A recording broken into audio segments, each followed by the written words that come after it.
Test 1 2, test 1 2, test 1 2. We're here today at the Cornhole Canada National Championships Elite 16. We're ready to go. 16 males, 16 females, 16 tier 2, 16 tier 3, all vying for a free tournament cash prize offered by Cornhole Canada. Cornhole Canada is your host today. We're here in Orillia, Ontario, ready to rock and roll, ready to give you some high-end cornhole action.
Check, check.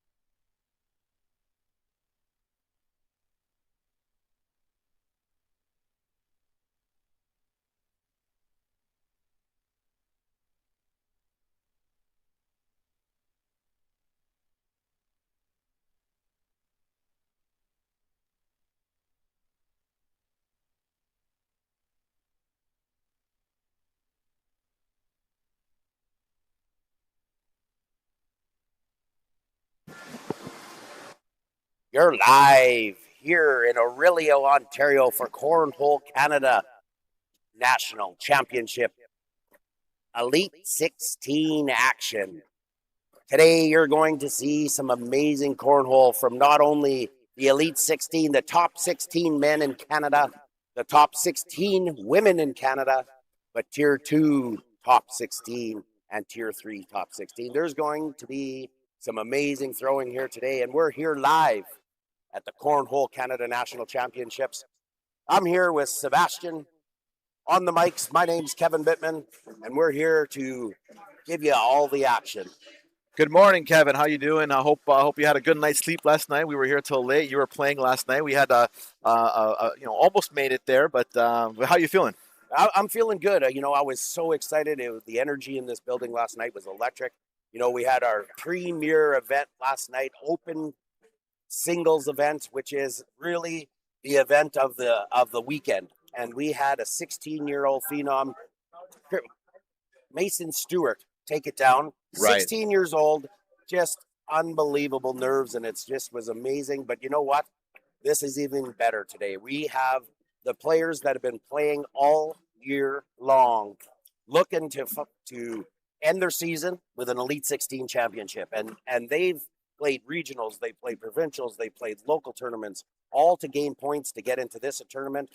It's a free tournament for them, so they all vie to get here. And now they're looking to win the big money in the main event. Yeah, I was lucky enough last night to be here till the wee hours of the morning. It felt like watching those matches, and honestly, it was kind of great to see, because you got to see a match between Glenn McNutt and Landon, which is like, you kind of look at that. Glenn has been part of this league for the beginning, one of the elite players from the start. Some consider him to be the GOAT. I mean, I'm sure there's lots of talks about that this weekend, but and then you see Landon, who's a kind of an up and coming junior that is kind of taking the scene by storm. And so that's the beauty of cornhole, is like, if people watching at home, anybody can just pick up a bag and you're going to get from 16-year-olds playing against 60-year-olds, and we had a 5-year-old here playing and throwing some bags. And so women, men, all together, all in one building, having a great time. And so it was awesome. And I watched that game last night between Glenn McNutt and the guy has so much skill, and he knows exactly who he's playing. And the kids nowadays, they like to block you up. The boards were slow a little bit last night because of the humidity in the building, which favors the roll guys. And Glenn McNutt went on an air show and just hit airmail after airmail. Just little things like when you go to block somebody, instead of blocking right close to the bag, he blocked a foot back, which, takes a ton of talent to not just hit a block, but hit it a block short so it stops the roll bag. And then he went on the air show to get points against him. It was crazy good.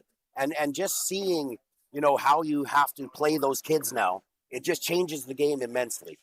It's amazing. And maybe throughout this broadcast here, we're going to be here for the better part of the day with you guys. So everybody watching at home, we're going to show you a lot of the action here of the Elite 16, which is, I think it's about to get started here. Yeah. But we can go back and forth today. We can show you some of that previous action. But I think we're ready to start here. They're going to do what's called a down and back. So for anybody out there watching on TV, what they're doing is just warming up. So they go down to the other boards and then back to the scoreboard. So they might do a couple of them, getting used to this boards, because sometimes the boards, depending where you are in the building, play a little bit different. But you got it, like, we have the number 1 seed in this tournament, Jackson Elliott out of Thunder Bay. I think he's 21 or 22 years old. He's been throwing at such a high level. He was the Elite 60, or he was the Open Championship last year in Alberta. So he's back to defend. He had a perfect season. So what that means is you can only submit so many points from each event that you play in, or each type of event. He matched out on every point. So he was number 1 seed. But that's by no means saying that he's going to walk away with this, because there is some high level throwing. It's a double elimination. So that means it's a straightaway bracket, no round robin. So You'll probably see a few more down and backs than normal, because there is no round robin. But these guys, so we're 1 versus 16 here, and we got Jason Stitch.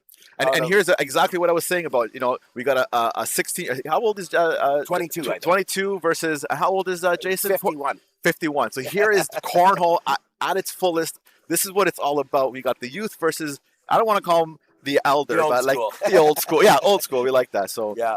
And Jason's my doubles partner today in the doubles open championship. So we throw today together in Saskatchewan at lunch hour all the time. But so nice to see Jason here too. I know he's been working hard all season long, and he's probably this is a proud moment for him, even if maybe it doesn't go his way, because I know he's up with some stiff competition. He'll be in thick here. He'll be in thick, but especially getting first. You're getting the first overall player, your first match on the live court too. Out of everything, yeah, well, it's going to be exciting. He definitely will be, for him, playing against Jackson Elliott. So just to put it in comparison, Jackson Elliott would throw probably an average of a 9 PPR. So PPR, for the people out there, is points per round. You can score 12 points every round. So you get 4 bags. If you get them all in the hole, they're worth 3 per in the hole. So that's 12 points, 1 point for being on the board. Jackson Elliott throws 9 every time. So he'll, for the most part, he throws about a 35% 4-bagger percentage. Right. Now you flip it over to Jason. Jason's a 7.5 PPR, so 7.5. So the huge advantage to Jackson Elliott in this one. But I'm thinking if Jason can score a couple points in this one, he'll be bragging all the way home. He will. And that's the thing. Like, people might think, oh, it's only a 2-point difference. But the problem is it's such a, it's the consistency of the game. So even if you're a 7 PPR, you might have that one round where you only get 4 points. Yes. And then Jackson Elliott is a player who averages 10, so he's going to probably, get a 9 on you, and so he's going to get 5 or 6 points on you, and it's so hard to claw back when you can only get like 1 or 2 points off. And the problem is, when you play a high-level person like that, you'd like to say, let's junk it up a little bit, get him down. Let's not run bags, because I can't go bag for bag. The problem with Jackson Elliott is he's got the cut bag, he's got the roll bag. I played him last night. I ended up getting 13 points, so that's the highlight of my weekend. But no word of a lie, you put a bag up and you think you have him, and then he rolls, and then all of a sudden he collects, and he's got a 12, and you're sitting there with a 5, and it's like, oh my God, they're just slipped away from me, right? So it can slip away fast. I'm not sure if he'll try to play the run game with Jason. Jason can run bags, and Jason has a roll bag himself, but the level of stress probably in Jason's body compared to Jackson's body is night and day. So we'll watch it. We're live here.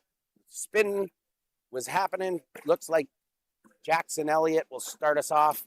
He throws a block. So there we go. We got our answer. Let's see if Jason can move around it.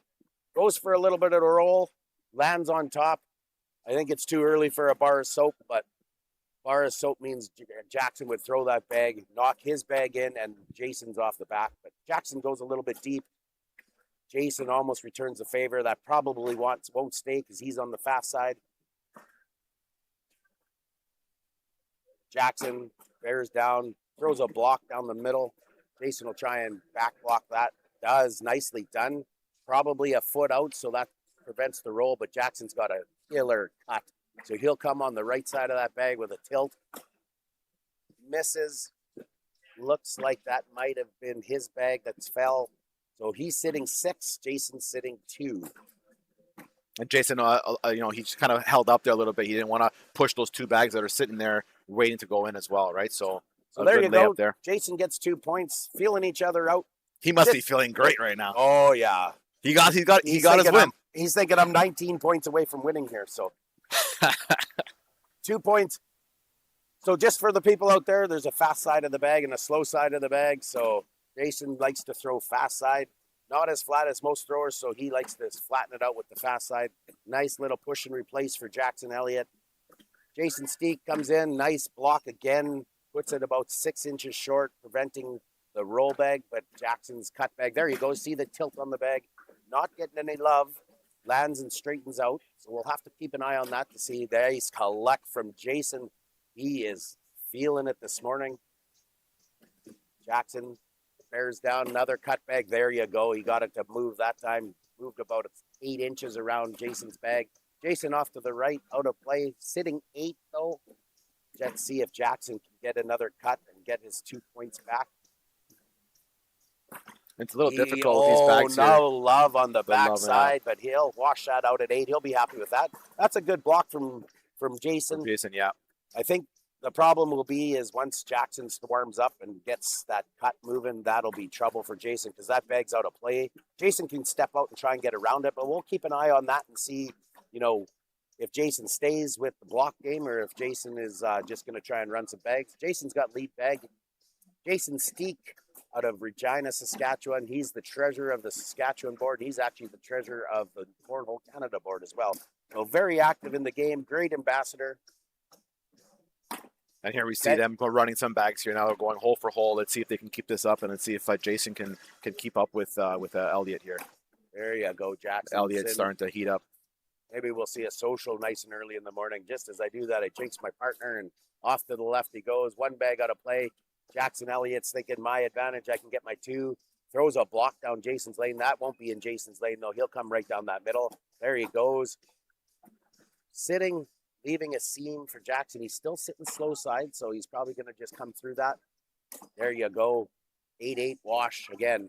Jackson a little bit frustrated. Maybe the board's a little sticky and he's not picking up on it yet, but I think that if he goes fast side there, he probably skits right through that. Yeah. But so just for the people know their game. So yeah, just for the people at home, when we're saying fast side, slow side on the bags, you can see there's like two different materials. So it's a little bit hard to tell, but you know, there's one side that is a slicker and faster material, and on the back side, it's like a stickier material. So the player can decide which he wants to choose. And so if they want to play a sticky game or like a slick game, you know, they have that variance in their throws.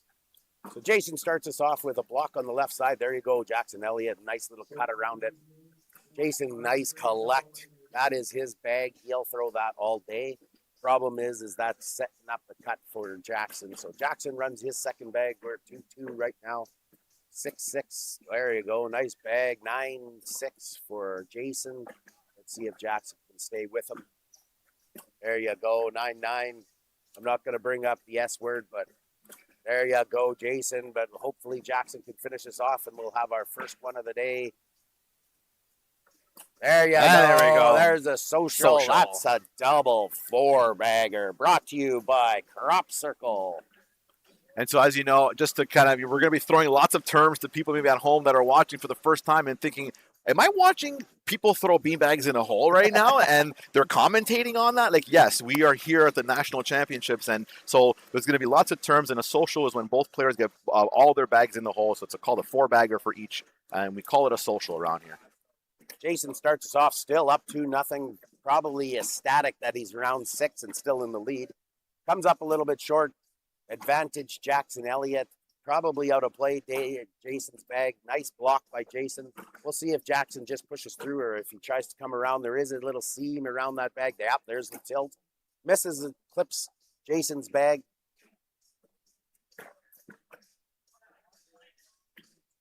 Jason off the board on the left side. Really advantage. He's got a nice block down the middle, so that's to his advantage. Jackson pushes through it. Yeah, and you can see like Jackson's getting a little bit more into his zone. He's focusing up a bit. I think those first couple of rounds just still filling up the boards. These players are used to throwing thousands and thousands of bags throughout the tournament, and so having to jump right into like a double elimination match is a little bit different than what they're used to. They're used to having a 4-game round robin to kind of get warmed up a little bit, and so we're like with the Elite 16. You dive right into the action. And so this game matters. If you lose, you go down to the bottom bracket, and then you lose again, you're out of the tournament. So huge implications here for both players. And right now it's 3-2. So it's a pretty tight game. And, Jackson starts it off there. He has a lead bag, goes off the side, and Jason goes right in. That bag there sitting on the right side for Jackson is not going to be a problem for him to bring back in. His cut bag, he tried it there. He clipped it a little bit, didn't start it enough to the right side. But he'll try to clip that corner and bring it in. They call that a cut when it moves right to left. There you go. A little bit heavy, knocks it in, but goes off the back. Jason's going to try and collect this bag. He side rails, looks to the sky saying, where did that come from? He knows where that came from. Jackson, nice cut around it. Tried to go for a roll. So that means when the bag hits the ground, hits the board, he will, it'll roll over top. So you'll see lots of those later today. You see a little frustration there from Jason because he has 2 bags. He tried to maybe push a couple of times and just missed the mark there. And that's where really the separation happens, where you have like an elite player and where the PPR range is, right? You're trying to make a push there and you miss. It can cost you a lot of points. So Well, Jackson 4-2. with 4-2. Yeah, it's still a tight game though for Jason. Still a tight game. I'd be still, I'd be ecstatic. Absolutely. He's keeping it close, which is what you want to do. You don't want a runoff score here. And yesterday when we were playing the singles event, we know we're out of our element in that singles event, and it was round limited in the round robin. Our goal was to force the opponent to use all 14 rounds. That was a win for us. Exactly. Never worked all the time, but here we go. Jackson stepping out, so that means he's going to go further away from the board, giving himself an angle to go around the bags. Nicely done. Slides it in. Jason, nice. I think he left the seam. Yeah, right down the middle. Jackson will probably see if he flips the fast side. He's thick and slow side, so he's going to probably put a little angle on it. There it is. Wedge is in the middle, sitting 6. Let's see if Jason can limit the damage. He flies off the back, giving Jackson 5. That's a tough one. 9-2. This is where it starts to get difficult. You feel the train are running down the track, and Jason is holding on, but yeah. And here's what exactly we're talking about, right? He was tight this last, we're in round 8, really close, but now that one round cost you where he went off the back again, I think twice, and Elliott just made him pay for it. Now the 9-2 lead. And when you're playing against these elite players, the big scores, those big players, they don't worry about their own misses because they are only going to miss 1 or 2 in each round. Yeah. They know that the players that are less caliber than them, they're going to have a bad round, and that's when they take advantage. And there you see it. Jackson got his 5. Now Jason comes up a little short, sitting kind of tough to push because it's sitting on its edge. Jackson's finding his groove. He goes around that bag nicely. Jason goes for the push, knocks it flat, but off to the left, out of play. Jason looks like he's going to try and go out and go between those bags. Jackson throws another cut, a little bit deep, a little bit hot, and Jason throws a bullet off the back. So 10-5 again. So there's another 5 points. And there you go, 2 rounds back to back. That's 10 points. Yeah. It's tough to now for Jason. It's probably mentally kind of hitting him now. It's like, okay, now I have to have this big round. I have to come back, and he might start overshooting a little bit, and he might start overthinking a little bit. But if he can hunker down, I mean, it's not to say it can't happen, but he just has to be a little bit more consistent. So Jackson, number 1 seed, or number 2 seed, Cass from Saskatoon, Bridge City Cornhole, is in a battle with Chris out on the outer courts. Chris is up 9-8. We're hoping that we'll get a few extra games here on the feature court, see some different players. Right now, we're here with Jason Steek out of Regina, Saskatchewan against Thunder Bay's Jackson Elliott. Perfect season, number 1 seed, and he's showing it as he's up 14-2. As I say that, he slides one by and off the back. Jason sitting 2 out of play unless he hits an airmail, which that means you're going straight in the hole, not sliding it up. To get that, there you go. Jackson gives it a nudge, and Jason's bike falls. Jason gets in, I think, for 10-7. So Jason getting 3 points. Now he's really going to be bragging. Got 5 points against the best player in Canada. 14-5. We head the other direction. On the outer courts, we have Glennie Bomey down to Terry. 14-5. That's our 11 seed against 6 seed. So that's an upset coming there. 11 seed up. 14-5 right now. Jason starts us off in this end. Off to the left. Jackson Elliott bears down right down the middle and in. Just so smooth. Jason right in the hole after him. Advantage Jackson sitting with Jason's bag out of play on the left-hand side. Jackson slides his second bag in the hole. Jason doing well to just try to limit it to 2. Maybe hope for a miss from Jackson to even it up. Jackson throws a block on Stitch's side. Stitch can come around that. Blocks. Let's see if Jackson can pick this bag up. Or just gets his 2. Misses ride right. Jason says, thank you for that. And we 8-8 wash. Jason's got lead bag still, 14-5. Heading into round 10. PPRs, Jason sitting at a 7.2. Jackson Elliott, 8-1. I'm pretty impressed with Jason's game. I mean, he's throwing not too bad. I mean, those couple of rounds that cost him, but I mean, he's throwing an impressive 7.2. And I think Elliott maybe is not shooting to his caliber, but I mean, he's still shooting an 8. So anything can happen here. When I played Jackson last night, once he warmed up and got feeling it, then it was like, okay, see you later. Yeah. So Jason's off the back with a bag, so now it's really an advantage for Jackson. Jason needs to get this bag in and limit that bag off the back to maybe just one. Jackson staying down the middle, so he's not going to come around that. Might see a block. Kind of maybe looking at a little bit of a roll bag there. Let's see if Jason can collect this bag and get right back into it. Almost gets it, but almost shoots off the back. So he's sitting only 5.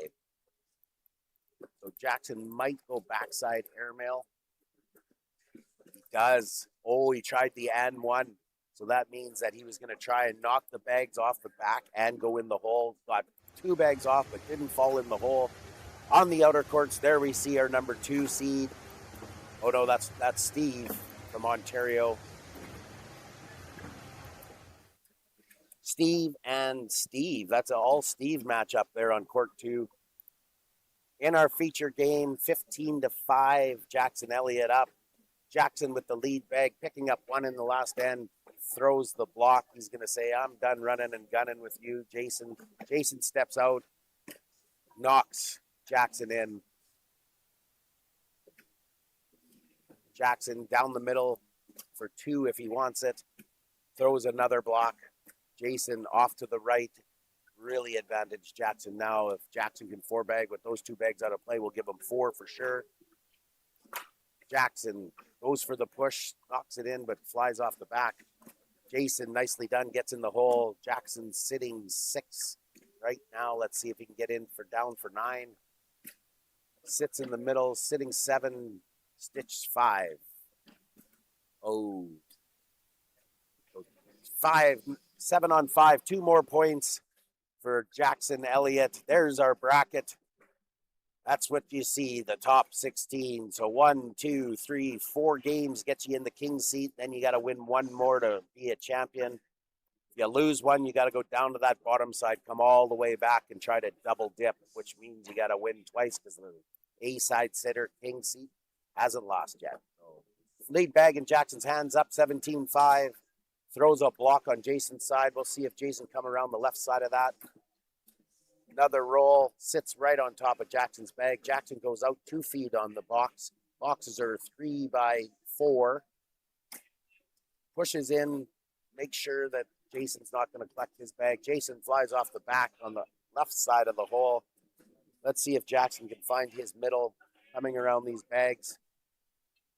Slips it over to fast side, meaning that it'll probably slide a little straight and truer. Jason throws a block with his 3rd bag. Jackson will probably do a nice roll bag here. So let's see if we can get our first roll bag. There it is. There's a cut. Comes a little bit up right. Not into the pile. Jason goes for the push, but misses 6 on 3. That'll put Jackson at 20-5. Life support for Jason Steek out of Regina, Saskatchewan. I'm glad he got on the feature court. It had to be that he was the 16 seed facing the 1 seed, but that's right. Okay. But also, if you look at it, right, round 14, he managed 14, yeah. 14 rounds to go 14 rounds against a player like Jackson Elliott. I mean, you got to keep your head held very high, Jason. Now, granted, it's still early and Jackson's still feeling it out. I've seen Jackson play, and we watched him last year in Alberta play against Jonathan Harden 3 times, once in the men's singles final, once in the open final, and once in the Elite 16 final. And every game was unbelievable. They were 9.5, 10 PPR. They were shooting airmails. They were rolling bags. So we'll see him heat up as the day goes on. There you go. There's what you call a roll bag. Hits the board, tumbles over top. Jason off to the right, pulls Jackson out of the hole, which is not a bad thing, and stays on. So still good. Jackson blocks Jason up. We'll see if Jason can get by those bags. Has to get in or the game is over. Throws a bullet. Misses. 6 on 4. Game is over. We'll have to wait here. I'm not sure if we have any other games ready to go, so we'll just have to fill some time. Right now on the outer courts, we have Cass, our number 2 seed, clawed back in his game, up 19-14. Kevin Newson out of Regina, Saskatchewan, the number 10 seed, took down Jerry L. And then on the outer courts, Glennie clawing back. He was down 14-6 He's now in the lead, 18-7. Dave Dunlop in a battle with Ray, 19-19, 16-10. Glenn McNutt, the GOAT. We talked about him already on the show, beating Bruce Lesperon 16-10. Kyle P. took down Dan 21-6. And the Steve Show, Steve McIntyre takes down Steve M 22-16. Next game here up on the feature court. Looks like we have Jason again against Steve M. So we will keep you live here as we look out. I'll maybe pull up some women's scores for the people watching the live stream that maybe don't have Scoreholio. You can follow us on Scoreholio. The Elite 16 women are also playing. They're playing the exact same thing. It's a double elimination bracket. And we had some unbelievable ladies throwers last night. It was unbelievably good. Miss Mac out of Alberta took down the championship. And then in doubles, we seen a comeback, Seb, that, talk a little about it. It was 20-10. And the team that had 10 came back in 3 ends and was 21-20. It's incredible to watch something like that, like live here at the Nationals, where you think and I'm sure that player, I forget who it was, but you're in your mind I'm up 20-10, I'm up 10 points. All I need is 1 point. I just got to land it on the board and I win. Yeah, and it was Dawn Schneider out of Ontario. That's right. Yeah. That's right. And she had one bad end, and that's how the game goes. You're up 20-10. You have one bad end. It gets in your head a little bit, and before you know it, it's over. So you think Miss Mac took down the championship. She won her first game this morning, 21-0. So she looks like she's rolling. The number 1 seed on that side, Crystal Bittman, took down Kelly out of BC, 23-0. So let's have a look at some PPRs on the women's side. 9-1-7. Miss Mac threw 8-5. So they're just warming up there too. But those are like high numbers. That was numbers that are better than the numbers we've seen in game 1 here. But Jason Stitch and Steve up on the main court. So now this is both games. Both these players lost their first game. So now they're kind of down into the bottom side of the bracket. Bottom side of the bracket. So this is where we talked about how now this is a grind for both these players. So one of these players is going to go home early, which is unfortunate, but it's the nature of it. They'll go to the bar early. Exactly. They still got doubles. They got doubles. Yeah, well, exactly. They're still open doubles left to play here. That's the second premier event of the weekend. That's where we crown the doubles champion. I think there's a lot of players that feel like doubles is the main event. But singles, a lot of people don't like singles. Lots of walking.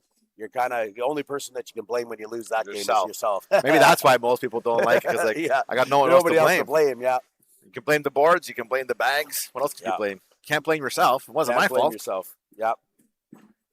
We also had seen Aaron beat Presley 21-17 on the ladies' courts. Dawn Schneider beat Kay 25-16. Lizette Lauren, who finished 3rd in the ladies' competition, was rocking the top PPR in the open event last night for a while. 9-3 she shot. She beat Jody Nesbitt 21-4. And then Bonnie Paulson beat Tracy 25-17. Maddie Shea beat up on Jay 22-14. That was actually fairly close. Kim Lowe beat Karen Lalonde 22-3. So matchups in the second round on the ladies' side. Crystal Bittman placing Kim Lowe. That's an all-Regina matchup. Maddie Shea, Bonnie Paulson on the second court. Lizette Lauren down 5-0 early to Dawn Schneider. We'll have to keep an eye on that. And Miss Mac up on Aaron 3-0. In our feature game, we got Steve Pick opening up an early lead 3-0. He was in a blind draw final the other night.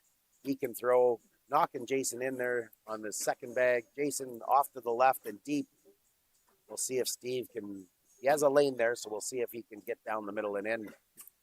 Goes fast side, so that means to tell me he was trying to pick his own bag up and put it in the hole there. Misses. Jason off to the left again. Steve, there you go. Steve finds the hole.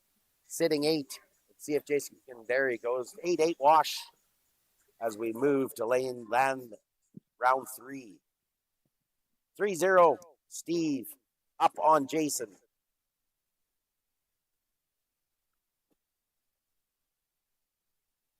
You're here watching the Elite 16 men at the Cornhole Canada National Championships here in Orillia, Ontario. First bag for Jason off to the right. Steve barrels in down the middle. Nice block.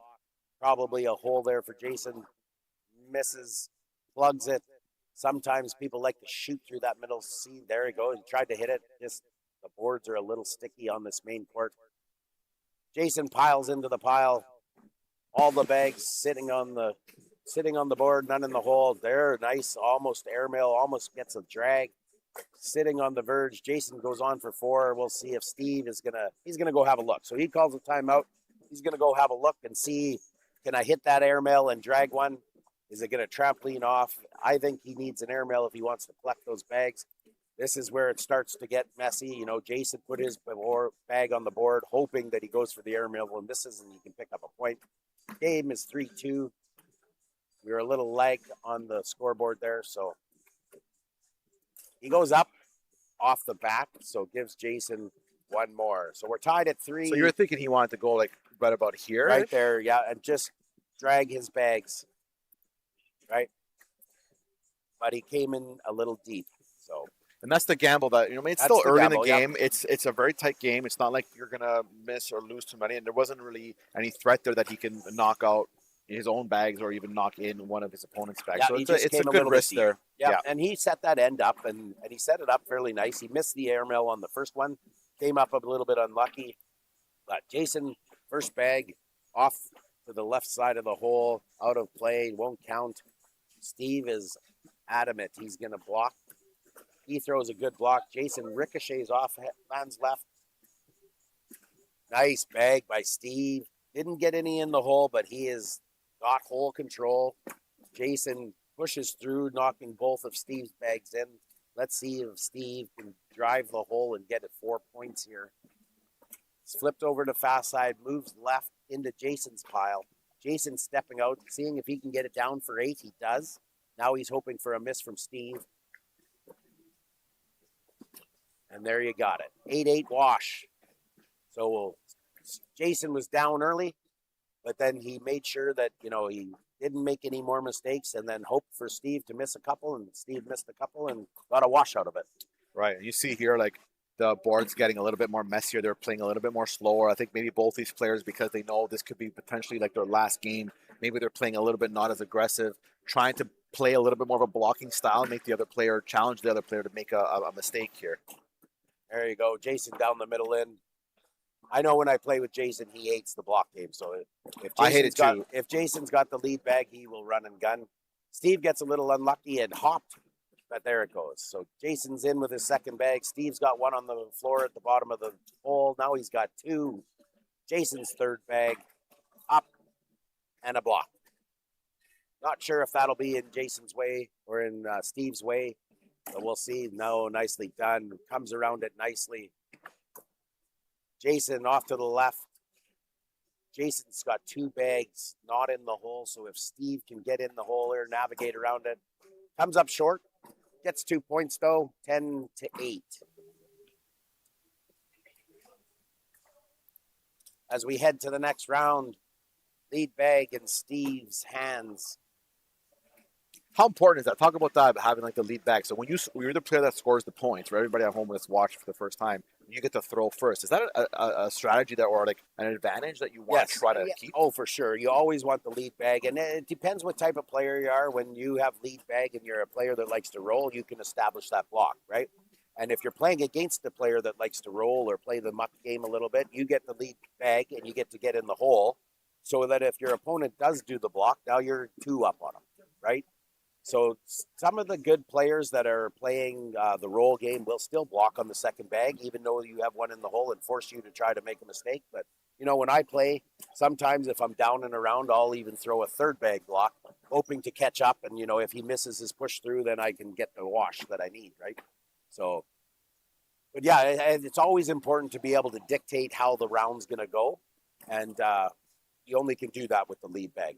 Right, and as a having a lead bag, you can throw either, you can decide how the game goes. Do you want to go fast? Do you want to go slow? So if you maybe want to throw a block bag to start off, or to maybe just if you feel like you have to go in the hole every time because you know those are guaranteed 3 points. So you definitely it plays with your individual style as well, and so you definitely 100%. want that lead bag. 100%. Yep. So Jason's got lead bag here. He likes to run and gun, so he throws a block, but I think that's more because the boards are slow. That's on his side. He likes to come out and try and bring that back into play. Steve drifts a little deep, little drip into the hole, and it's dripping even more now that Jason gives it a little nudge. We'll see if that bag, nice bully. So we call that a bully bag. He goes into Jason's bags, pulls it off the hole. Now that bag for Jason is not in play. So that was a great bully by Steve. Steve goes up and hits an airmail. What a shot that was. Airmail drag. He dragged. Airmail drag. So he had his bag half in the hole sitting on the backside, and he goes up for the air show and hits it like a true champion. That's a 10-on-6. So that's a wide score, 9-4 for Steve, pulling into the lead, and he gets rewarded with that shot. I know he wanted to finish it off with the 4-bagger. Didn't get it to go, but the airmail, sometimes when you hit those shots, the opponent's like, oh my God, he just hit that. And I think Jason he needed to take a little time and say, okay, you hit a good shot, but I got to hit a good shot back, and he didn't. So gives him 4 points. Steve's in the hole with his first bag. Jason Steek block down the middle. Steve's going to go outside and try to go around it. Doesn't. Out of play on the right side. Jason throws a bullet, misses the push. Little upset with himself. Steve still sitting with one on the floor at the bottom of the hole, so that's a good sign. Nice block by Steve. Now Jason's probably going to go up. Misses. He tried to shoot a short airmail and get his drag. Just was 1 inch short. Another good block for Steve. Steve sitting 6-on-2. Jason up. Nicely done. There's another good shot. Another short airmail. Another short It's airmail. 2 to go. 7-6. Jason was out of that end, and he, with one nice shot, gets back in it. Gets 1 point. 9-5. Good shot, Jason. That was important. He regrouped after he threw the bullet off the back. Steve blocked him, and then he went up and hit in a good, nice short airmail. It's the airmail show here today. Airmail show, yeah, I like it. Everybody likes the good airmail. There you go. Nice block down the middle for Jason. Sitting fast side. He throws fast side 98% of the time. So Steve tries to throw the back block, misses. Jason, his pushes are just a little bit off. Goes off the back on the right side of the board. Steve will look to capitalize on this. Misses again the block. Let's see if Jason can get second push. He does. He goes for a roll, clips Steve's first bag up and over the pile and into the hole. Steve goes up and hits an airmail, but he gets the drag as well for Jason. So Jason's got a wide open hole here to gets in for 7. Steve can get 1 point here with a nice slide shot down the right side. Comes up short. Boards are a little sticky. 7-6. So that's 3 ends in a row. 3 airmails in a row. As we look out at the outer courts, we have our Jackson Elliott playing Steve McIntyre. We'll keep an eye on that game. That's a good one to watch. That's some two heavy hitters on that one. 9-3, Jackson Elliott up in that contest. 9-0, Glenn McNutt up on Kyle. The winner of that game, which looks like it's going to be Glenn McNutt, will set up a showcase between Glenn McNutt and Jackson Elliott. Then we have on Glenny winning 9-7 over Ray, and Kevin Newsom in a deadlock with his teammate from Saskatchewan, Cass.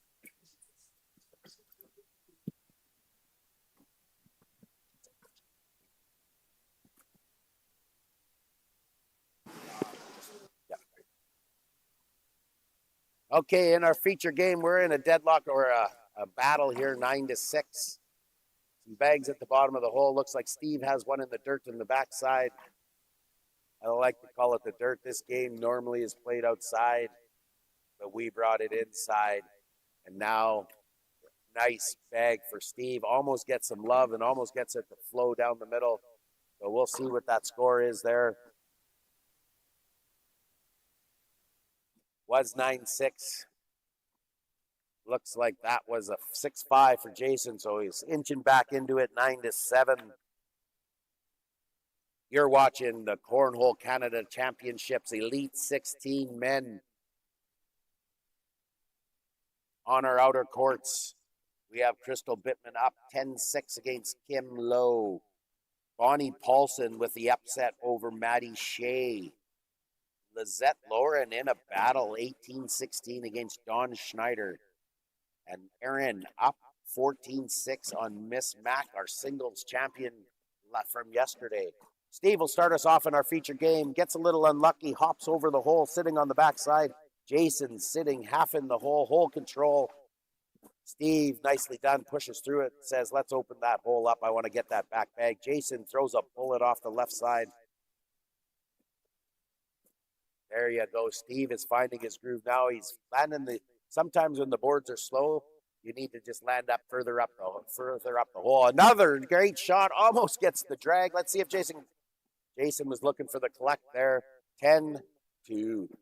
Well, that's a big lopsided one there. And once again, Steve showing his pilot skills as he takes it on an air show.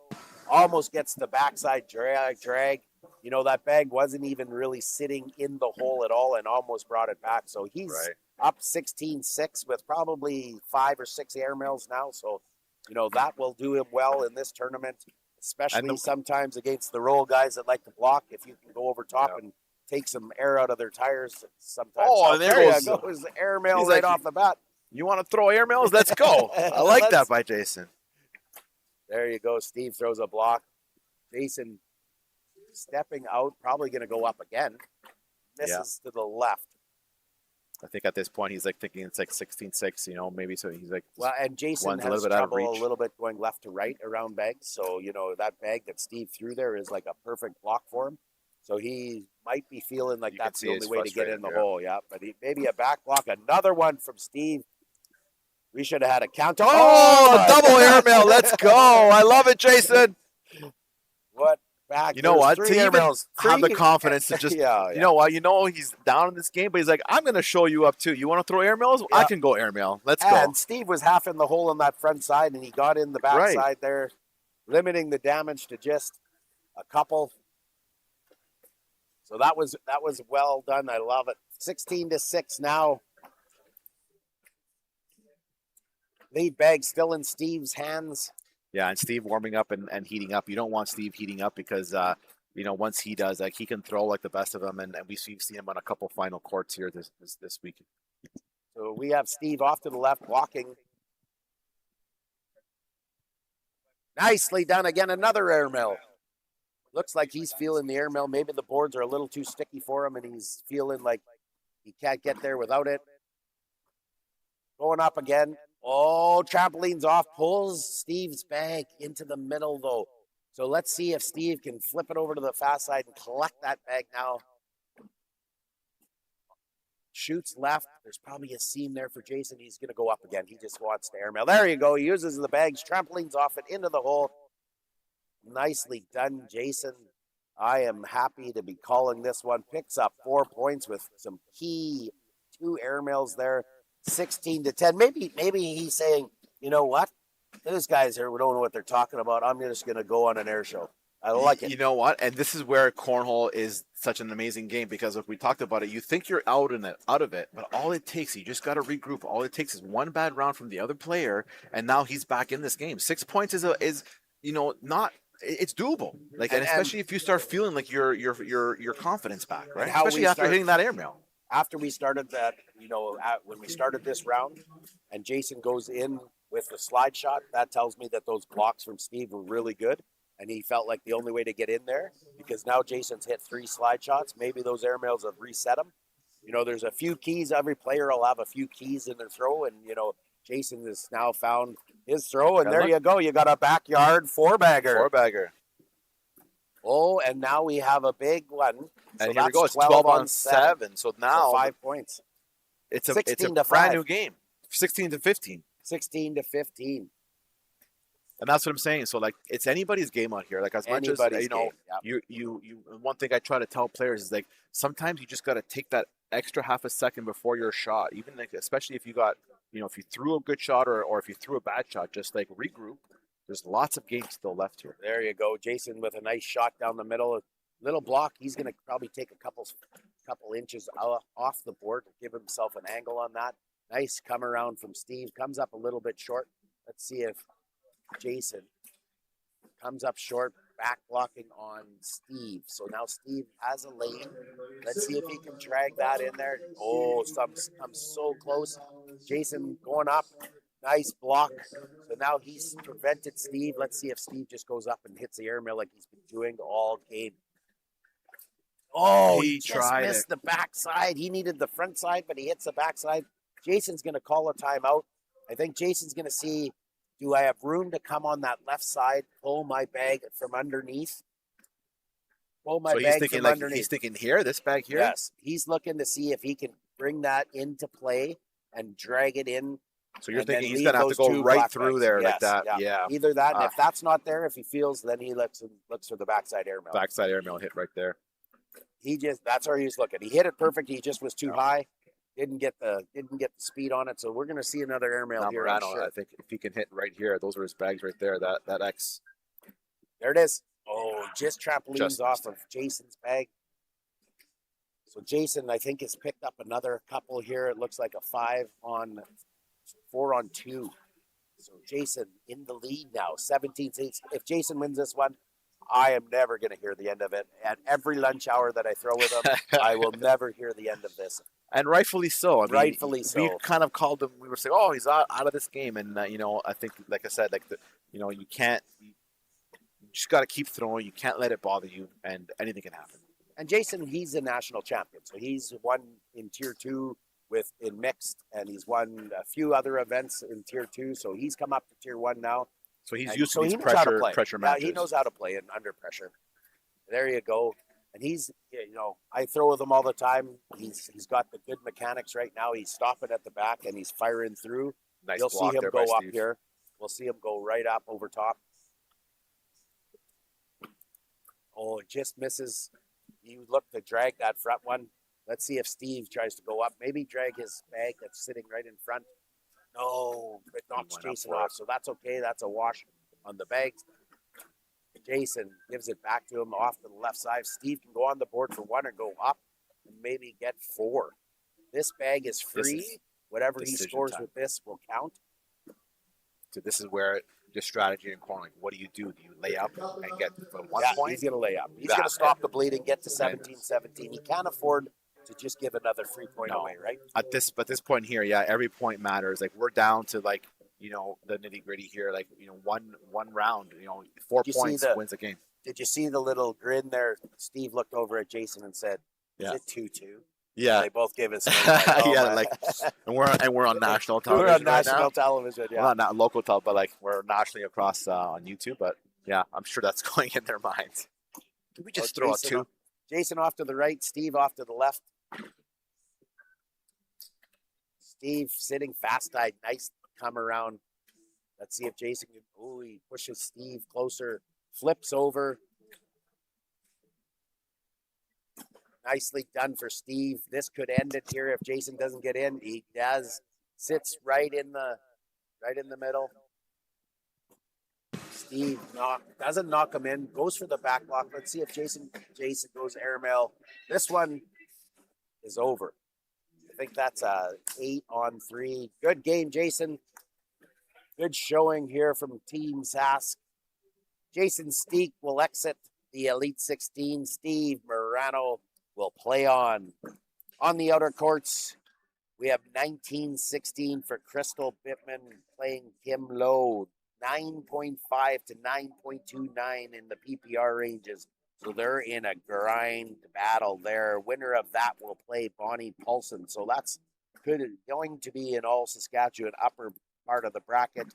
Lizette Lauren held on against Dawn. 22-16, 9:06 for Lizette Lauren. And Aaron with the big upset on the number 2 seed, Miss Mack, who is the winner of the singles event with an 8.88 for Aaron. So some high numbers coming from the ladies. And we got something special for you coming up on the Elite 16 men. And I'm just going to pull up the bracket. I've been told that we're going to have Glenn McNutt.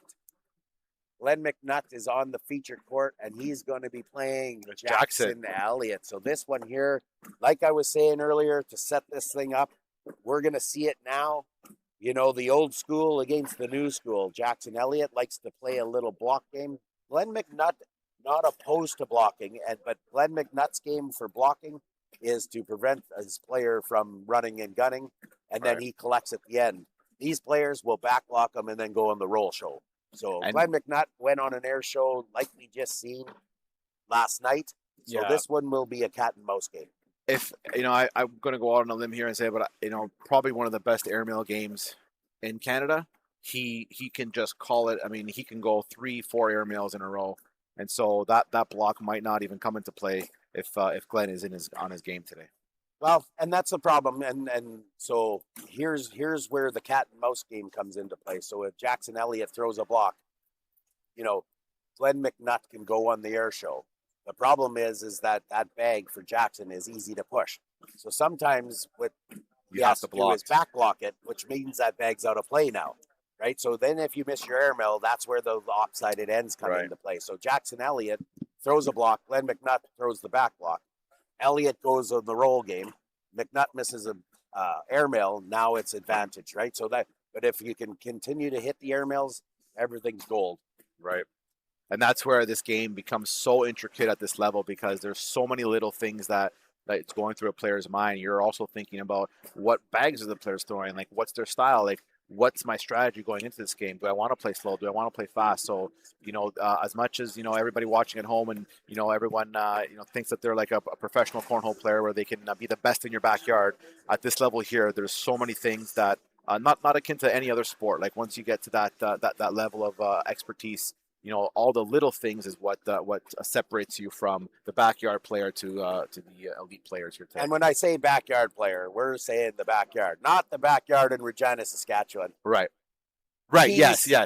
Key sponsor here at the Cornhole Canada National Championships, the backyard at the SCA, based out of Regina, Saskatchewan. They came with a whole trailer of boards. They are the board sponsor of this event, and we're live here.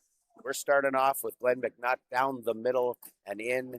You're going to see some unbelievable throws here today. Jackson Elliott off to the right. Glenn McNutt down the middle and in. Looks like Glenn brought some fast bags to this table today. He played last night, and he said the boards were a little bit sticky. Jackson Elliott goes up for the airmail, misses, and there you go. Glenn McNutt starting us off with a 4-bagger brought to you by the backyard, and then Jackson Elliott just hits the airmail drag to stay in the game and only give up 5. That was looking like an end that Jackson needed to make a shot, and he did. So that's awesome. Glenn McNutt. I think they're still down and back. They're still down and back. Oh, yeah. That was a pretty exciting. That was a pretty exciting back. I know. That's for us. That's like our final. I was wondering. I was wondering because some of the shot selection, I was like, I don't know if he needed to go do that, but yeah, I think they're still warming up. So which is crazy to think that like in your warm up you can throw lights out like that. Yes, that's awesome.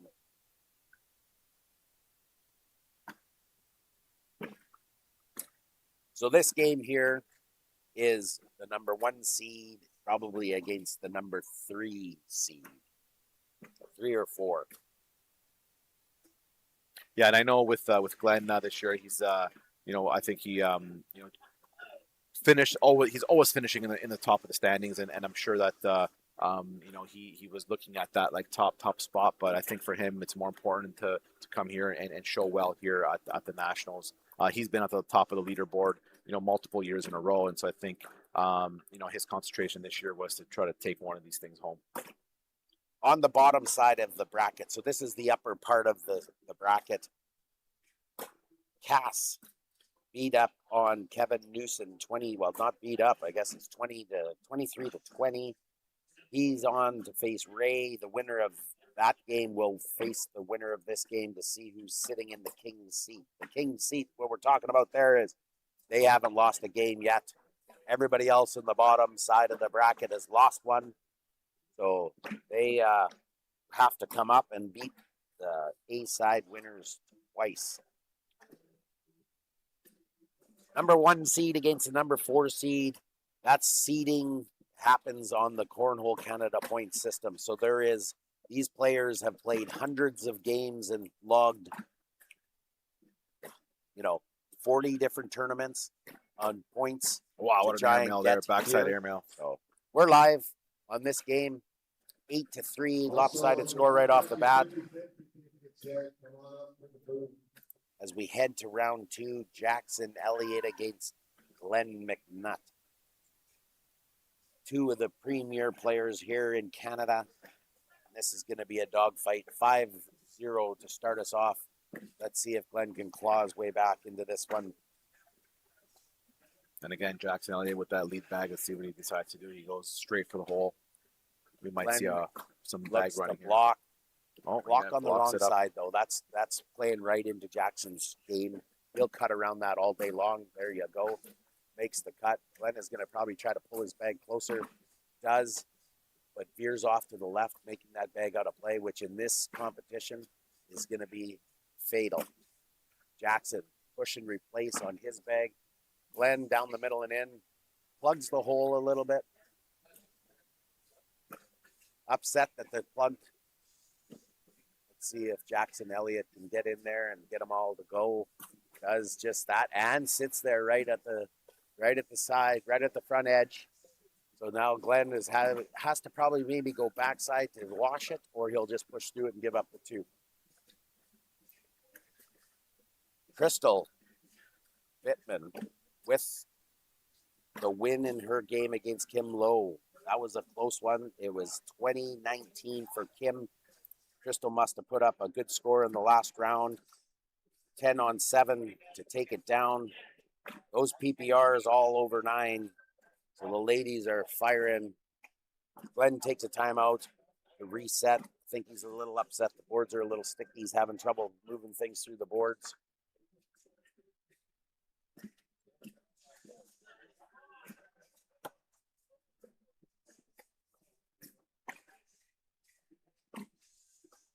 Down 5-0.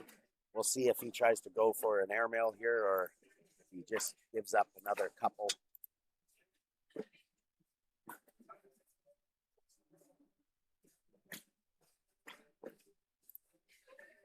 Wonder if this is a little bit of gamemanship here too. He's trying to slow things down a little bit. Could be. Lays up, gives up another couple. 7-0. Jackson Elliott out in the lead. Let's see if Glenn can find his rhythm and his composure. Like you said, it could be a little bit of trying to slow things down, get Jackson out of his rhythm, make it feel like you're upset, make it feel like maybe Jackson's got a little more confidence than he needs to have. You never know with these guys. It's all in play here. Yeah. So, or he could be really frustrated and you can see Jackson run this to nothing, right? So, I mean, it's hard, but you gotta the boards are the same for both people, right? So you gotta stay composed here, and you gotta try to grind it. You know your game. You know you can do it. Nice block for Glenn down the middle, sitting fast side. Jackson throws fast side, misses his push. He is trying to clean up his lane. Nicely done by Glenn McNutt down the middle. Now Jackson with a bag off to the left has to play errorless. Tries to drag his bag. That will go with this bag here. There you go. It went before Jackson Elliott's bag or Glenn McNutt's bag even hit the floor. So there you go. Cleans it up. 2-point opportunity for Glenn McNutt. He does that, and that's a backyard 4-bagger. And there you go. See, now you're turning it around. It's 2 points for Glenn. Regroup yourself. You're in this game. And one thing I did notice is now Glenn has flipped to the fast side. He's throwing solely fast side. Yeah. He's feeling that the boards are too slow to throw so side. So he likes to throw lots of cuts, which need the slow side, but maybe they're just even too slow for that. So he's staying fast side. So that means to tell me that he's trying to go a little off to the left on his first bag. So now that's advantage Jackson Elliott. I know it's only bag 1, but these players, when you see them miss like that, they're thinking all they need now is a 4-bagger and I can push the score to 9-2. So Glenn McNutt, nicely done inside on bag 2, left side of the hole, creeps in. Jackson Elliott off to the right. So that's the miss Glenn needs. Now the field goal posts are up. They'll just run bags down the middle and wash this at 10 is my guess. But they still got to throw the bag. So Jackson Elliott's bag down the middle and in. Glenn McNutt's last bag off to the right. Probably not in the way of Jackson. If you try and get around that, he's got half the hole. Let's see if he tries to sneak in there. He does. Yep. Nicely done. 10-8. Jackson Elliott. Another 2 points. And so those are the swings throughout the end, right? Yeah, and that's where you have to capitalize on. That's a little bit of a miss there. You want that bag to go in because then it's at least a wash.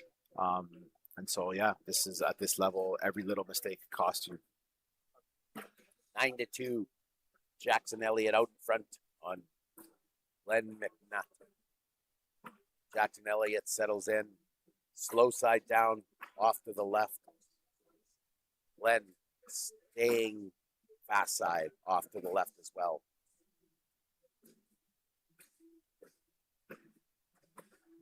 Jackson Elliott's second bag goes for the cut, clips Glenn's bag. Glenn up over top, a little bit deep, off into the ditch. So now Jackson looking probably to throw the roll bag, goes for the cut, stays right. Glenn McNutt hits the airmail. Now Glenn McNutt is sitting 4, Jackson Elliott sitting 3. Another big cut off the backside, so advantage Glenn McNutt. Then he hits another one, 7-3. So there you go. The bags are slow. You get the junk out front. Jackson missing his cut around the pile. Nice bag. Pulls his bag closer into the hole. Glenn off to the left. 8. Sitting 8. So Jackson can, if he collect this bag, can pick up an easy 2. And just goes straight in and off the bag. So that's a wash. That's a lucky wash there for Glenn McNutt and an unlucky one for Jackson Elliott. He was looking to pull that bag in off the right side of the front edge of the corner, and he just goes around it. That's okay. 9-6. We're in a battle here.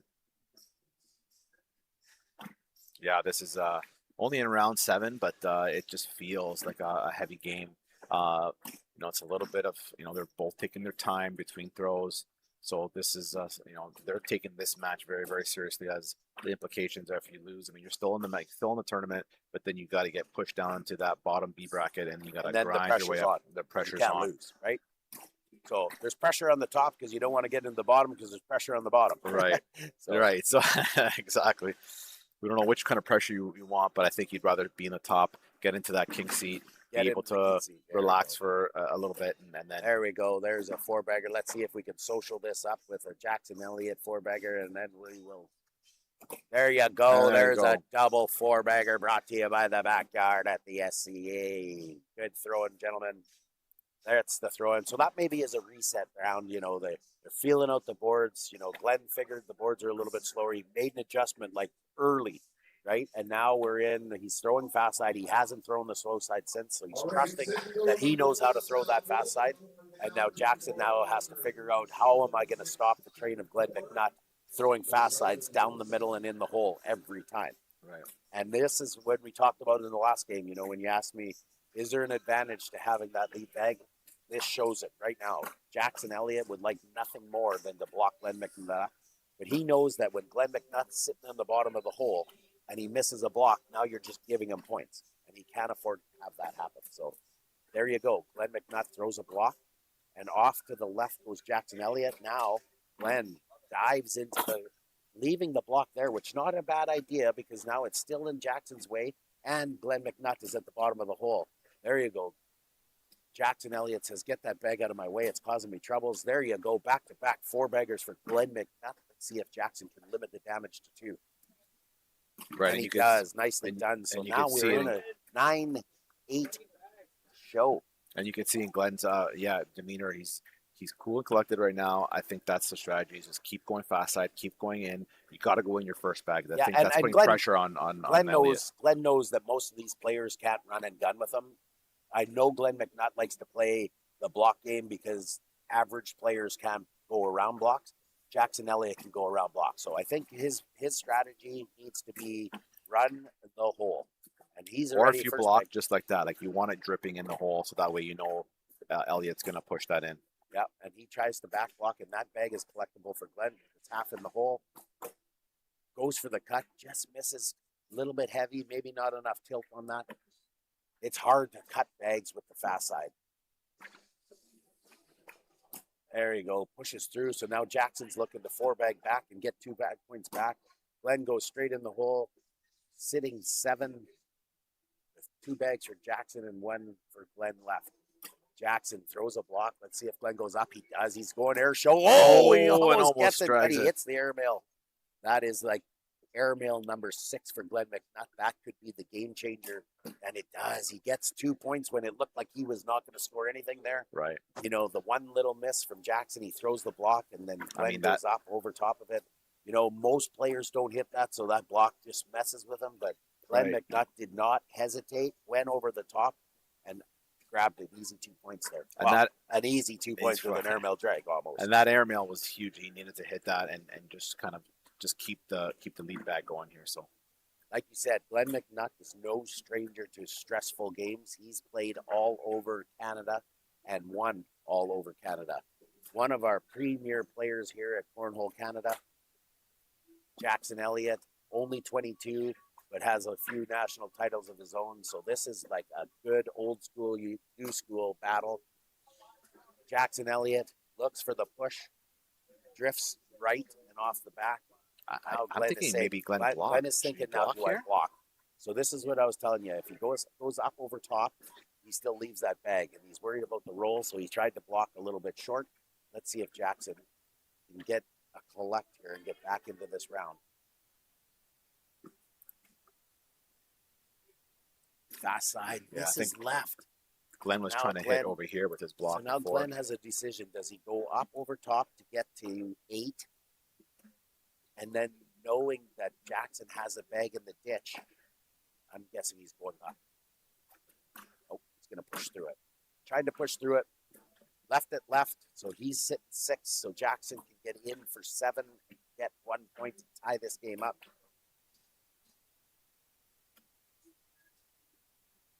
And he does just that. So there you go. Jackson gets his point back. Yeah, I think Glenn there with that block bag, that's really low. I think he was trying to hit the middle of the board to avoid that roll bag situation or that push. It makes it more difficult for Elliott to hit that slide push, which he just did there at the end. Out on the outer courts, court 10, we have an all Saskatchewan matchup between Crystal Bittman and Bonnie Paulson. They're no score, 4 rounds in, shooting 10s. Lizette Lauren beaten up on Aaron 20-8. So the winner of that will play the winner of the Crystal Bonnie game for the Queen seat. So that is, and we'll keep you updated on that. Kim Lowe is beating Presley 15-8. In our feature game, we got a few bags out front. Nice back block. So now we have Jackson Elliott half in the hole. Glenn McNutt got a bag that he can probably come around on the right side with.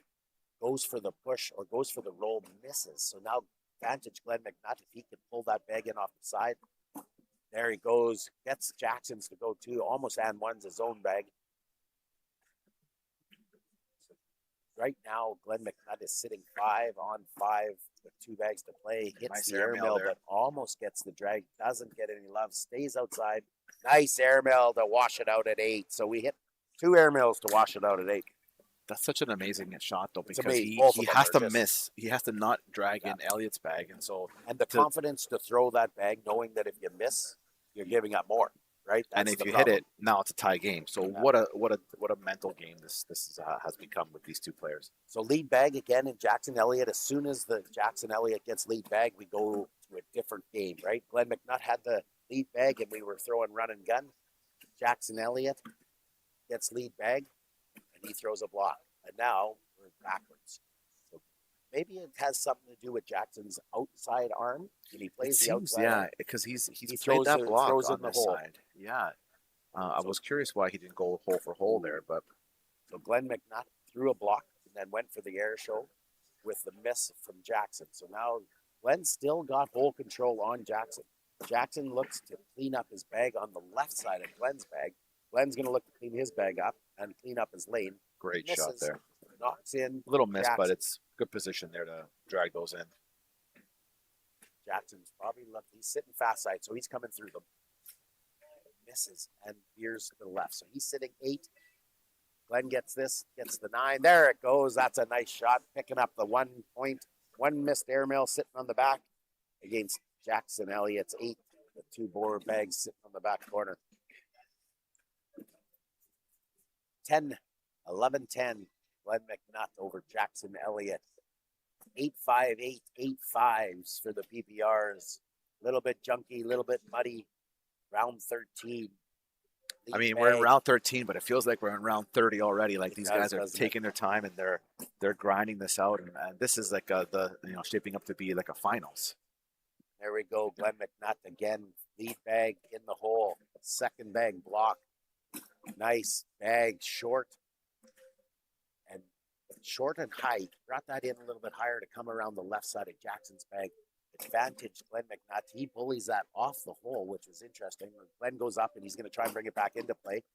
Misses, but stays in play. So he's got 2. That one in the back is sitting fast side, half in the hole. So, it's going to inch its way back. Definitely draggable with an airmail. That's what Glenn was trying to do. We're going to see here Jackson stepping out. Misses again. Is that Jackson's bag though in the back? I think that's Jackson's. No, that's Glenn's. Glenn's. He's going to get it. Misses again. That it stays in play again, but the bag hanging on the backside of the board is Jackson. So they're going to have a look at it. I think Jackson feels that if he comes around the left side, of that hole, he might give that back bag that's Glenn McNutt's a tug, and then you're in trouble, right? Because now you bring. So that's Glenn's back there. So you're thinking he wants to come this way? He's going to come this way. That way. Yeah, and if he notches that bag in the back, it'll probably release it and bring it into the hole, and then it's a wash. So if you're going to just get a wash, you might as well just go on the board. There you go. That's exactly what happened, right? So I think we washed that one at 8. Oh, it was 8-6. 8-6. Okay. So Jackson that bag might have fell off the back there, maybe. Yep. Here we go into round 14. Okay, lead bag and Glenn McNutt. Chances are he will run this hole again. There you go, down the middle and in. He throws that fast side so nice. Yeah, I think that if he's committed and he knows that it's going right. So I think that's the strategy he has to employ. Just try to go bag for bag and hope that Elliott misses and then capitalize on the misses. And the pressure to just run bags like that is unbelievable. And he gets a little bit of a miss there. Nice pin from Glenn. Totally draggable. He can go outside 2 feet, bring that back into play if he wants to. Let's see if Jackson can get around it. He goes for the back block, knowing that Glenn can get that bag. So now Glenn has to make a decision. He goes up, misses, trampolines off of Jackson's bag. Now Jackson needs to pull this bag into play. Misses again. Did he try and roll back there, or do you think? I'm not sure. I know he's held up a little bit. It seemed like he held up. That bag that he has there is kind of preventing Glenn from getting in there. So 7-6 for Glenn. Glenn gets another one. He's playing a nice little cat and mouse game. Jackson just a little bit off and sitting in front of those bags instead of hitting the hole that's wide open on his side. So we'll have to keep an eye on that. Glenn throws a bag that's probably not coming back into play without some help, and this is right down Jackson's cut bag wheelhouse. There you go. Puts a little left to right tilt on it, and it moves from right to left when it lands, and that'll go all day through there. So now Glenn side by side to try and block that, but now that opens up that seam right down the middle. Jackson goes for a block, knowing that he's got just a little bit of a miss roll there. Right. Glenn misses. It's not terrible seam. though. Yeah, but Jackson can get through there. Does he block now, you think, or go right through? Goes right through. Oh, and he misses. Misses right. His miss has been right all day long. Those are all both on Glenn's side. So Glenn sitting 4 on can see 5 Glenn right now. So not Jackson happy about needs that to one. go backside to get a big score and tie this game up. Or he can go a roll. He's walking down there, and what he's checking is how far is Glenn's bag in the hole. So if Glenn's bag is in the hole lots, you risk the reward. It could be that the roll bag brings it with him. He's going to he's stepping out here, so he's probably going to use these back bag or bags on the back left side To roll over. there. He tried to use them and go in on the backside. So Glenn escapes, only giving up 1 there, 2. So 6-4. You won't get that many opportunities against Glenn McNutt sitting 4 on the board. So yeah, that's where you want to try to capitalize if you're Elliott. But I mean, he did get 2 points there, or 1 point.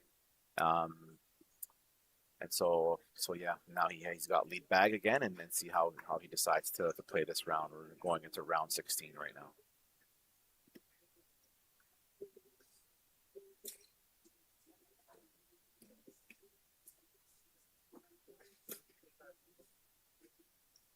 And both players going hole for hole here. Looks like they're running bags here.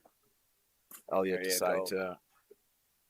Well, this is his outside arm, so he typically doesn't block with his outside arm. So maybe that's something. But both bags from both players, both lead bags are in the hole. Jackson comes up short to the right. Glenn goes side by side instantly. Let's see if Jackson can pull his bag. He goes for the back block, misses again. So advantage Glenn McNutt to come down the middle, pull his bag in, and maybe get 4 here. Doesn't get any love on the right side. Only picks up a couple. 16-12. Glenn McNutt in the lead. He wanted that bag to drop in, because then that gives him a good 6-point lead. 18 and versus 16. So, but it gives him the lead bag, so he's probably happy. He is will happy. Start this off probably with the bag down the middle. On the outer courts, Bonnie Paulson leading Crystal Bittman 11-1. So we'll keep an eye on that one. Lizette Lauren waits the winner of that one. Glenn in with his first bag. No, Glenn in for the first bag. Yep. Oh, and then he makes a mistake and slides off the back. So that bag on the right for Jackson could be a 1 point if he can run the hole and get to 10. There you go. Glenn will reset. Down the middle and in. Jackson Elliott looking to try to get his score to 10. He's in 10-7. There you go. Glenn McNutt in for 9.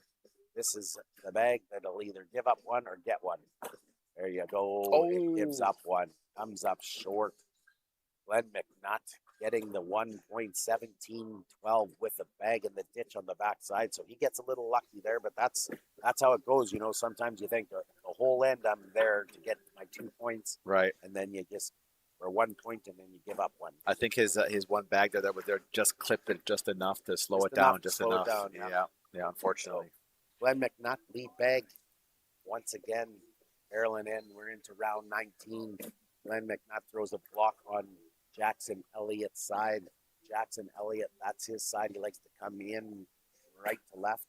Throws a block on Glenn's side. So now Glenn will look to see if he can nudge his bag in and replace it. He goes up and just hits another airmail. Amazing how he can hit those airmails on command. Jackson resetting. See if he can pull his bag around Glenn's. Oh, nicely done. Brings them all closer to the hole. Glenn's probably first to fall.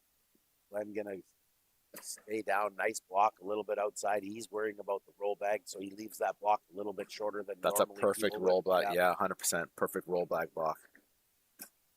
And Jackson airmail. Gets a backside airmail. Wow, he's like, you want an airmail? I can airmail too. And Glenn McNutt gets his bag to go. Drifts off to the side, so now Jackson needs to probably drag a bag here. He's going to give up. Gets 1. So he gets 1, 8-7, just gives it a nudge. He's looking probably to get a couple there, or maybe a shooter to go in there, but right. 17-13. Jackson Elliott's inside arm will probably see a block. First bag block here as he's down by 4, needs to get back into it. Knowing, though, that Glenn McNutt has been putting on an air show here. So we'll see. Let's see if Jackson can set up a big end. Nope, goes straight down the middle. Made me a liar. He did this last year as I was commentating too, but there you go. Big, yeah. I mean, I think they're both. I think they're both adjusting. You can see them adjusting almost round by round, depending on what's happening. I think they're trying to play with each other. Jackson, then missed by Glenn. Glenn got a corner over the hole. If he needs to go get it, he probably can. Jackson goes in. He won't go get it on this bag, that's for sure. There you go. Nudges his own bag further on the back. Jackson will just go in here. Nicely done. Glenn will probably wash this out at 10. Yeah, I think you just try to wash it out. 10, 10, 17, 13. Not worth it. Not worth it to try to go the airmail drag there. You're in the lead. You're already leading by 4 points. You don't need to miss that and give up any points in this round. That's what we do. We don't shoot at the level he does. That's my strategy. My strategy is to lose quickly so that I can go to the bar. Yeah. If I'm not done in 12 ends, I'm tired. I'm good. I got my cornhole fix. I'm good. Time to drink. Jackson Elliott starts us off, trying to go in. That'll end up at the bottom of the hole, I'm sure. Glenn McNutt over on Jackson's side, fast side down. Jackson looking to come down the middle and pull that bag in. Does, and puts a nice block in Glenn's space. Glenn pushes into it. Still Jackson's bag not in the bottom of the hole. Jackson will look to probably nudge that. Oh, brings them all in. Nicely done. He's looking to just get his 2 points and get out of here. Glenn McNutt, another block, trying to get back in this end, hoping for a ricochet and a miss. Or a back block and an airmail will get him back into it. He says, nope, I'm not playing your game, Glenn. And in he goes. Nicely done. There you go. Jackson Elliott picking up 2 points with one miss from Glenn off to the right. Not even by much, right? Like it's not even by much. He's it's 2 inches to the right too much that he can't bring it back into play. He's got a great cut bag that can bring that bag back into play if need be, but it was just a little bit too far out there, and Jackson made him pay for that. So 17-15, we head back to the Jackson inside arm. Maybe he'll block it. And if you look at their PPRs right now, 8.3 for Jackson, 8.4. Like, so they're right on par with each other. I mean, the stats are 44 in for Jackson, 47 in for McNutt. I mean, they're so tight. It's such a tight game, and it's reflecting on the score here. There you go. Jackson Elliott goes block. Glenn McNutt, looking to prevent the roll bag, goes with a block, level 3 block. There you go. Glenn McNutt shoots a short airmail, cleans up the front of the hole. Now that bag that Glenn threw is back into play for him. Jackson tries to go for the cut bag. Glenn comes back down the middle. It looks like he's probably going to try and collect that bag. Misses, knocks Jackson in, and goes off the back. Jackson bags on life support on the back of the board. This is Jackson's cut shot. Let's see if he can get around it. There's the tilt. Just misses again. So Glenn's going to go have a look. Yeah, this is a pivotal one in the match. So Glenn here. right now is sitting 4, right? So and Jackson's 5, 8 or 5. Jackson doesn't have another bag left. So Jackson's done. So now if he drags this in, he'll pick up a point. If he goes backside airmail, he'll give up a point. So I'm guessing that's the 2 shots. If he stays down the middle, that means that he's probably either going airmail or he's going to do a heavy push. And that's what gives these players the consistency. Glenn McNutt off to the left on his side of the board. If he needs to go out and get it, he probably can. Jackson, worried about it, throws a block over there. Probably needed to just go in. There you go. Glenn tries to cut around, doesn't get it to go. Now Jackson can come around that right side, looking to score 2 points here with getting in with 10. Nicely done. Glenn taking a breather. Now he needs to decide, do I go get that bag or do I give up my 2 points? Not an easy get around either, though. That's the problem. Set himself up in a bad spot. See if he can get up and over. Timeout.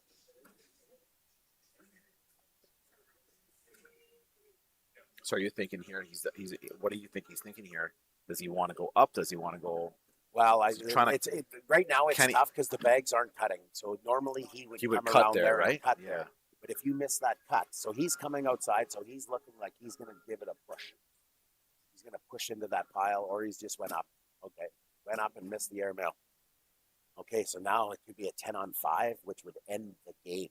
So now if Jackson hits this cut, he doesn't.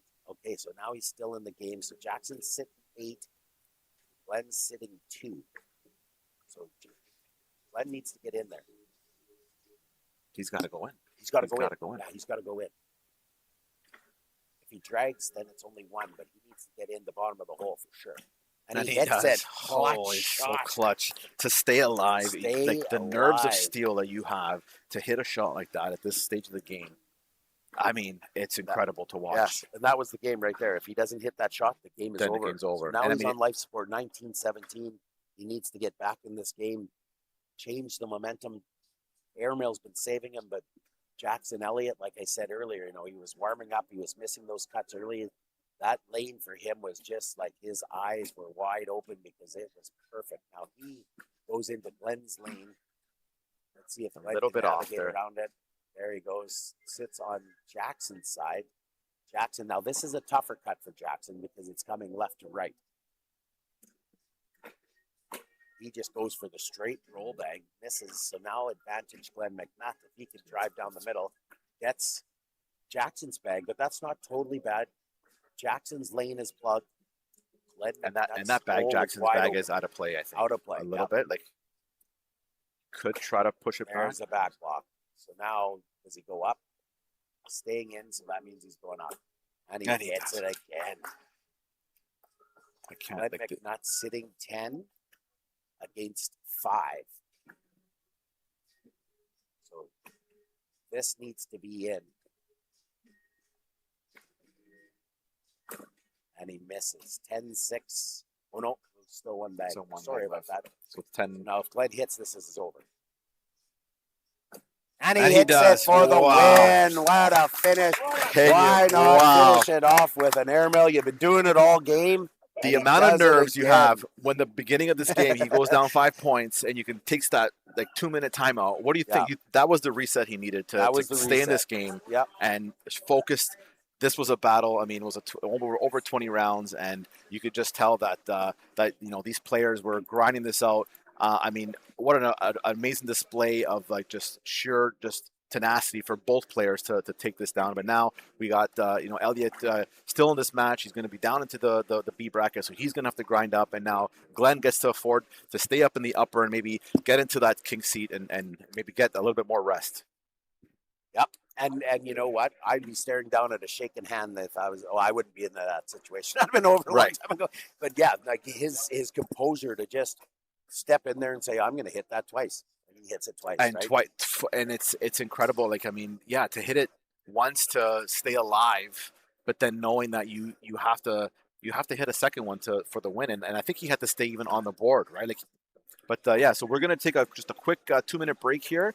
We'll be right back with some more live action at the Canadian National Championships. The other thing that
Okay, we're back here, and this is the King's Seat game for the Elite 16 men here at the Cornhole Canada National Championship in Orillia, Ontario.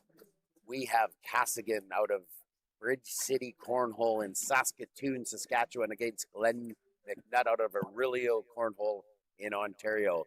This is going to be a battle, and this tells the tale of two parts of the country. You know, when you look at a Glenn McNutt, playing out in Ontario, when you look at the stats, his average opponent shoots an 8.44 PPR, and he maintains an elite 8.95 PPR. In contrast, Cassigan out in Saskatchewan and Saskatoon, a new league out there, a great little league. If you're ever in Saskatoon, go check it out. His opponents only shoot a 7.5.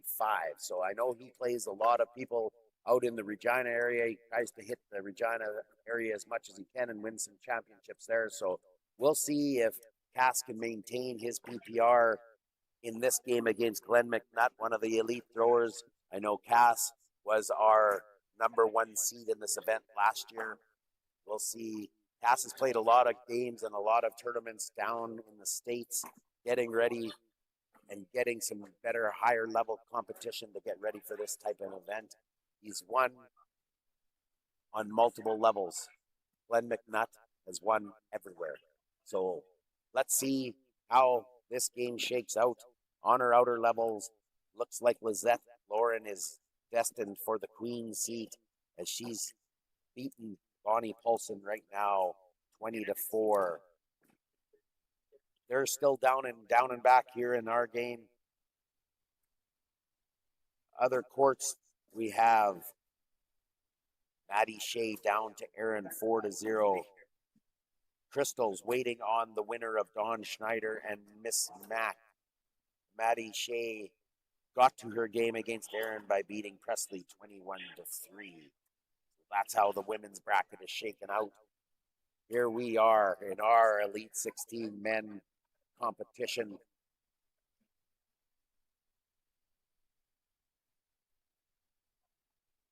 Yeah, and it's like the competition is just getting steeper and steeper, and Glenn McNutt just battled in that amazing match against Jackson, and now he's got to face Cass, who's another elite player here at the Cornhole Canada, and so there's no easy games for any of these players here. I mean, every game is going to be a grind. Like that last match was pushing almost 40 minutes. That's got to play a toll on your body, but this is part of Cornhole. You gotta maintain. And and here's an up and comer in Cass. He's only been playing for 2 years. Loves to practice, loves to play the game. When the cameras are on, Glenn has scored 35 perfect rounds in 150 rounds when the cameras are on. Cassigan, he's only shot 10 in 60 rounds. So we'll see. I know Cass can throw. I throw against him all the time. He starts us off on the left side of the hole. Glenn McNutt drives the hole and in. Cass will need to stay with him early. Cass down the middle and in. Glenn, second bag at the bottom of the hole. Bag 3 for Cass, down the middle and in. Glenn McNutt, down the middle and in. Round 1 here in the King's Seat game. Cass finishes up with a 10. Glenn gets his 12, and that's a backyard 4-bagger. Brought to you by the Backyard at the SCA, proud sponsor of the boards here at the Cornhole Canada National Championship in Orillia, Ontario. 2-0 lead for Glenn McNutt. King Seat game. So winner of this goes to the King Seat, which means he'll be waiting in the finals, waiting for the bottom side, the B bracket. So for any new players or new people watching here, this is a big game for both of these, because this gives you that elusive double game in the finals, because there's a double dip situation that can happen. Because you got to lose twice to lose in this tournament. First bag blocked by Glenn McNutt. Cass will probably push through it, push and replace. So that means he just stays there in front of the hole, guarding it. Glenn McNutt goes right to the back block. Probably not scared of a roll bag here, and with an airmail like his, why would you? Back block. Glenn goes with the push, the heavy push, cleans it up. Now set to get 2 again on Cass. Cass gets in for 7. Glenn in for 12, and that's back to back 4 baggers for Glenn McNutt. Started that end with a block. Manufactured his 2 points. Not total run and gun, but enough to get one miss from Cass. Got the bag over there on the right side. Picked up his 2 points. Glenn McNutt, 2 rounds in. Perfect game. Cass shooting 10 and down by 4 as we head to the other direction.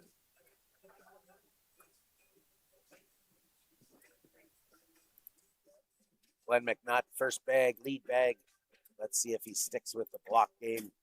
He does. Cass settling in, see if he pushes through. He goes for the back block. Glenn McNutt probably going to go up over top. Does, hits the backside airmail. Cass now probably has to match that. Doesn't, goes for the roll bag, shoots it off the back. Glenn McNutt, another one down the backside of the hole. Cass in trouble now. Another bag in the ditch. This could be 12 on 1. So there's a 10. Glenn clips his bag on the way in. I think he might even been trying to airmail drag that. Misses 10 on 2. Big round, 8 points, 12-0 in this King Seat game.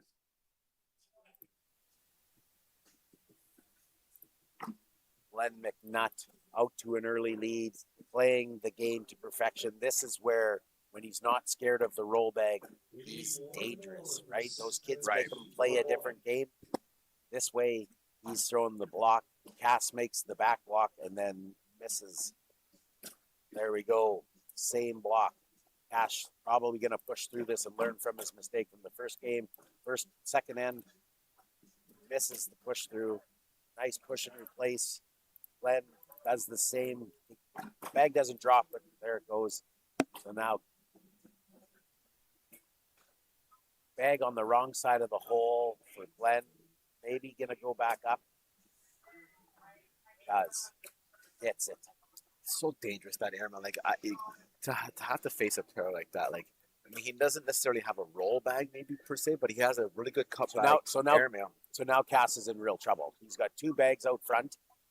Some bugs flying around here. He's got 2 bags out front. Glenn just hit an airmail. Glenn's half in the hole. He hits this airmail. He's sitting 12. The best Cass can do is 10. There he does it again. Unbelievable. 12. That's a 4-bagger brought to you by the Backyard at the SCA. Cass gets the collect, or limits the damage to 2. That looked like that could have been an awkward end, but ends up only being 2, but you're down 14-0 in this King Seat game. Lead bag in Glenn McNutt's hands again. And that lead bag is so dangerous, especially when he can block perfectly. Right, and he's just... Oh, and there we go. We get a miss. First miss. Making us liars again on the live stream. I just missed it there. He just shot to the left. That bag's out of place. This is an opportunity for Cass to get this game. We have Glenn goes back to the second bag block. Cass goes for the push through. Glenn, nicely done. Nice collect. So now Cass needs to bring this bag back into play. Should have no problem getting it. Comes around the wrong side. Glenn's going to step out, hit his lane, get in for 10. Does just that. Cass will come down the middle and try and bring this red back into play and get on the scoreboard. Misses and gives up another 2. 12 or 10-8 for Glenn McNutt, stretching his lead 16-0.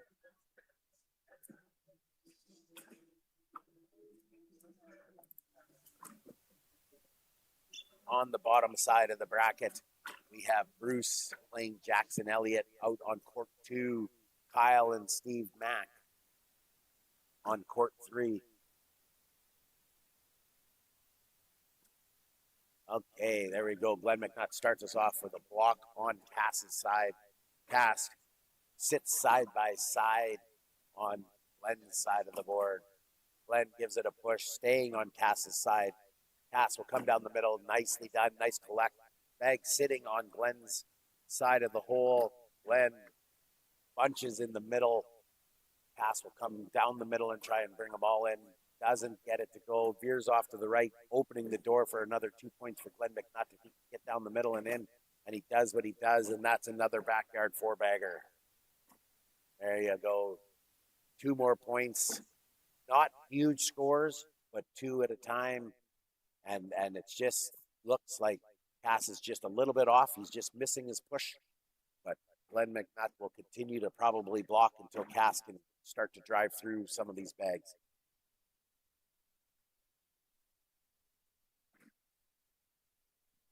Yeah, and this is a big 18-point lead, 18-0. And as we were Andrew last night, who was commentating, this is called gut chat time. So we gotta you gotta make it happen here. You got one. All you need is 3 points, and you win this game. I mean, this game is pretty much over. I think Cass, is gonna have to regroup after this one for sure. There's another miss by Cass over on the left side. Glenn back blocks. Looks like he was looking to, by his grimace on his face, he was looking to go straight in. Well, why not? There you go. Nice get around from Cass. Clean up for Glenn. Misses and gives some points to Cass. Free bag points here. Goes for a roll bag. Misses 8-6. 2 points. 2 points for Cass. 8-6. And you can see the difference right now, like even with not having to contend with that block with that Elliott was throwing, Glenn's throwing, he was throwing an 11 point something, and now he's at 10.57. So like the PPR that he's throwing now versus he was throwing in the 8s against in the mud game. In the mud game, right? So not to say that it's any, we know he can throw high 10s, but when it's your when he knows that he's not going to get in trouble, he's going for that hole every time, right? And that's why he's so dangerous, because he can go run bags and you can't. The only way to stop him is to mud it up. Cleaning up his mess in front, puts the block down, hoping for a ricochet off, and then run the hole after that. And that's been getting him to 2 points, probably 6 out of the 7 and 8 ends here. And Cass has been shooting 10s, but 10s don't score when your opponent's shooting 12. So that's 20-2 now for Glenn McNutt, and I'm guessing he won't change his strategy. He'll put the block down, even when Cass had lead bag and the bag on the middle of the hole on the floor. Yeah, he would throw that second bag block and hope for the ricochet to get back into the end. And it's been happening every end here. So Glenn will have lead bag. He looked to go in the hole and he went deep. So now that's a door open for Cass. Let's see if Glenn, and Cass throws a muffin. So now Glenn will probably just run the hole for a 10-on-9. So that's all Cass can get at this point. But now he can only get 7. So this game is over. I don't see Glenn missing 2. Cass looks for the and 1, misses. Glenn gets in for the 10, and that shall do it. And you have your king seat winner.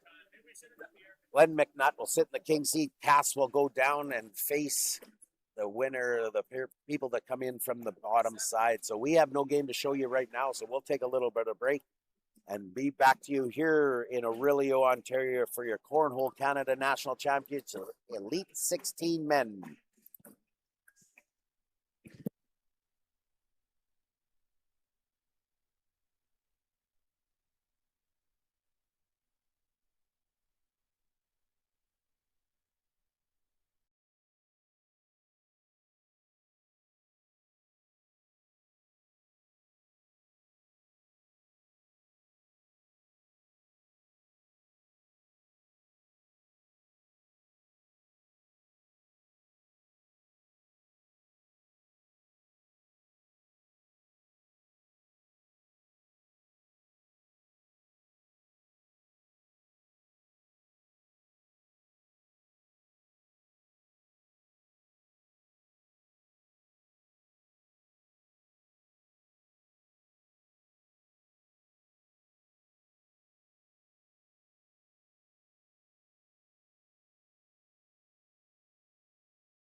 And we're back on the bottom side of this bracket. We have our king seat sitter here at the Elite 16 men at your Cornhole Canada Championships here in Orillia, Ontario.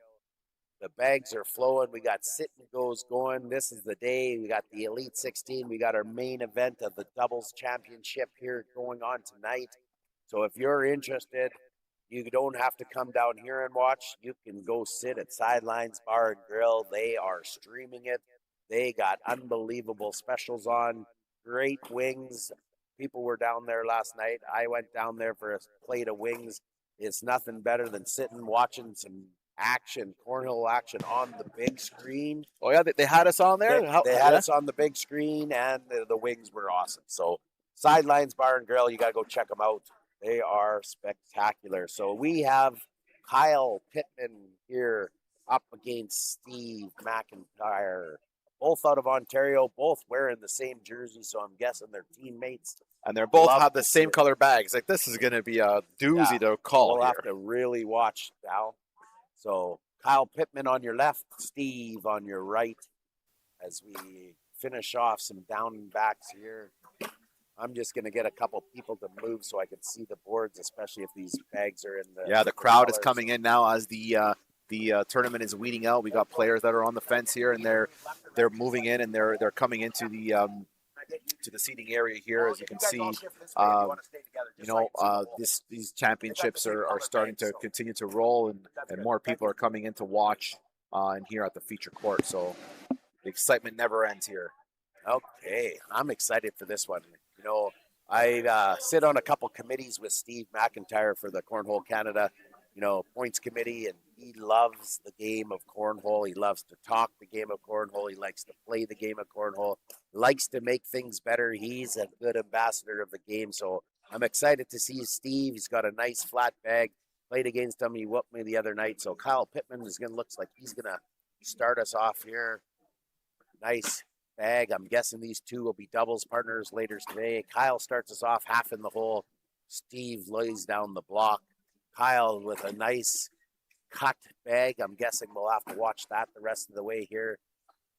Steve pushes into the nook of the cranny there. Looked like a roll bag attempt. Steve gives it a push. Doesn't go. It's sitting there. That's his bag. So he's got two bags in hole control. Kyle almost gets the roll to go. Steve's going to step out and see if he can collect and follow this bag. He wants to call a timeout, but I think it's N1, and he's saying, I only have two, so I'm going to hold on to him. Throws a bag, gets two to drop, so there you go. Looks like probably an 8-8 wash. Oh, no, there's 5 bags there, so. It's so hard with the bags when they're so similar. It's really hard to see there, but yeah, they got the score now, 2-0 for Steve. Steve gets a nice push on the two bags. He set it up nice, had the bag sitting there. All he had to do was give him a little shove. Steve will start us off with lead bag. He goes straight in the hole down the middle. Kyle, next bag, down the middle and in. Steve, looks like it'll be a run and gun end. First end a little muddy, second round. Kyle comes up a little bit short on Steve's side, not too bad. Goes for the cut. Steve coming around the right side of Kyle's bag. Kyle goes for the roll down the middle, misses. Nice bag, gets his to drop on the outside. Kyle sitting right and left, or Kyle in the middle, Steve's right and left. Oh, what good bully, but doesn't get any love. Looks like that's an 8-8 wash. He hit that bag perfect. All he needed to do, I think, if Steve's bag comes a little bit more back, it frees that hole up to fall in, and then I think Kyle gets his front one too. So a little unlucky there. 6-0, Steve McIntyre out in front. Having said that, Steve shanks his first one. Kyle down the middle and in. Steve down the middle and in. Kyle looking to get a couple back here with Steve in the ditch. With that bag, it limited to one. Steve regrouping, fires the next two right down the middle. Kyle misses another. Now the door's open for Steve to steal one here. Gets in on his 9. Kyle needs to be in to limit the damage to 1. Does just that.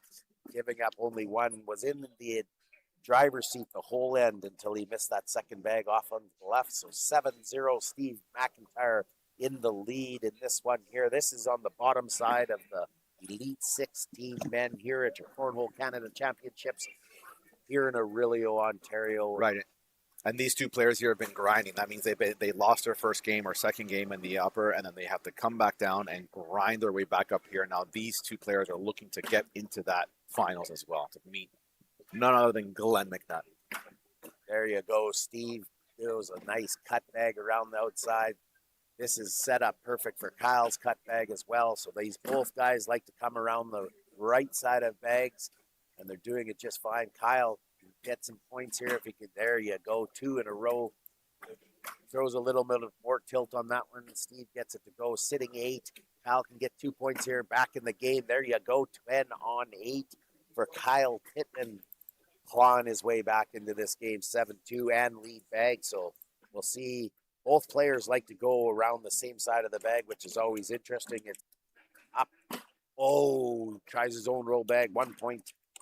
7-3. Kyle Pittman clawing his way back in there. Nicely done. You've seen 3 cut bags, 2 roll bags. I love it. Both these players, I'm guessing, play against each other all the time.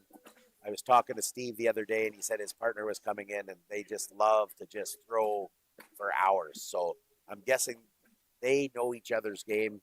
It's a matter of who's on more that day. Steve off to the left, off to the right. Kyle off to the left. Nicely done down the middle and in for Kyle. Steve bullies his own bag off the hole even more. Looks like this will be field goal kick in for the rest of this end. There you go. 2 bags remain. You know, even though those bags are set up like that and you can just run the hole, you still have to stay on. And there you go. Steve lets up a little bit, throws a little lazy bag. It stays, doesn't have the momentum to get in there, and it stays out. There you go. 2 more points for Kyle Pittman. It just changed just like that. I'm a big fan when the field goal posts are up that you throw fast side, but these guys throw some pretty nice flat bags that travel up these boards that other players always have trouble with.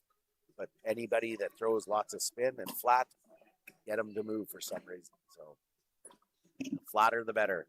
There you go, Kyle Pittman down the middle and in. Kyle's bag over there on the right. Steve's down the middle and in.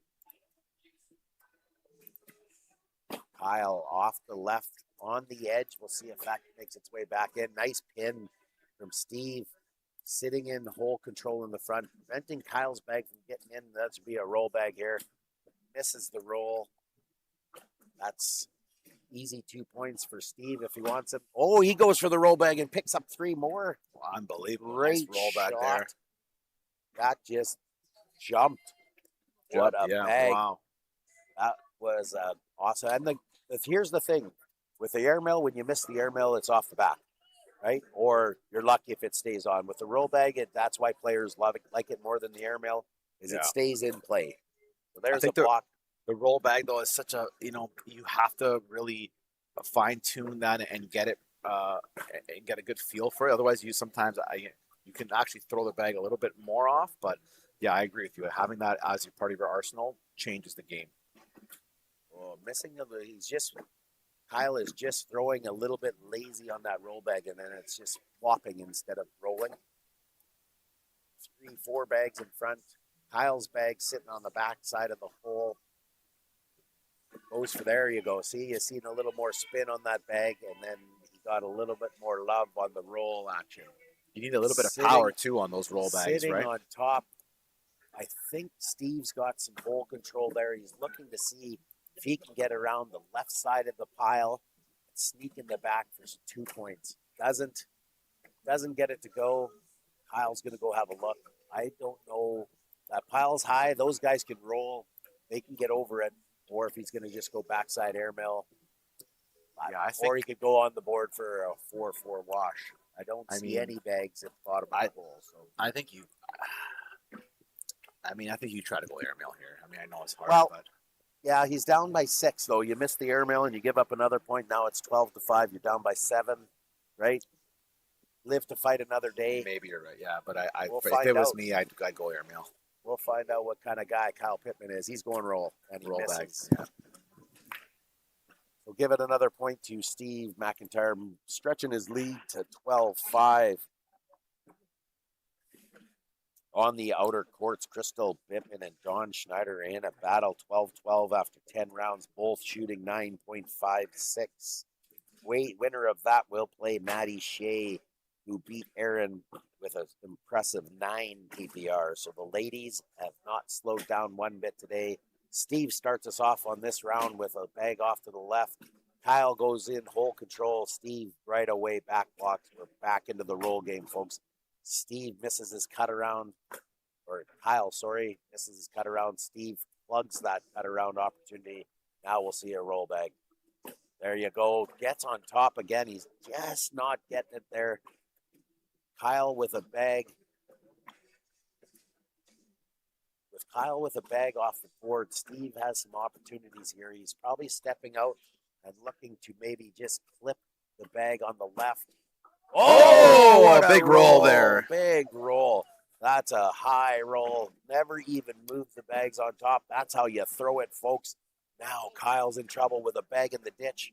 Steve's sitting 6-on-2 right now, so he has to try and get in there. Otherwise, it's going to be 15-5. Goes for the heavy push, throws it off the board. So that's a 6-on-2 for 4 more, 16-5, 15-5.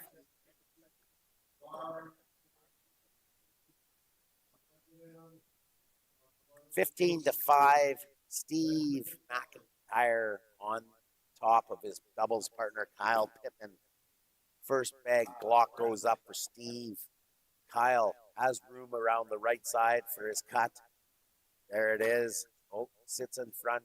Just throwing a little timid. It's missing it. Oh, and Steve is not throwing timid at all.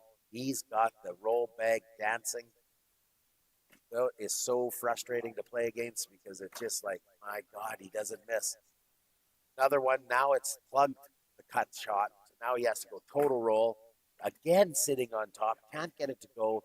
Steve stepping out. Last time he stepped out, he hit an absolute doozy roll bag. Let's see if he does it again. Does it again. Off to the right side, though. Still in play. Kyle with one in the ditch. In trouble again. Calling another timeout. Kyle's probably happy his doubles partner is throwing so good, but not at this point because against him in this one. Right, these two are going to be playing with each other in about a couple hours, maybe like an hour and a half here. Yeah. 2 hours, yeah, exactly. So it's amazing that they're traveled all this way to get here and they get to play each other. And these guys are from the Windsor area. Windsor area. Old auto industry town, eh? Yeah. On the border, you're good. Okay, let's see what Kyle's got in store for us here. One bag remains. Needs to get in the hole here. He's in trouble. Steve already hit an absolute doozy air roll bag. Whoa! Did it go in? No Did it go in? At all. Hits it perfectly. Holy Gets moly. nothing to go. Oh my God. Kyle Pittman has had the worst luck in this game you could ever imagine. He hit that absolutely perfect. Everything was going. Steve's bag on the left side of the hole was going to stay out, I believe, but he ends up giving up 3. Still alive, but on life support, 18-5. 18-5. And you know what that means, Andrew? It's gut check time. Gut check time. Steve starts us off. Bag on half in the hole on Kyle's side of the board. Shouldn't be a problem. There you go. Nice cut bag, but it drops on as the board fell. Steve puts the bag exactly in the same spot. Kyle coming around the right side. Misses short. Steve throws up a block to protect his bag, and then we'll see him cut around the right side, I believe, because it's a wide open for him. Nice roll bag from Kyle. There's the cut bag. Oh, he went straight roll. Misses. Steve sitting 6 on the board for 2. Roll for 4. Doesn't get the roll. Gets 2 points. Kyle is just one little bit away from hitting every one of Every his rolls. Every yeah. roll. It's just sitting on top, just missing it a little bit. He needs maybe a little bit more gumption, a little bit more power in that to give it that extra kind of A little bit of it's like a fine line between that and then missing it, right? So, right.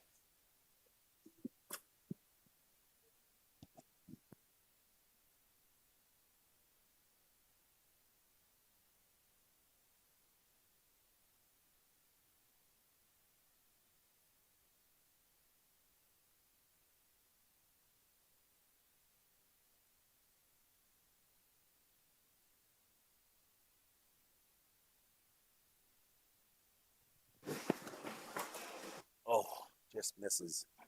You're in luck here. We are 18-7. Steve McIntyre on top.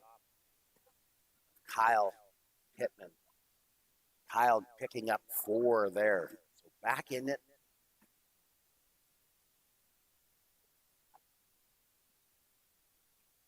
Lead bag in Kyle Pittman's hands. Looking to come on the comeback here. Sits on the right-hand side, his side of the board. With his cut, that's a tough pickup. Probably go straight roll bag here, a back block just to protect. Goes straight roll bag, nicely done. Steve follows, sits on top. We'll probably see another roll bag here from Kyle. Little bit dicey because those are Steve's bags that he's going over. Another nicely done. Kyle is finding his groove. He's given that little bit of extra. Then gets the miss from Steve. Steve's bag is, he's got 2 in front, but they like to roll it. Almost gets it, but it protects the bags there. So now Steve needs to hit something. 8 sitting 3 right now for Kyle Pittman. Steve looking, it's like, how do I get in there? The problem is that that's Kyle's bag on the left-hand side of the hole. So, he's got to be careful. Now he can hit the roll bag. He's hit it before. The cut bag's not there. Airmail's probably not there. Airmail's there on the right-hand side, but it's dicey. You might as well just go on the board for that one. So Steve is up 18-11. So we'll see what he does here. Probably the roll bag is probably your safest bet. There it is. Wow, what a shot. That is an end. That shot there is to give up 2 points.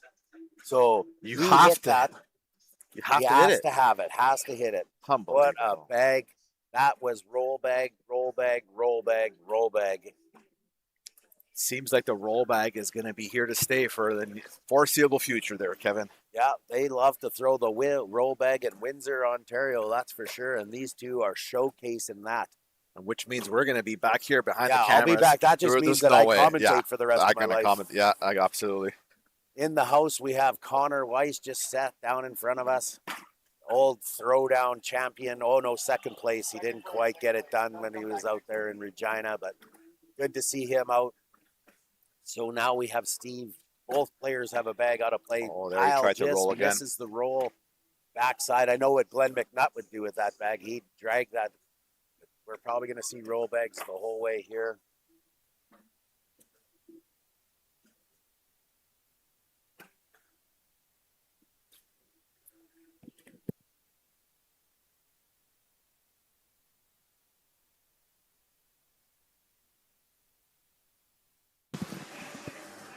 Kyle taking a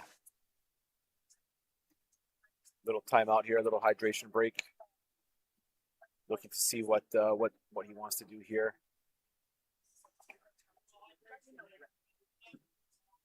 Both these players are teammates.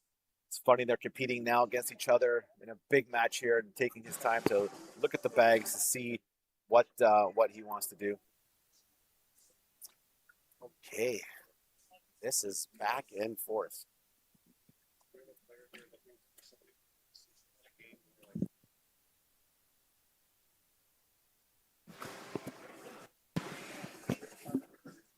Okay. Do we have any bags on the floor in the bottom?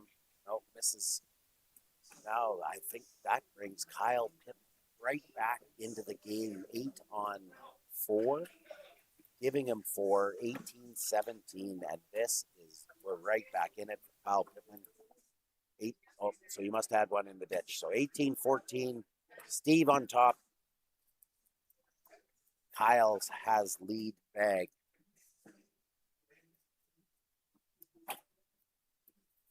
Starts us off with a block like they do.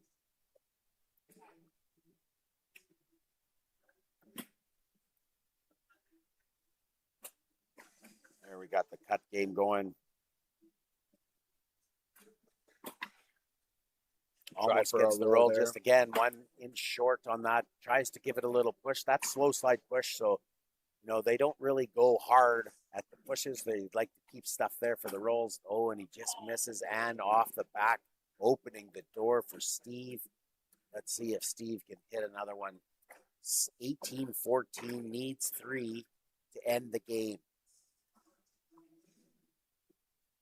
He's been hitting them all game. Oh, it just misses. Sits on top. Find it when it's really there's lots of bags piled up there. It's the roll bag. It's a little bit tougher to kind of get it over. It's like when there's 1 or 2 bags, but when there's 3 or 4, you really got to get it over there. 6-4 there. Steve gets closer, 19-14 on Kyle Pittman. Up next on this feature court, we're going to bring you the top 16 Tier 3 final. So we will slip away, get you a final. We will then come back to the Elite 16 men. There you go. Nice roll bag. Just misses Kyle. Now we got 2 bags of Steve's in front. Normal people would be back blocking that. Kyle goes for the roll. There he's not, just missing, just sitting on top again. He had one end there where he hit them all. So now Steve's got 2 bags, 1 in front, 1 on the side. Kyle will look to try and get in that hole. Not on his side. Misses the roll bag. Sitting on the back edge, still in play. Kyle clean up. Doesn't. So now he's sitting 6. So Kyle, if he went backside airmail, could get a bunch. Get 10 on 6, get 4. Let's see if he's got an airmail. Doesn't. Goes for the roll. Misses 6-6.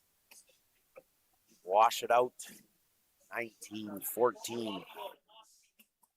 Now we're getting to a situation in the game where every point matters here, especially, you have Steve was sitting on 19 and Kyle 14.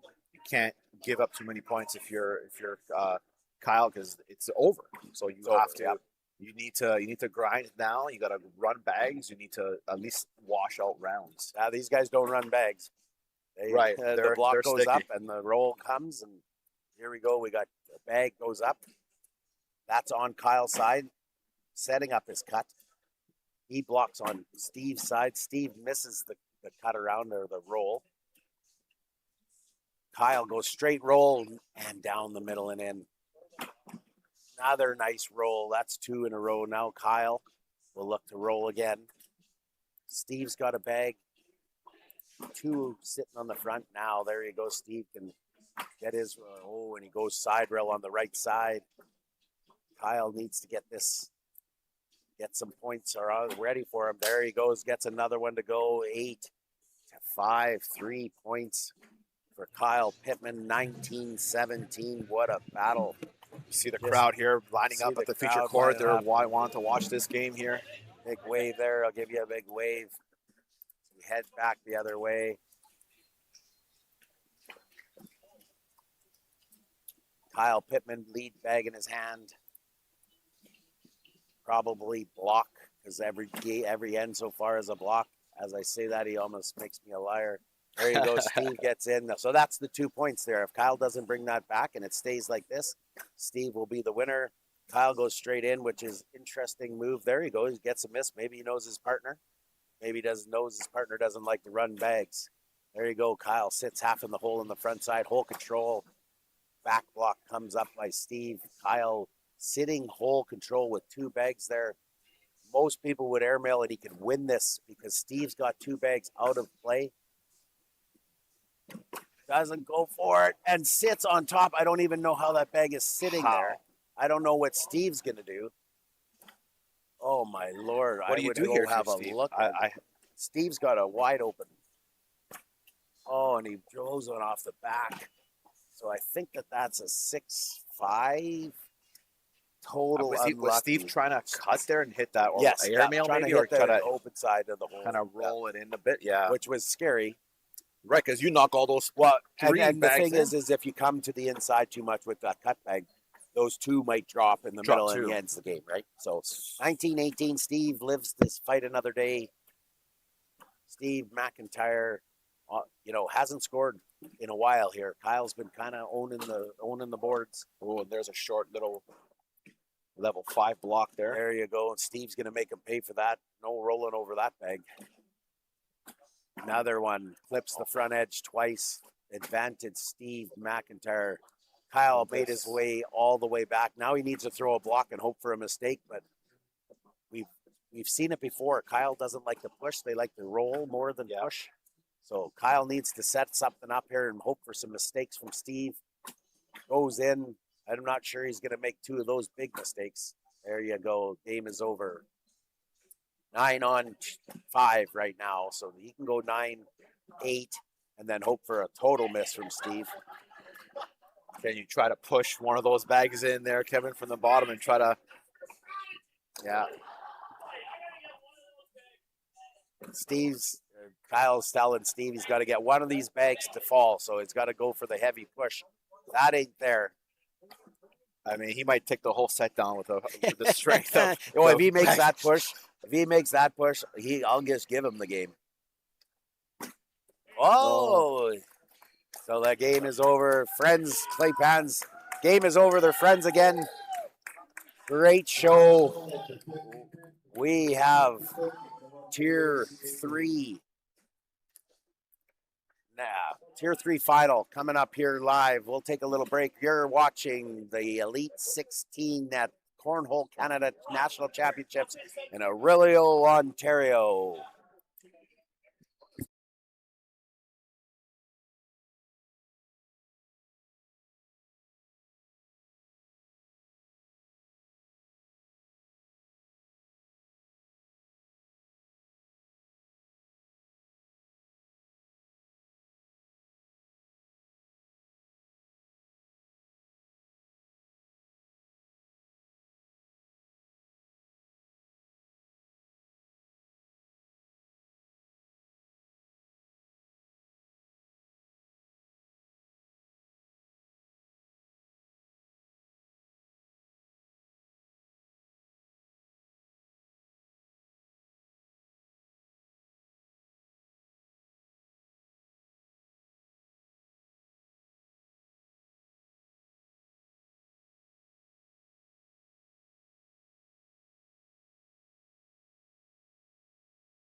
All right, and we're back here live at the Canadian National Cornhole Championships, and we have the Tier 3 finals game here. Finals on Court 1.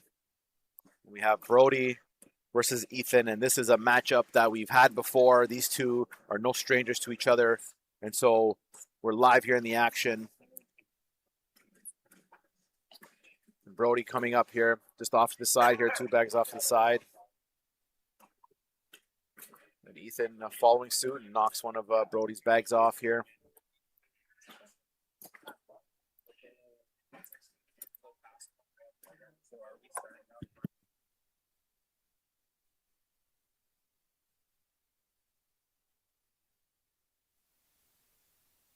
And Ethan taking an early lead here of 3-0 lead.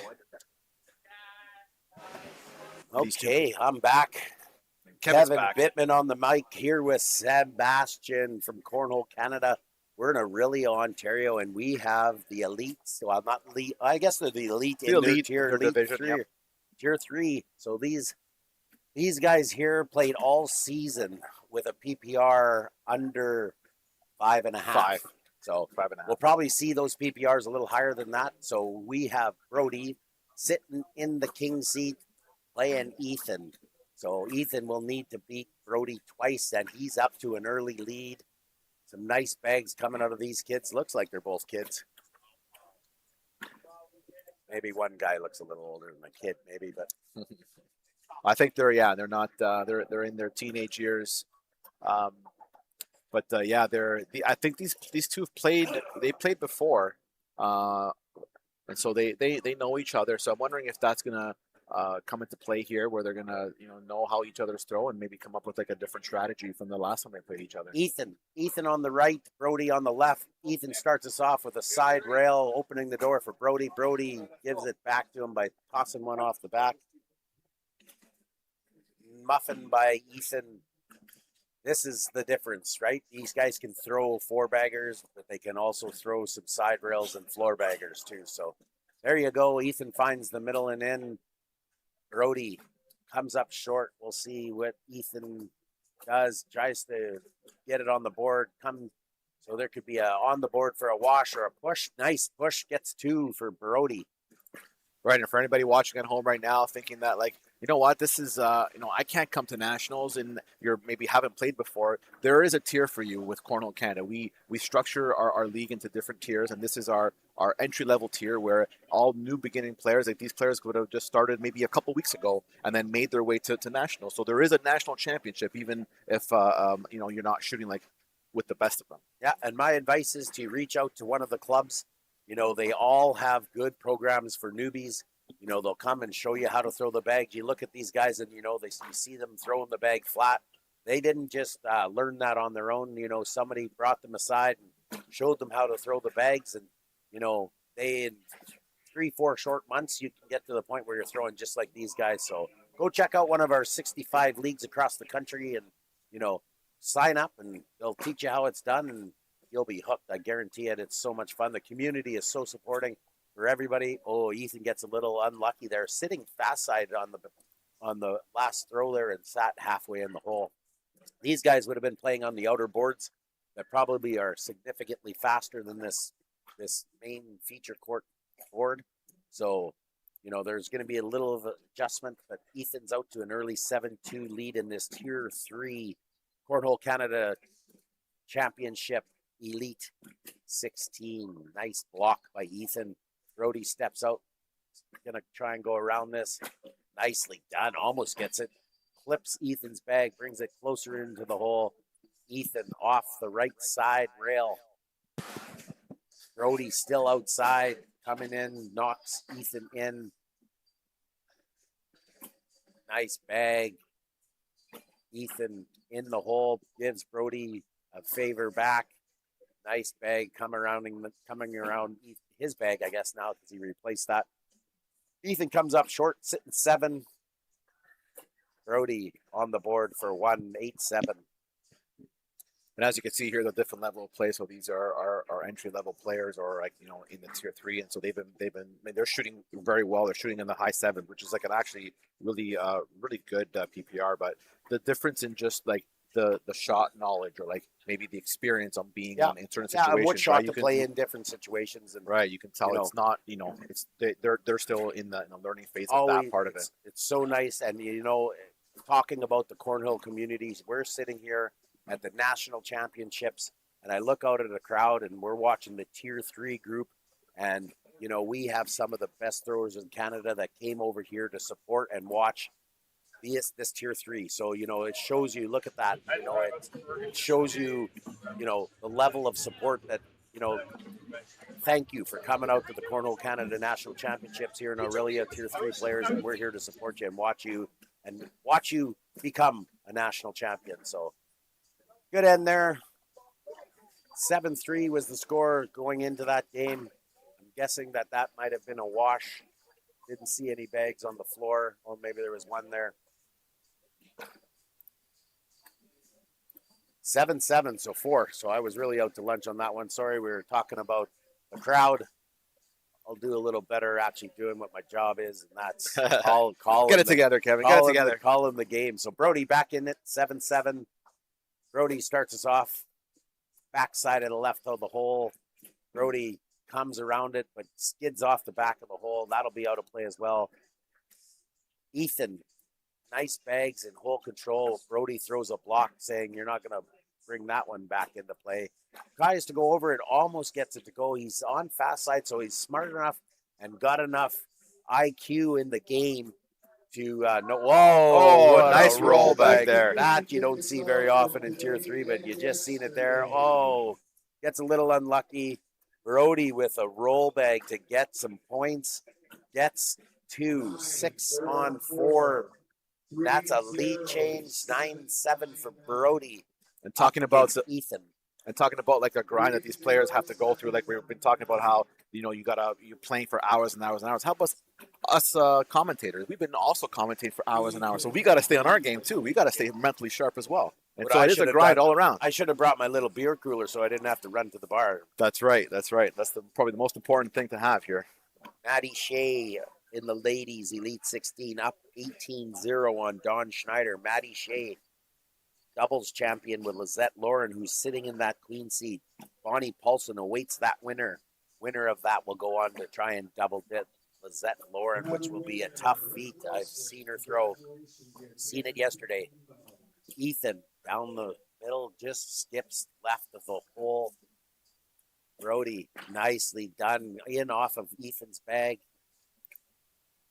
Get it. Oh, trampolines off of Brody's bags off to the right side. That should be a score for Brody again. Brody is warming up. You could tell the first couple bags he was throwing a little timid. Ethan was taking advantage of it. And now Brody is feeling the groove. Up 10-7 on Ethan. He is the king seat sitter. I am so excited that we got this Tier 3 championship game on the feature court. It's so great. It's so busy that it's hard to get everybody on, especially with the double dip. Brody loses his bag off the back. He's off to the right, so Ethan's got some chances here to pick up some points. Brody back blocks Ethan's bag. Ethan's going to go outside and try and hit his lane. It's wide open. Let's see if he can get it. There it is. Nicely done. Down the middle and in right.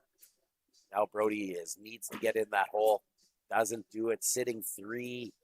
Ethan is going to put up a big score here. Does it. Nicely done. Stayed out on the outside. Sometimes for those Tier 3 people, it's, when you train, as you train more, you start to learn how to move outside the box and go down those lanes because the angles change. Yeah. Obviously, Ethan has practiced that before because he hit them nicely. So 14-10, he gets 5 and back another lead change. So Ethan's got lead bag. Let's see if he can stay down the middle. He's starting to feel it. Off to the left. On to Brody's side. Brody will probably have no problem going around that. Kicks right. Sits on the side. Yeah, and both these kids here just, running bags here, or not running bags, but playing a little bit slower.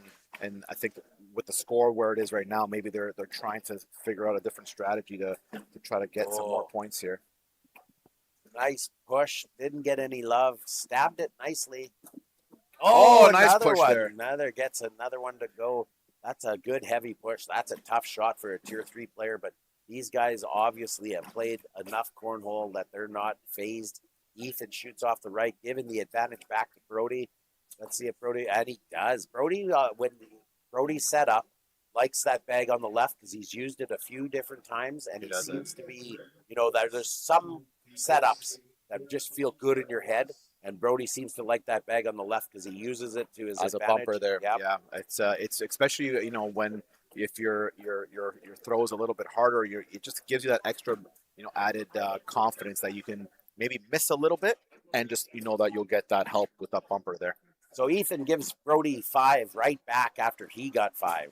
So then now Brody, 1 bag on the board, Ethan 1 in the backside out of play. There you go, Brody down the middle and in. Ethan needs to get this in. This comes up short. Brody comes back down the middle. Let's see what he's going to do. He's feeling it now. He back blocks. Ethan is going to go outside. We've seen this before. He hit it twice 2 ends ago. Oh, just clips Brody's bag. Brody in his side of the board is right jumped up. Oh, And nice he hits airmail. an airmail. That could be an airmail to win this whole championship. That puts him at 8-2. Just got to hit it. Oh, he's got to stay on the board. Oh, and that he just threw it away. If he'd have went on the board, it would have been only 20, and that ends it. So now we've crowned Brody your Tier 3 national champion. Elite 16, he'll take home $500 for that free event for playing all year round, coming, gaining the points. So good job, Brody. Cornhole Canada thanks you for all your dedication to the game, and thank you for putting on a good show. Brody, your Tier 3 Elite 16 champion. Up next, we'll see what we got on tap for you, but we have on the outer games, Maddie Shea did win her game, so she will play Bonnie Paulson in the B-side final. Waiting in the queen seat is Lizette Lauren, looking to cap off her weekend in the ladies divisions with a singles championship to go along with her doubles championship. She finished 3rd, so she would be third in singles, 1st in doubles, and looking to go 1st in the Elite 16. Not a bad weekend for Lizette Lauren. Cornhole Canada, one of Cornhole Canada's greats. She plays out of Orillia Cornhole, and she can chuck bags, that's for sure. She won last year in Alberta as well, so defending Elite 16 champion. So look forward to seeing that. Just waiting for some games to pop up here on the main court, just to show you. Maybe we could get a view of the crowd, but just to show you how, you think maybe that crowd was just there to see the elite men play. Have a look now. Nobody left at the mainstream, so they all cleared out. They'll be back, I imagine, to see the men's final. We're getting close, just waiting on another game here. We're at the Cornhole National Cornhole Championships here in Orillia, Ontario. You're watching the Elite 16 Championships.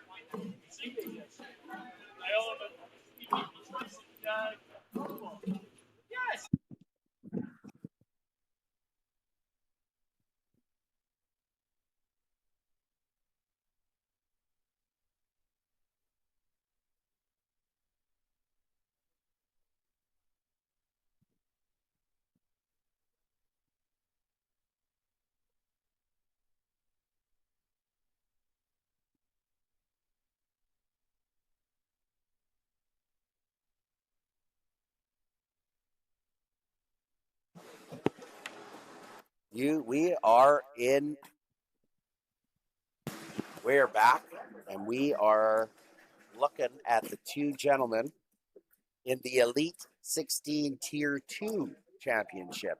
So we have a good stagger on our events. Yeah, we're getting lucky. A big shout out to Stuart, who was on the 1 and 2s back.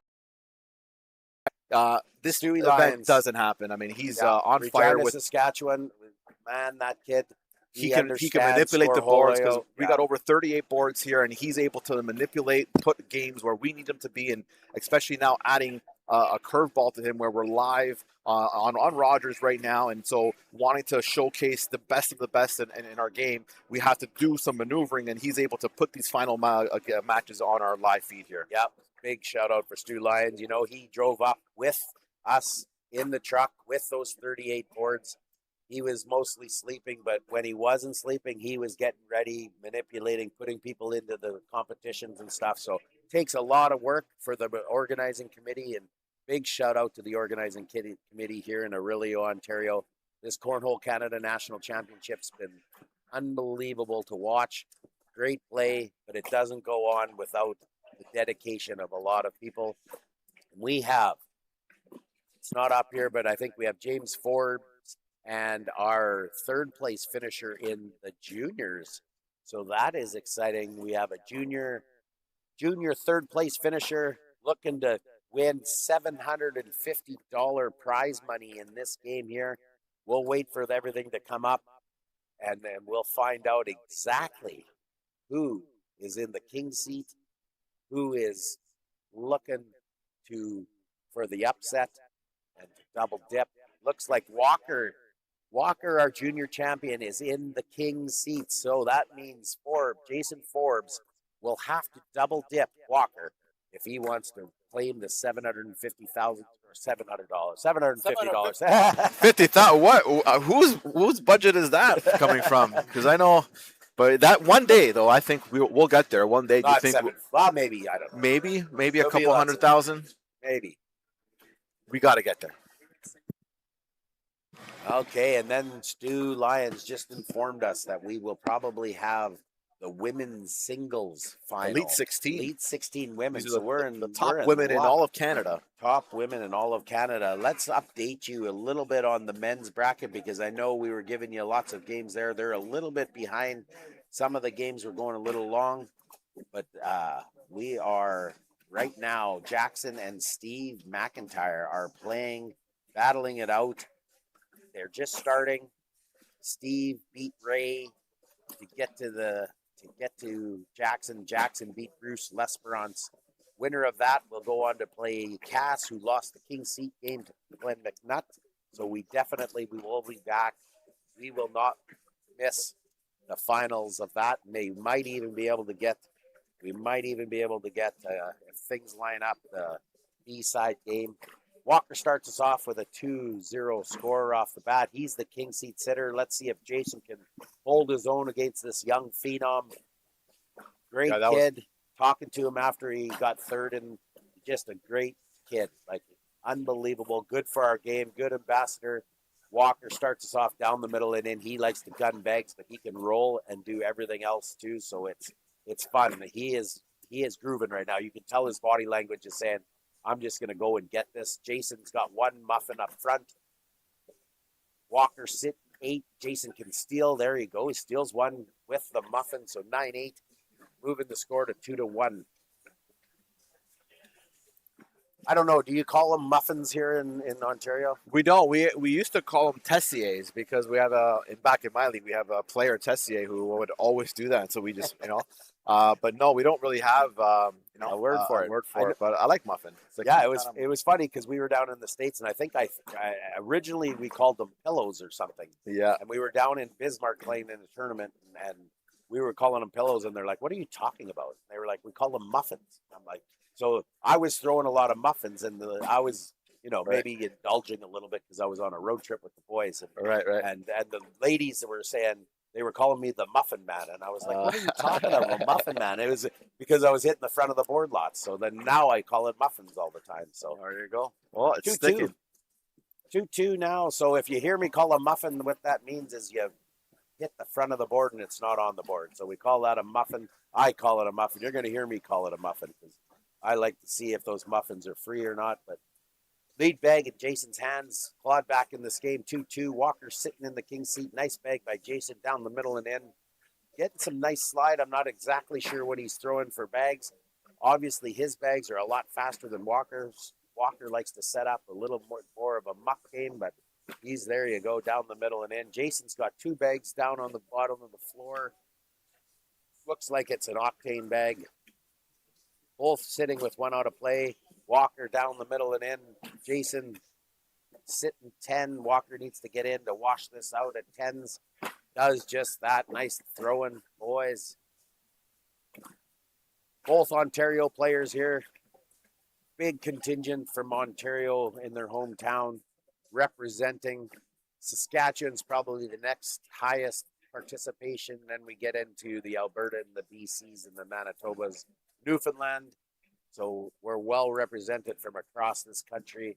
Jason Forbes, lead bag, comes up short, sitting left side of the hole. Walker throws a block. I was waiting to see when Walker was going to play it, try and change the game up here. Nice bag, tried to go for the roll, almost got it to tumble over. Now blocking Jason's way in there. Jason tries to back block, misses to the right a bit. Oh, so close. Walker is just missing that roll bag. There he goes, gets his miss from Jason. Now we'll see if he can hit that roll bag and get 3. Oh, he's going push, heavy push. That is such a sweet looking bag from a 16-year-old, 14-year-old. Oh my God, that's like, this kid's going to be incredible.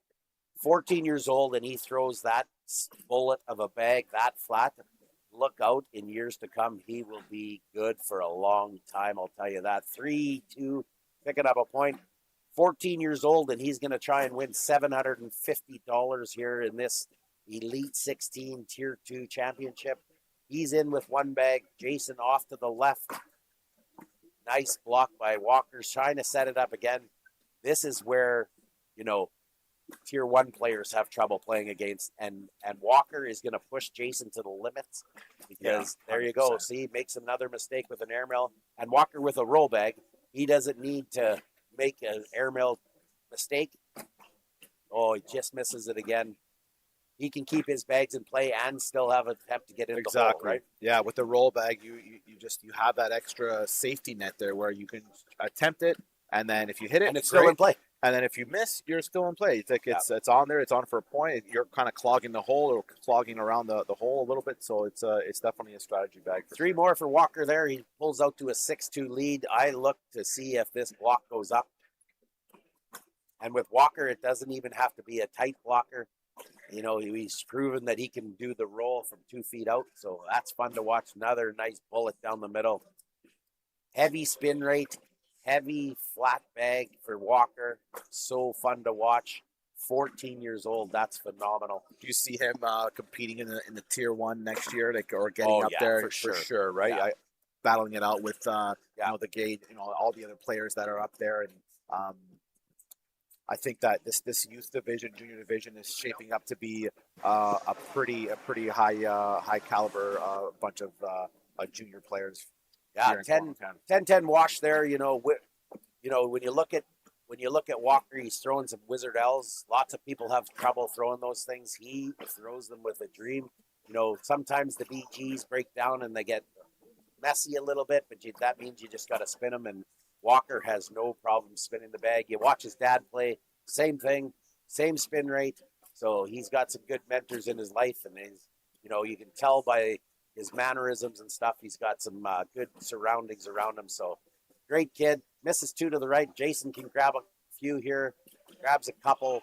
Had a chance for 4. Maybe rush that 4th bag throw a little bit. That 4th bag jitters is hard for lots of people. Tier 2, though, you got to remember these guys are not at the top yet.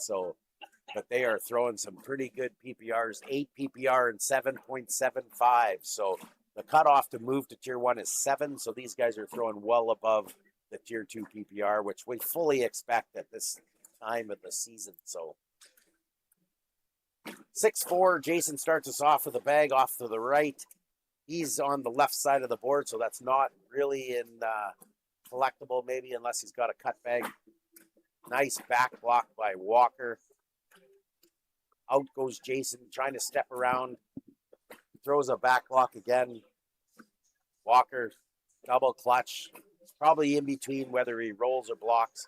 Looks like he's block it. Yeah, I think you were right. He was maybe thinking roll and then opted to block. Oh, gets an air mill. Doesn't get the air mill, but he gets the drag. So he gets two bags. But to two go. bags in there. That was a sweet. Oh, Walker just clipping the front edge. So Jason gets 2 bags to drop. That's why you set them there. So he gets a couple points, 6-5, clawing back in. What a battle we have here in this Tier 2 Elite 16 here at the Cornhole Canada National Championships in Orillia, Ontario. Lead bag in Jason's hands. Jason Forbes, Ontario. Walker from Ontario. Jason on a high, comes out side rail. Let's see if Walker can make him pay. Walker off to the right. On the left side, Walker, so that bag is out of play for Walker. Nice bag down the middle, half in the hole. Jason pushes through. Walker down the middle and in. Remember, Jason's got 1 bag in the ditch, so this is points right here. If he can get it to go, and he does. Well done, Walker. What would you say for these players here? Because I mean, right now they're shooting in the high 7s. You know, they're at this stage they're playing their lights out. But to take it to that Tier 1 level, like what do you think these players need to do to kind of get there? Well, the hard part is when you get to Tier 1, it's you're at a 7 PPR, but the high Tier 1 players are shooting 9s, right? So it's all about practice. You need to work the reps. You need to keep playing. And you have to accept the fact that you may not win a little bit in Tier 1 because the PPRs are higher. But these kids, like when you watch Walker throw and Jason, they have the skills. It's just a matter of getting more consistent and preventing some of those side rails. Right.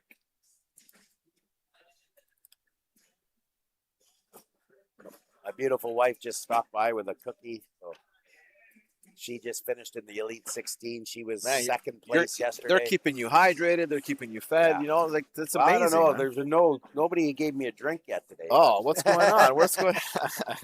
Don't they know we're back here? We're sweating like with the rest of you out here. Yeah, we need some hydration. Wash there.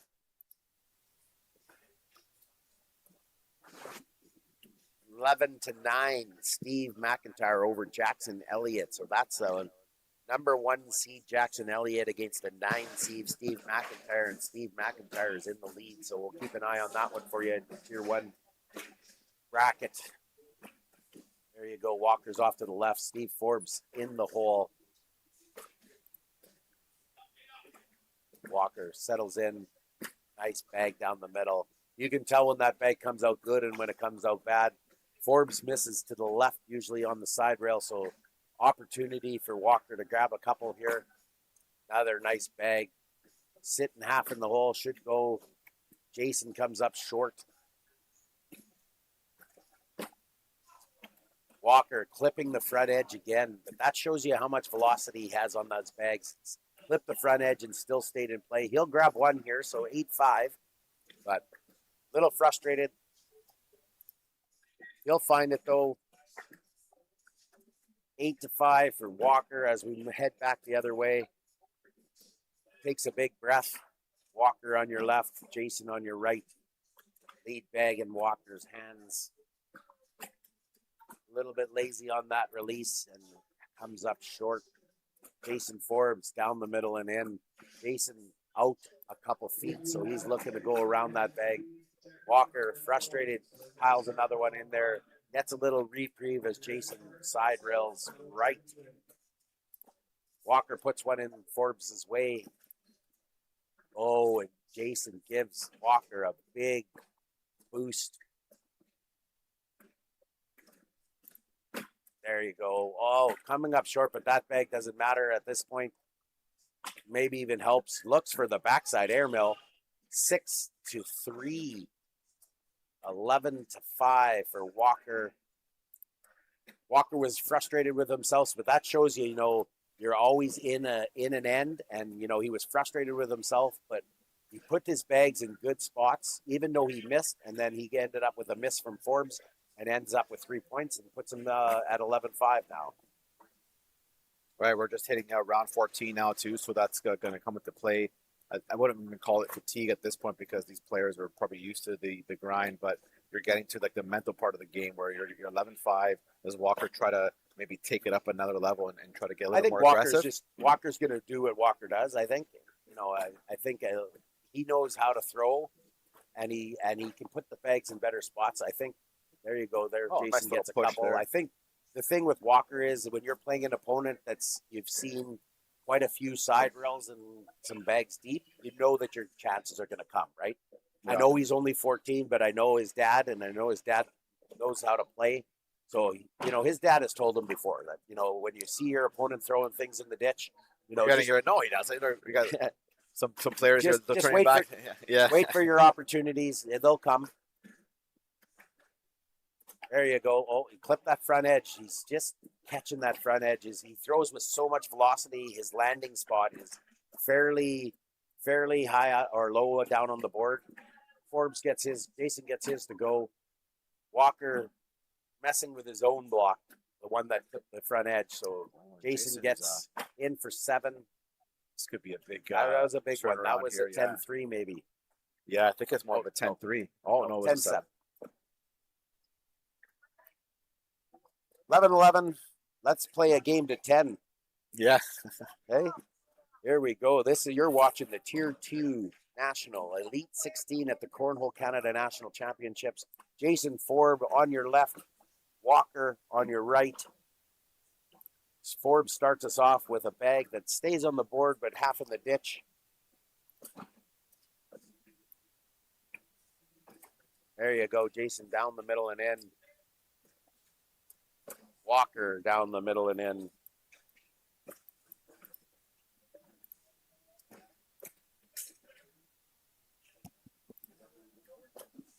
And as you see here, the crowd just picking up here and down the middle. Gives some openings. There's 2 good bags. Down the middle. Gives some openings. There's 2 good bags. Forbes pushes through 1 bag. Walker back block. Forbes comes up short. Oh, almost gets it to go. What a roll bag that was. Oh, I'm not even sure what fell there, but it looks like that's a 5. That could do it. That could be a 10-on-5. Nope. Must have been an 8-on-5.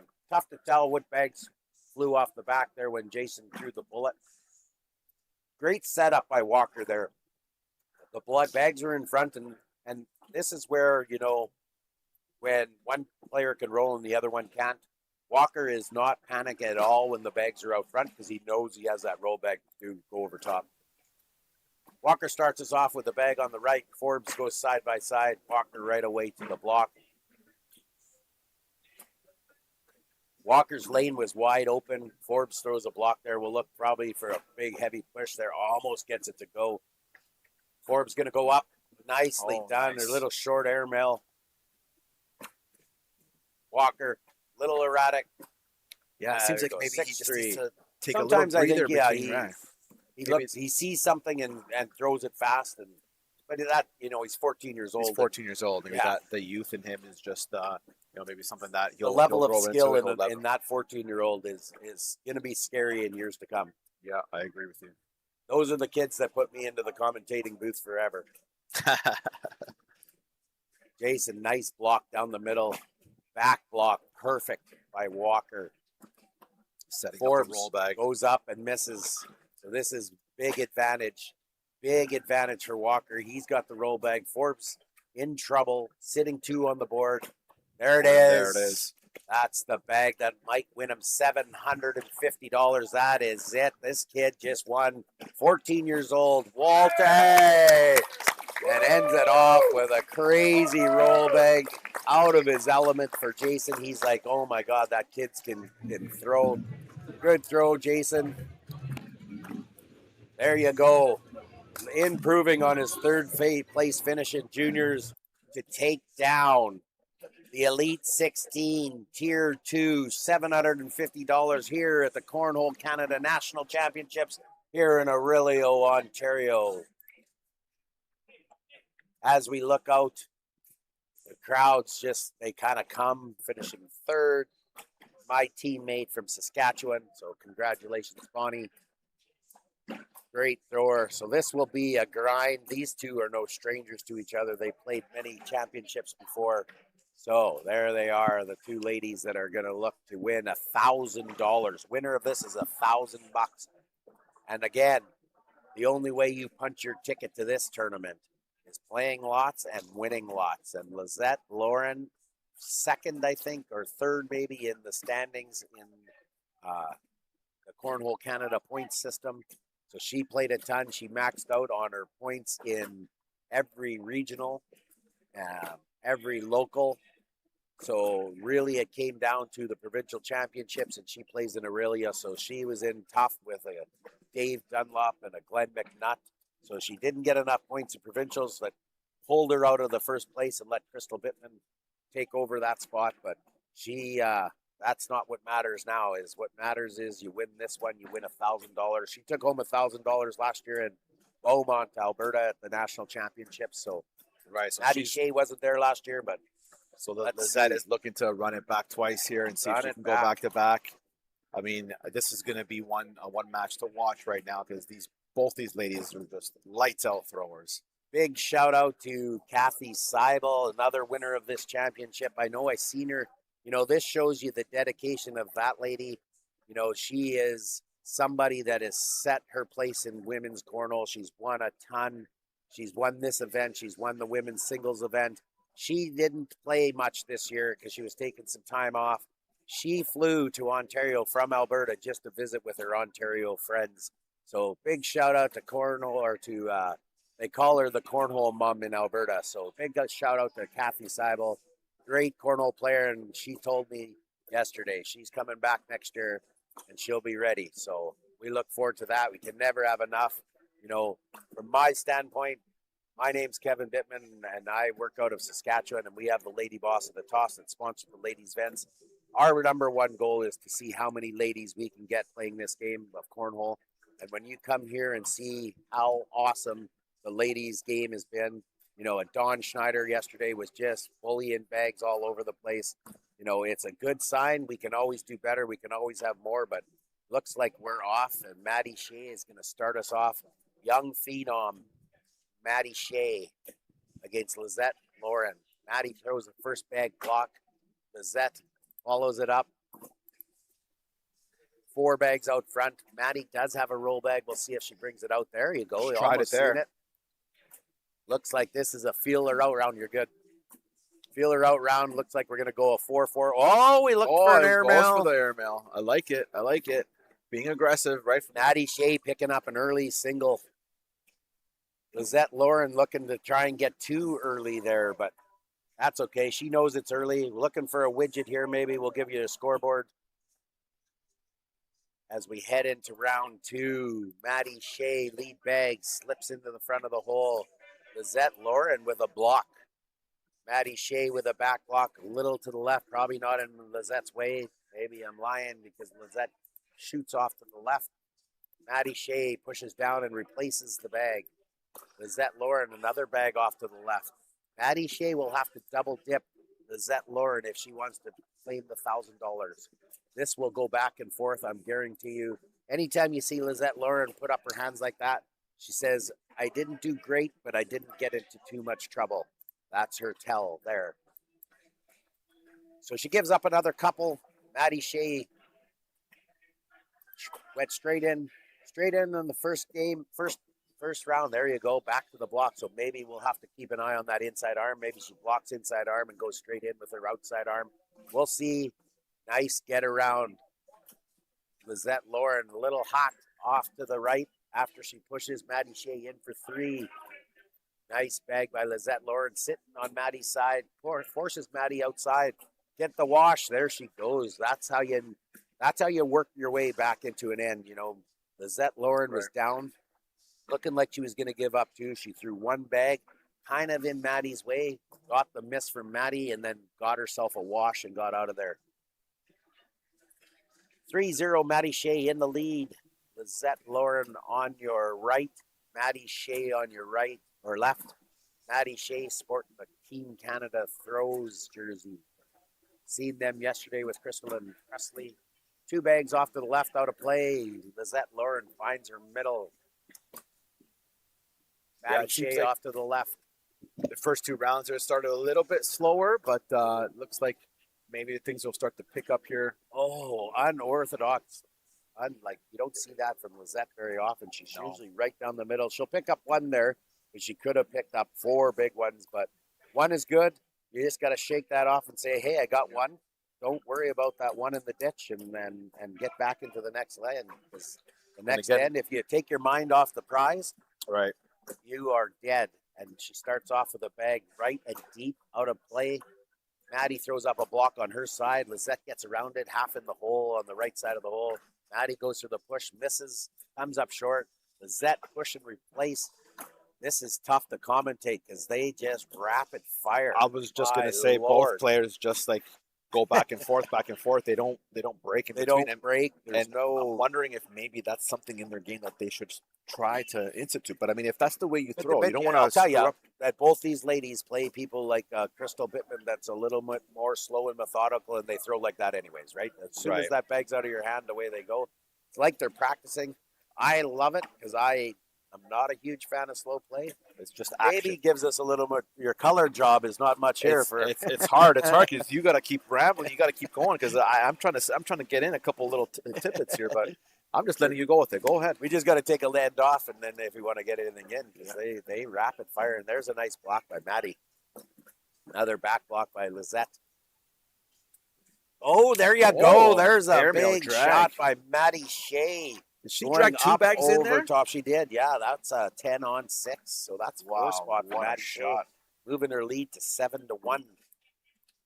That's a huge shot at this point of the game. Huge shot. Still and she early. Didn't think about that one either. No, she just. That's what I'm saying. Like just to have the confidence just to throw it, and just throw an aerial drag. Yeah, amazing. But Maddie throws up the first bag block. Lizette goes in behind. Maddie misses left. Nice back block on Lizette. She's going to step out. She has a lane there. She doesn't like to go left to right. Likes to go right to left or left to right more than right to left. Oh, Maddie misses the airmail. Let's see if Lizette goes up and tries to get some points here. Nope. Goes for the push.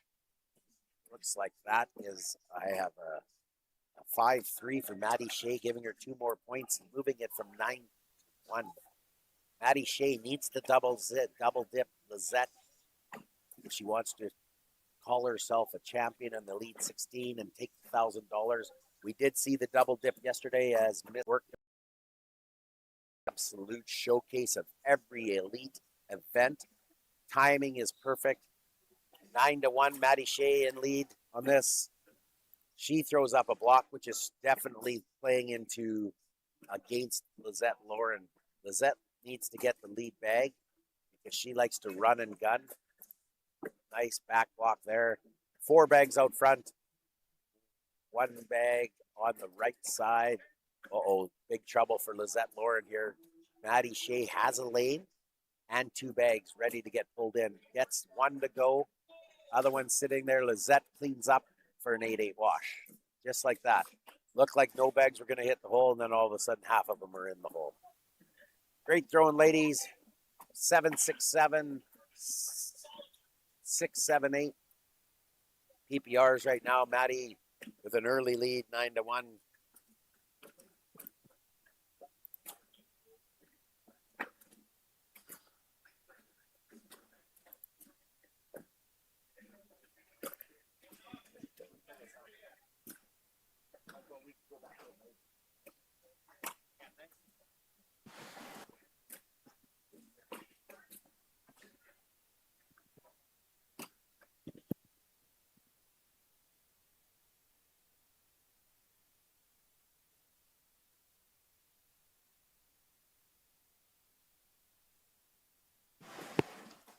Okay, not sure exactly what happened there. Just dealing with something in the back line. Oh, there you go. Lizette gets the lead bag now. So 9-3. Picks up a couple against Maddie Shea. Lizette down the middle and in. Maddie Shea off to the right. Let's see if this is a momentum swing. Maddie off to the left. So big score maybe happening here. Lizette is firing, takes a big breath after that one. Maddie down the middle and in, finds her middle. There you go. There's a four-bagger brought to you by the backyard at the SCA. Count them 4, 12, 12 on 8, 9, 7.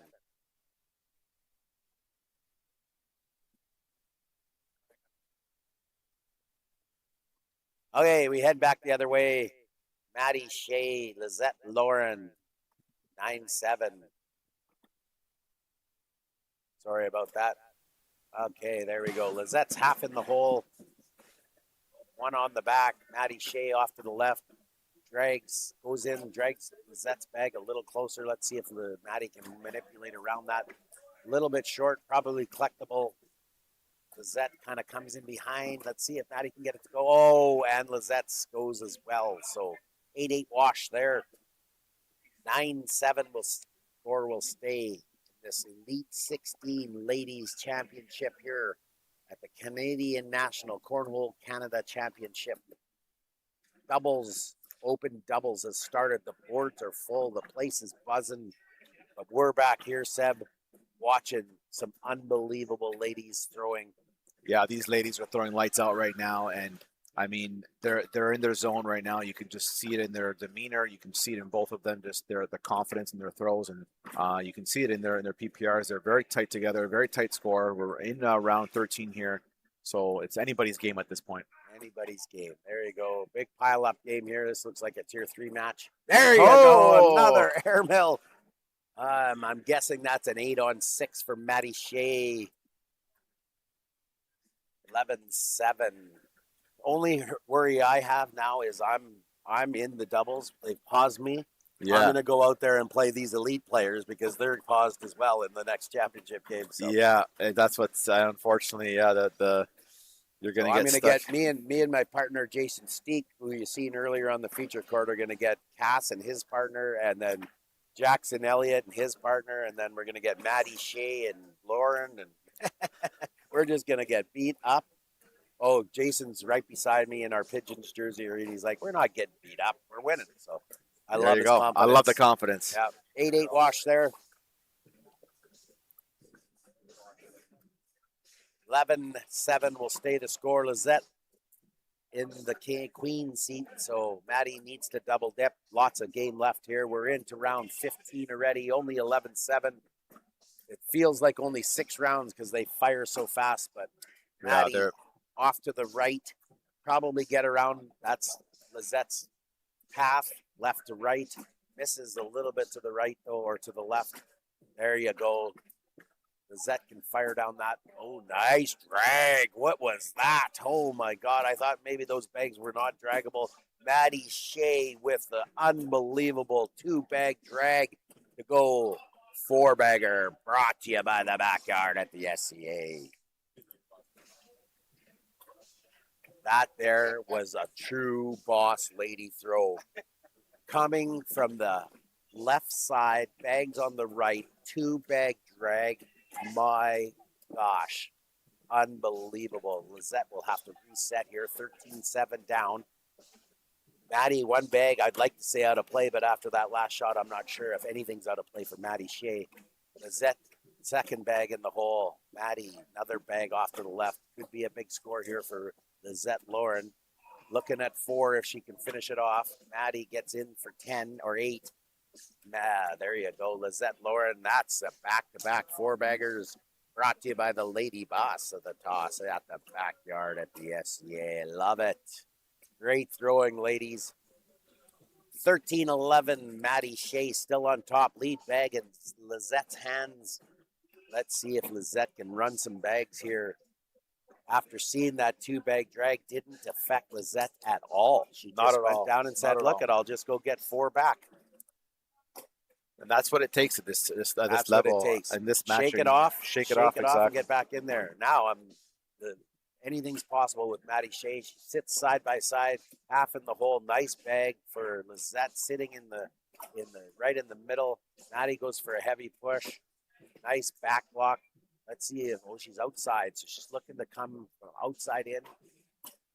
Doesn't get any love, none at all.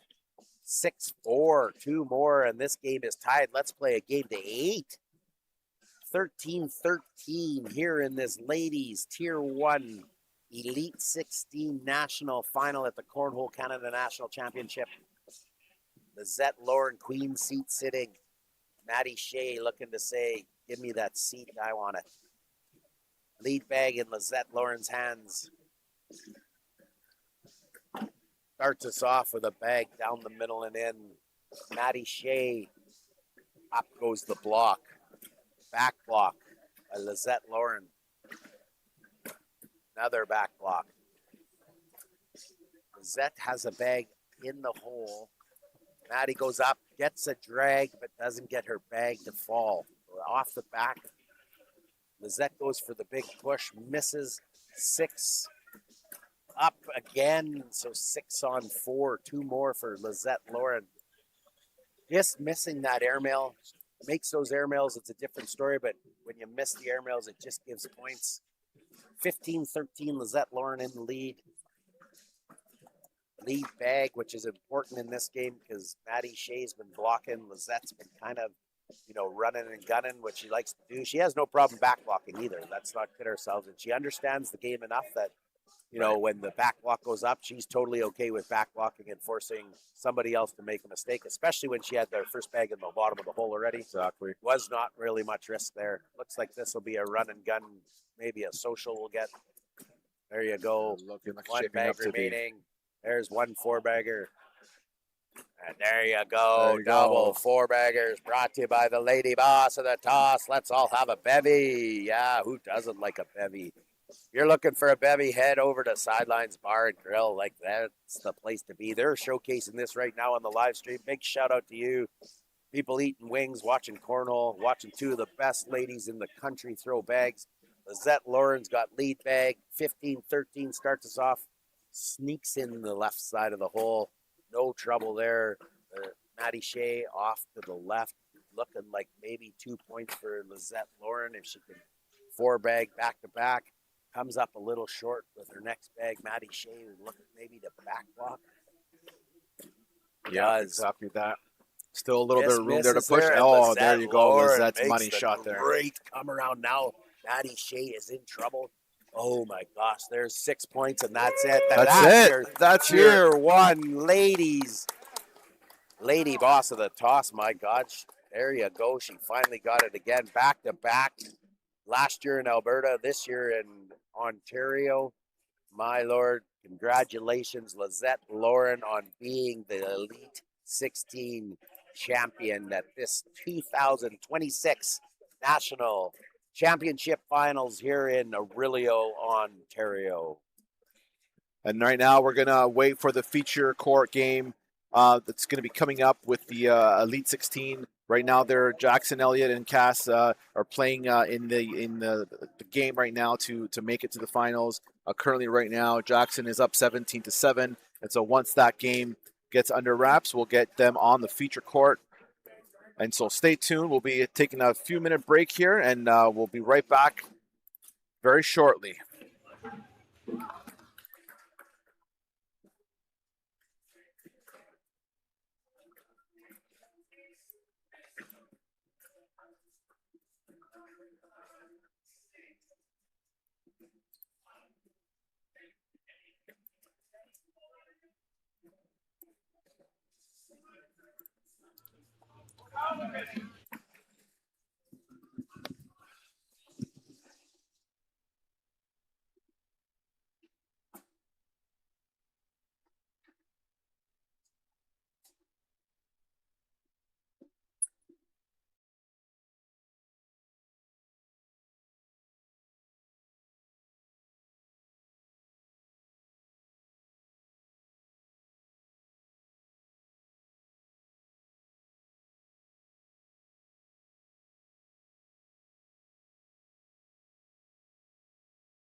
Okay. Okay, we're back. Where the stage is set here in Orillia. The stage is set in Orillia at the Cornhole Canada National Championships. We're watching the premier event, the Elite 16. Elite 16 event. Glenn McNutt, King's seat sitter, as he dismantled Cassigan in the final to sit in the King seat. Jackson Elliott just took out Cass in the B side, the lower side, so he's making his way over here to the feature court. We have Glenn McNutt against Jackson Elliott.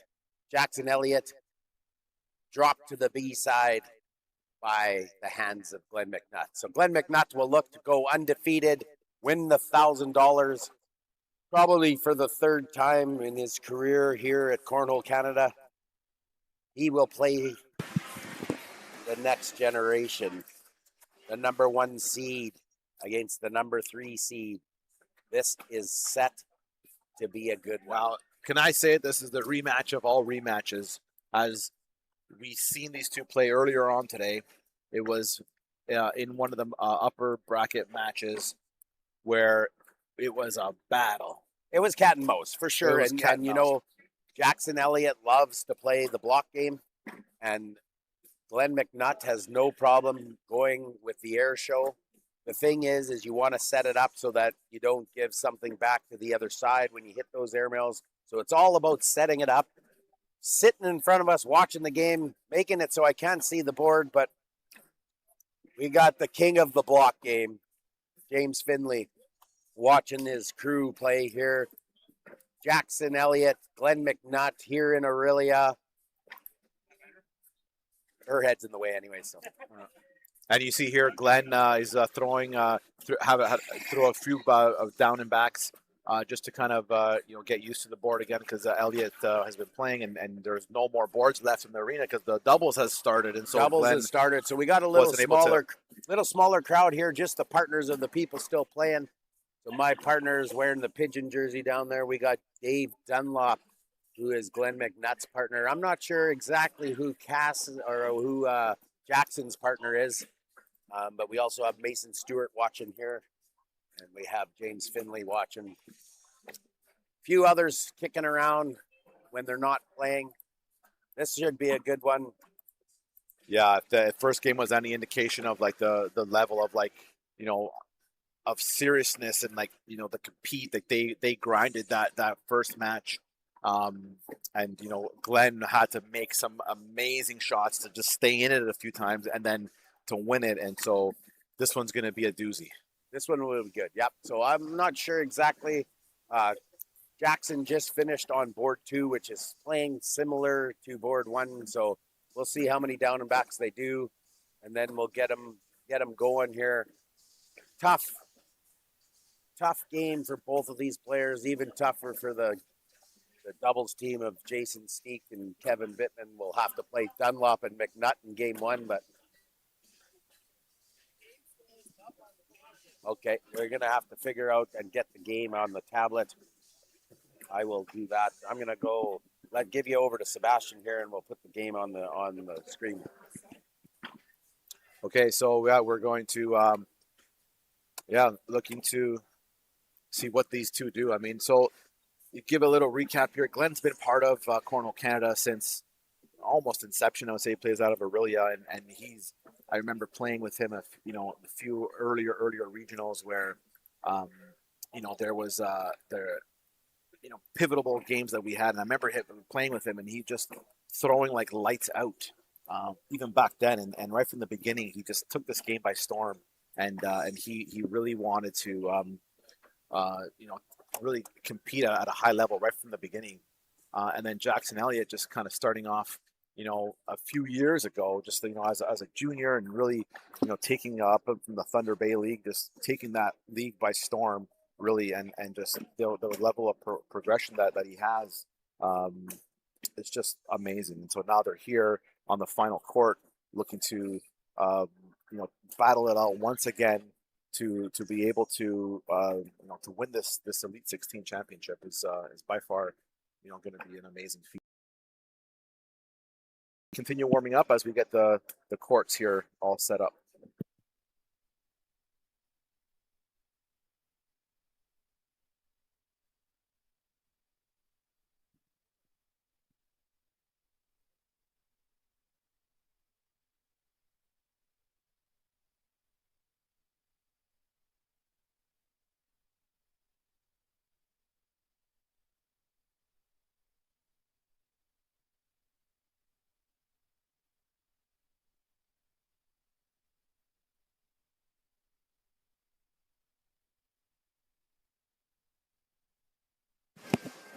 Okay, the scoreboard is set. We're all ready to go.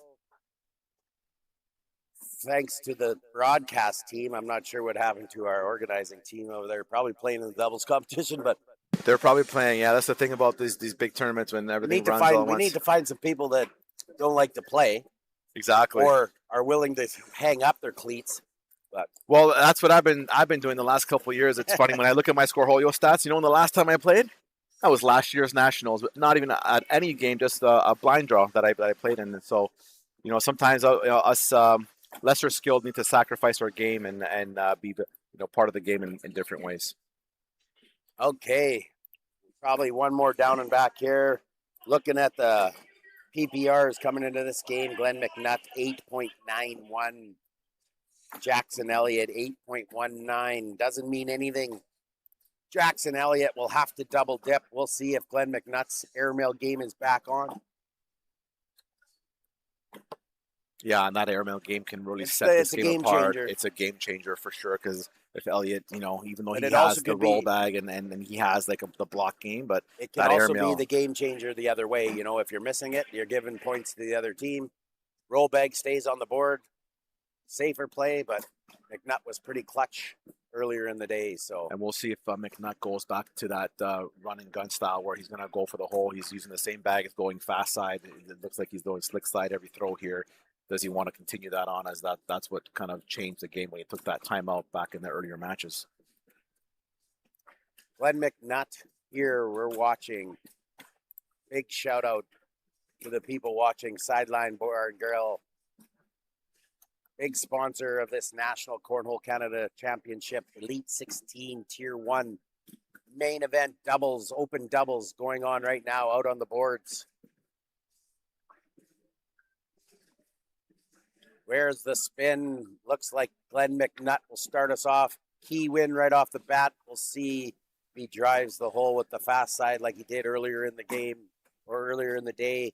Comes up a little short on the left side, which is Jackson Elliott's side, setting up the push drag, I guess. Glenn McNutt, a little hot onto the right side. Jackson Elliott in the hole.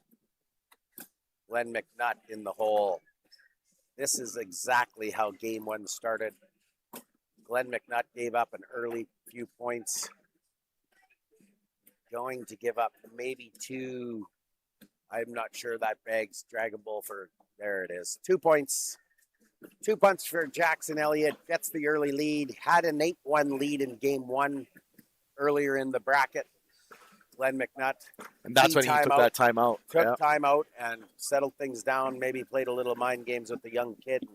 And in the end, it was Glenn McNutt with about 12 airmails that won it all. So Jackson Elliott, lead bag, goes in the hole, outside arm. Glenn McNutt on your right, inside arm, misses left. But I mean, also too, you kind of think of it, Elliott now has played how many more games? He's warmed up to the max now. And so at the beginning, that was only a second or third game.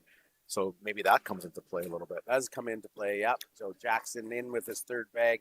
McNutt misses, but gives himself a little reprieve with pushing his bag half in the hole. Let's see if he gets in there, sneaks in there. That's a four-bagger brought to you by the Backyard at the SCA. McNutt goes and gets it, only giving up 2, 12, 10. Give Jackson Elliott 2, 4, 0. And lead bag. So important. We'll see if Jackson heads into the block game or if he wants to maybe just challenge Glenn with his airmail and say, I'll just run and gun with you. We'll find out after this bag. Looks like he's off to the right, out of play. Glenn follows him over there. Jackson stepping out. His lane is fairly open. Nicely done. That means that bag is in Glenn McNutt's lane. Pulls it a nice little bag. bit closer. Kind of pulls it closer, yeah, and goes in. Jackson staying outside, going around the left side. Nicely done. Slow side. Sneaks in the front. Now, there you go. There's the 2 points that Glenn needs. He just needs to follow in his last bag. Let's see if Jackson can get in for 10, making sure that it's only 2. And there you go, Jackson. Nice throw. And there's another 4-bagger brought to you by the Backyard at the SCA. Good throw, and Glenn gets a 4-bagger, gets 2 back, cuts the lead in half. 4-2 as we head the other way.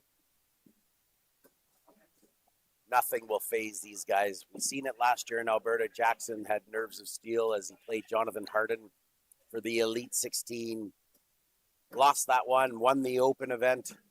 This year, we had Mason Stewart winning our Open event.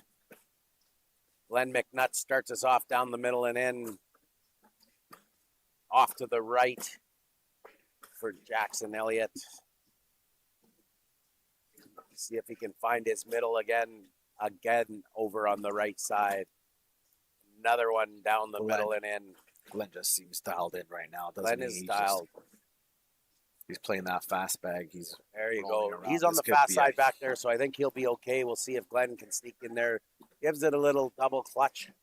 Gonna step out, give himself a little better angle. Goes back block. Not sure if that was intended. No, I think he was trying to go around. Oh, airmail drag. Airmail drag to limit the damage to 2. I think Glenn was trying to bump around that and slip in lightly without trying to drag the bag. 4-4 game now. We're in it. We're in it in this game 1. Glenn McNutt needs to be double dipped. Jackson Elliott's partner just joined the crowd as Cass is here sitting watching. Glenn McNutt gears back down the middle and in. Jackson Elliott off to the left. Advantage McNutt. Jackson Elliott trying to find the middle. Does. Glenn McNutt playing the fast side really well. Misses left. Maybe brings Jackson back into the game for a 10-10 wash. Misses right. Big opportunity here for Glenn to just gets in for 10. Jackson trying to limit the damage to 2. Comes up short. There you go. There's 4 big ones. Jackson, just by the motion, he's saying, I need to get it out there, right? He's just not getting it. He's throwing a little timid, and they're coming up short. And on these boards, and he threw stick side there, which was, I wonder if he was maybe just not feeling it or. But, he'll find it. He doesn't very seldom. He very seldom slicks it over the fast side. He's throwing BGs, so sometimes those fast sides are pretty fast. So Glenn McNutt, lead bag, sails one off the back. Advantage Jackson. Let's see if Jackson will set up a big end here. Doesn't. Gives it back. That bag will be 1 if they both run the rest of the bags. Glenn will look to try to limit the damage to 1. Needs all these bags in. He knows how to do that. Off to the right, which is Jackson's side. Jackson will look to come left to right around that bag. Does nicely with the fast side.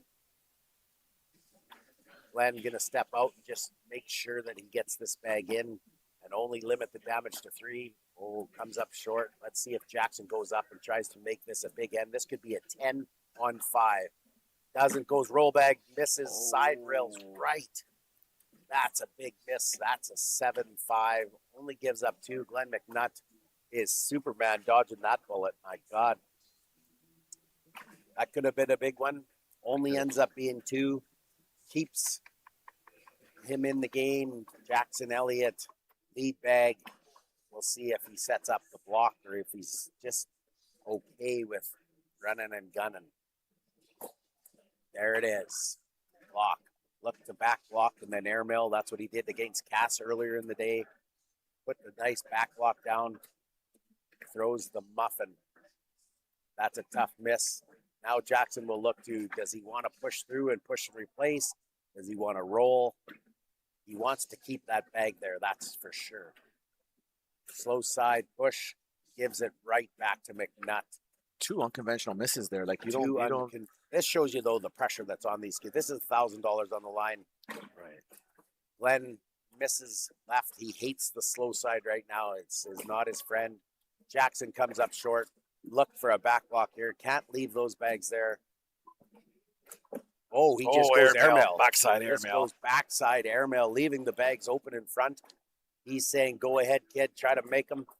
Goes for the airmail drag off the back. I'm looking for one more airmail, and my guess is that if he hits it, that'll be 3 points. That'll put him 11-6. Let's see if he can stay clutch. Up he goes. Down and he he goes. does. There it is. That airmail game is so That potent. airmail game is so clutch. Dangerous. 7-4. That muffin should have cost him. It didn't. He must have had a roll up the wind to win or something there. Like, 'cause that muffin was free. Free. That was a free muffin. Free muffins are nice. I could go for a muffin right now, actually. A little 11-6. King seat sitter in the lead, 11-6. Glenn McNutt bears down, fast side down. Nice block right up front. Jackson looks for the push and replace. Nicely done. Glenn McNutt back block. He's trusting his airmail now. I think we're going to see it again. We'll see if Jackson goes up. Another drag. maybe now you push this in. You push this up a little closer. He's stepping out like he's going to go up. There you go. Comes in a little higher with the fast side, rubs into his bag, uses it to his advantage. There you go. Jackson finds his middle. This could be 10. There you go. 10 on 9, I guess. Jackson just got one in the ditch. So must be in here. Stop the bleeding. Clips the front edge. Oh, my Lord. That's another 3 points. It's hard when you're playing a giant like Glenn McNutt. And, right? and you know that you had the previous You match. have to be on your game, right? You have to then, be on your game. You have to be ready to go. He had to go down and grind all the way back up. And that last game against Cass, it went almost, I think, 20 rounds. And so that was a long game as well. So that's got to be playing into it. Yeah. So Glenn McNutt in the lead.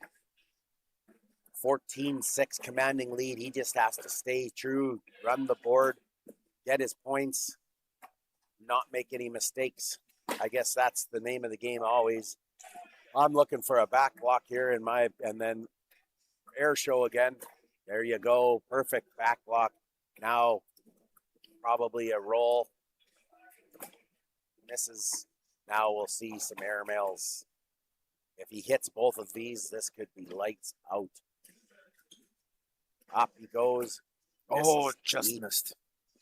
Stays a little bit of an opportunity for Jackson here. Can get in there. Not super trusting is there you go. And drags his bag closer. That needs to stay backside. I think he's going to block. Trampolines off, misses 2, sitting 2. This could be Jackson can huge get for this. Jackson. McNutt's bag probably goes, putting him on 4. No! What a shot. 7 on 2? 7 on 2. Is it? Yeah, 14-11. Still in the lead, but that's what Jackson needed. That's what Jackson needed there. That might even have been 10 on 2. I'm not sure exactly the way that went down. 14-14, yeah. The way that went down, I didn't know if both bags went in or one got and one.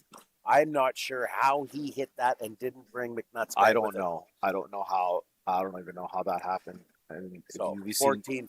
Crazy that's things how you get back in Cornhole. games. Jackson Elliott right back into it. Throws a bag right in the middle of the hole, hoping that, the momentum is switched. There you go. Another miss by Glenn off to the left. That's on Glenn's side, so he might be able to bring that back. Won't now, but again, now it doesn't matter because Jackson has a bag over there as well. Down the middle and in for Glenn and Jackson.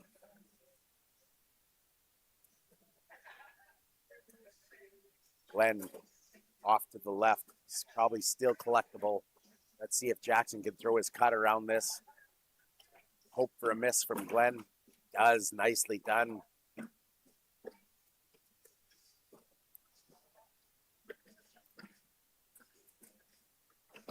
Nice. Only gives up 2. Didn't get the follow through. 16-14. That's a momentum shift. We're in a dogfight here. Round 11 PPRs, 8-2-2, 8-2-2, 8-4 for Jackson. Now Cleats just ahead with those 2 points. Totally a dogfight. Totally different game than what you seen earlier. It's back and forth. Taking a little hydration break here, it seems like. Time out for Jackson. Not sure what's going on.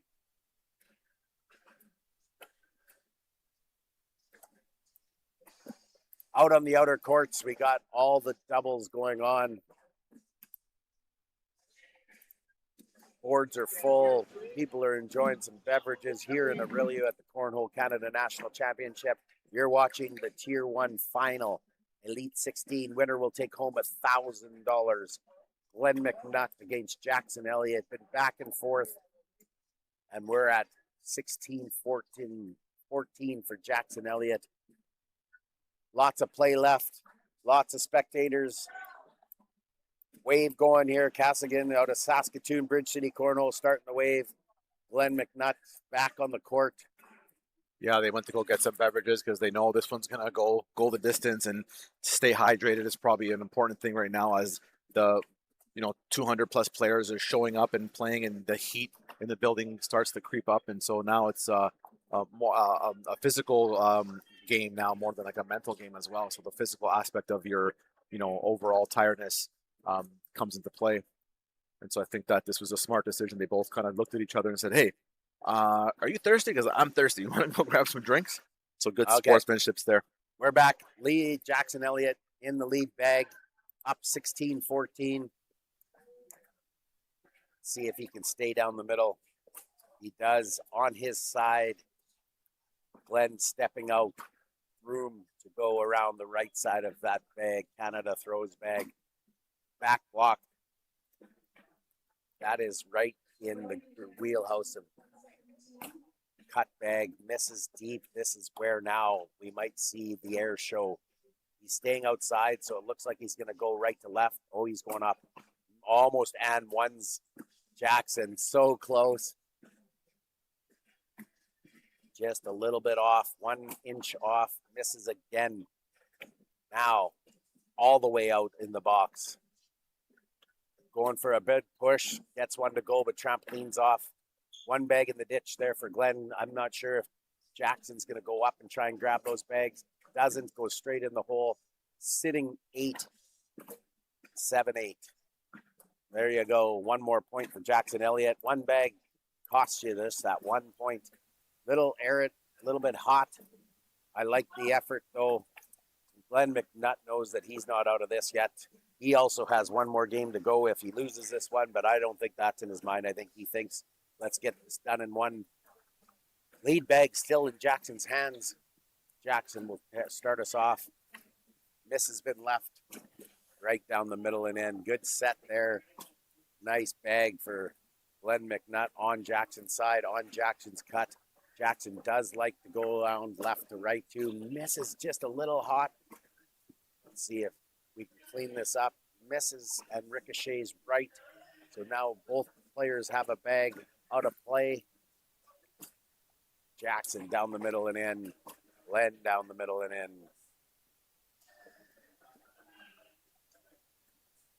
Jackson taking his time down the middle. Glenn down the middle. 10-10 wash. Heading to round 14. Just one of those things that, sometimes the end just develops and it's like, well, let's just run and get to the next end, right? So that was that's what it seemed like there. On the side, it's like, let's just get to the next end and see what happens there. Yeah, I know Glenn would like to get that lead bag back in his hand. He likes to dictate the game. Jackson, I think, at this point is probably a little bit worried about blocking because of Glenn's airmail, but he has scored points on Glenn's airmail misses. So it's kind of risk and reward. And in the round robin or the first bracket game, that's what cost him. He back blocked, and it ended up costing him points. There you go. Oh, and there's the airmail we just talked about. Airmail drag, unbelievable. So now Jackson's got a bag right in front. So Jackson not in trouble. Gets around his bag, pulls his bag closer. Back block here is not terrible. Misses the back block, though. Back block forces Jackson to go up and over to try and get some points. Another bag that just bungs up. I'm not sure if there's room in the backside. Probably not. That's what Glenn wants to know. Is there room back there to hit it? If there's room, he might go hit it. If there's not, he'll just, nope. No one shakes his head. No room. No room at the end. I'm not sure if he can come. I think both those Jackson bags are two half in the hole. I don't know if he wants a chance. There you go. Just puts it up for an 8-8 wash.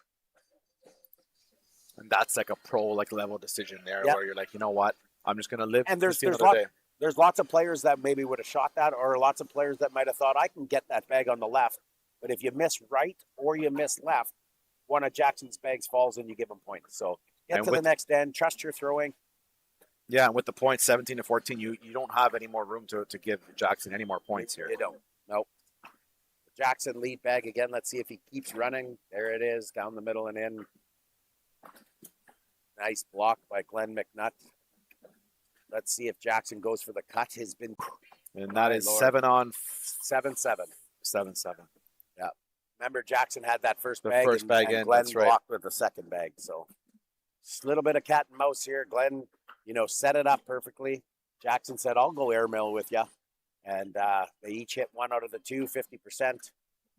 In this level of competition is unbelievable. But when Glenn hits three of them, that's really unbelievable. First bag by Jackson Elliott. Nicely done down the middle and in. Glenn McNutt coming up short. On his side, though, totally collectible. Let's see if Jackson can make his way around that. Nicely done, little bully. Glenn misses, but puts half in the hole. So now it's looking if Jackson can four-bag this, he'll get at least two. Jackson pulls him closer. This should drop right on this throw. Does. Nicely done, Glenn. So now Jackson can go 12-10 with one down the middle. Oh, and he misses right. Opens the door for Glenn to wash this out. Stay with 3-point lead. Glenn uses the bags. Almost looked like he was trying to get Jackson's off on the side there. I know. It seemed like that would have been great to see. Trying to sneak 1 point. At this point in the game. 17-14. Jackson in the lead. 8-4-7 PPRs are creeping up. 17-14. Jackson again with lead bag. Crowd is growing here as people are finishing their games in the doubles round robin. Just got a little peephole here through Dave Dunlop's head. There you go, Jackson down the middle and in. Let's see if Glenn goes with the block again. Off to the left on his side. See if he has to bring that back. Jackson around nicely. There you go. A little nudge. Back bag will fall in the next one. These kind of get you in trouble sometimes. You go out there and chase them. There you go. So now Glenn can hit the airmail deep. Oh, nicely done. And leaves his bag half in the hole. That's the one he wanted to get. Oh, and now this could be a big swing of 4 points if he can hit this airmail. Oh, trampoline's off. Still gets one, though. 17-15. We move the score. That would have been a big swing if he had airmail dragged that. Airmail dragged that, and, you're going to get 4 points there, I think. Out of his hand, I thought it was deep, but when you look at Glenn, when he throws the airmail, he's back from the board. A foot and a half, so he has to throw it a little bit harder. But if he's right at the front, that looks like that bag is heavy. But this is a tough miss here for Glenn. That bag is right in his way. I know he can drag it, but Jackson's lane is wide open. Jackson gives it a little pushed it away there. There you go. Tried to move it forward more. Now he's really in trouble because Jackson's lane is still wide open. I'm guessing Jackson all the way out is going to go straight around it. maybe give it a little more bully. That sits side by side. Glenn still out on the edge of the box. Oh, and he Nicely collects done. that. That's perfect shot right there. Still looking to give up 2, though. This bag here for Jackson, totally collectible. Does. 9. Sitting 9 right now. There you go. Glenn gets in for his 10. 4-bagger here puts Jackson at 19. Does just that. 19-15. That's a backyard 4-bagger for Jackson Elliott. 19-15 on life support for Glenn McNutt. We'll see here. Jackson's strategy of running the bags is probably working out okay for him.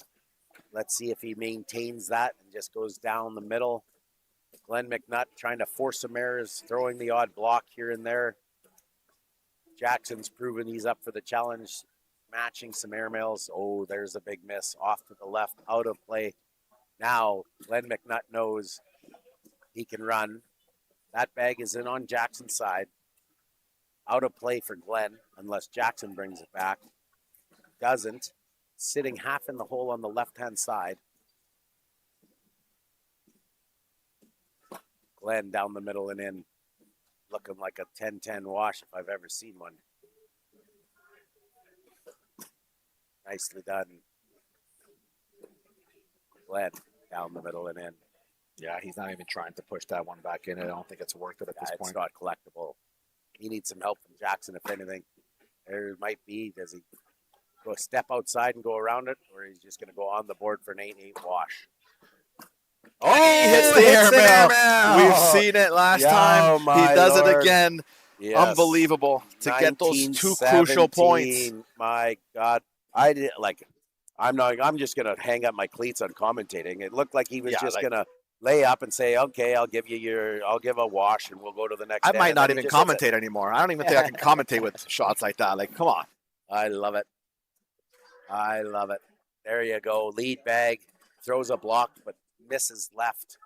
Jackson Elliott will have no problem navigating around that.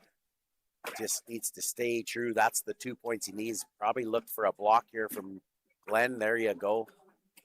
Trying to force an error. Probably trying to force Jackson Elliott into something and maybe a ricochet off on a push.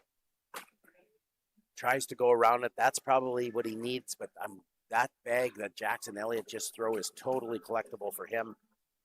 Just all depends on how much it's sitting on Glenn's bag that's right there. So Glenn pushes into that. That's not terrible. Now it looks like, I'm guessing that you'll see a block here. Protect his points. Jackson's got 2 in the hole, so he's sitting 7 on 3. The only way Glenn McNutt extends this game is to push that right bag, because he needs to get one more than just the bag in hand. So if Jackson blocks that bag, or he just goes for a roll bag and ends it right here, right? Because if he hits a 10, that's all he needs. Glenn McNutt is not dragging 2 of those bags. So we'll see. Maybe a roll bag. If he misses the roll bag, though, then that opens it up the other way. There. Okay, so he gave a shot to Glenn now.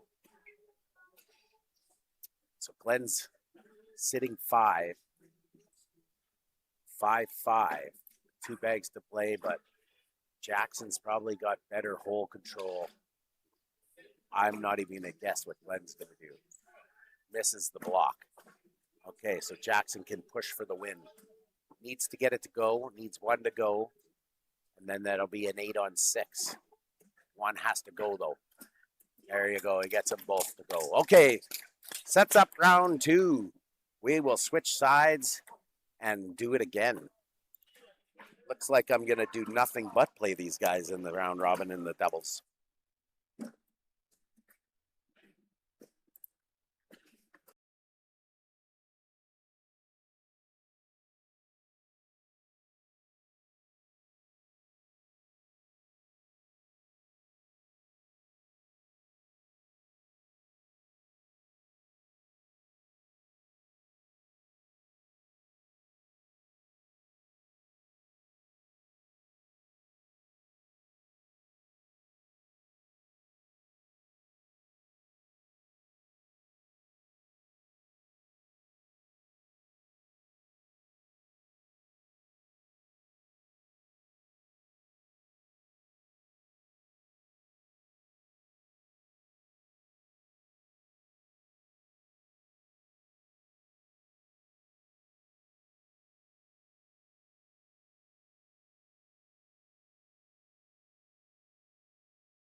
Okay, we're back.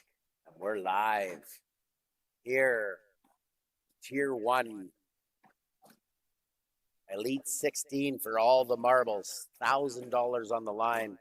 Game 1 goes to Jackson Elliott. Game 2, lead bag in Jackson Elliott's hands. There you go. There's the opening.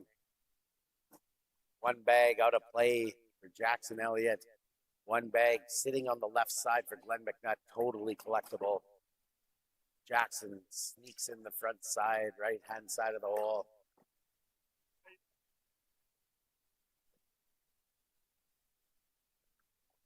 Reset here after somebody joins the court. There you go. Nice collect for Glenn McNutt, and that's a 4-bagger to start us off. Oh, and a big miss. 4 points for Glenn McNutt.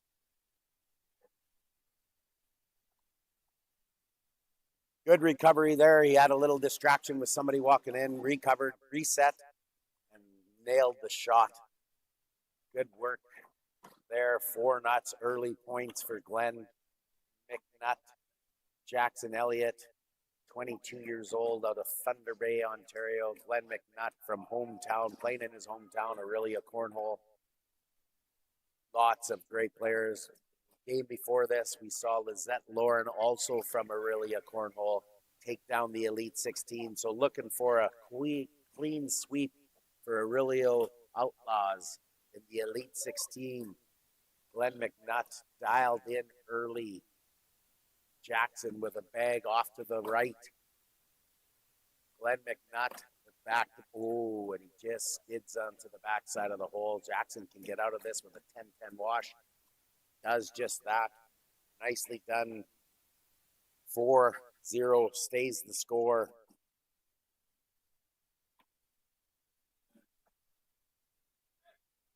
Lead bag, Glenn McNutt's hands. Game 2 here in Orillia, Ontario. Canadian National Cornhole Canada Championship. First bag off to the left for Glenn, looking to block. Jackson looking to go around that bag, nice and flat, straight in there. Glenn out on the outer edge, looking to come and recoup this bag. Let's see if he can make it happen. Spins it a little bit, exposing the one front corner, to make the second shot maybe a little bit easier. Jackson straight in, not worrying about it. Gets it to go. Now that bag, not collectible with 1 to go. Glenn steps back into the middle. Jackson gets in for 9. Oh, maybe all 4 come back in one end. Jackson needs to navigate around it. Oh, throws a little bit too much cut and dives in front of Glenn's bag. Getting out of that with a 10-on-8. Lead bag in Jackson Elliott's hands, 4-2. Here in game 2, Elite 16. You look out at the doubles being played. Lots of great teams out there. Jackson Elliott, lead bag. First bag off to the right.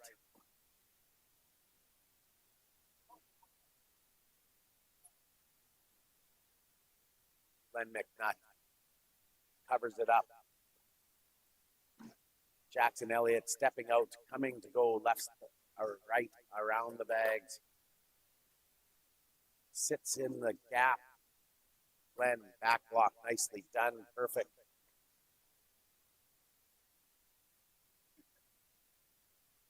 Oh, Jackson goes up and gets his bag to go, but trampoline's off. Let's see if Glenn, there hasn't been an airmail in a while, so let's see if Glenn's going to try and maybe come around and get this bag on the right side, or if he's going to just go up airmail. He's going for it. Oh, what a shot that was. So now Jackson Elliott needs to back block, but you're just exposing one of the best airmailers. One of Glenn's goes, has a bag sitting right there, airmail drag to get 4 back, and does just what he does. What a front side drag 10 on 8.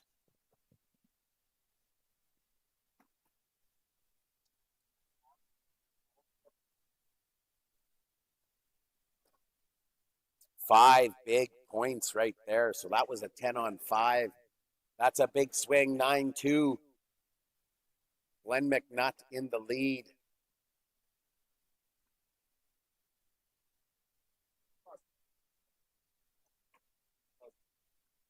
Glenn's lead bag, nicely done in the hole. It's nice and interesting to watch this game because there's times where Glenn McNutt will just run bags, and there's times that he's trying to generate points.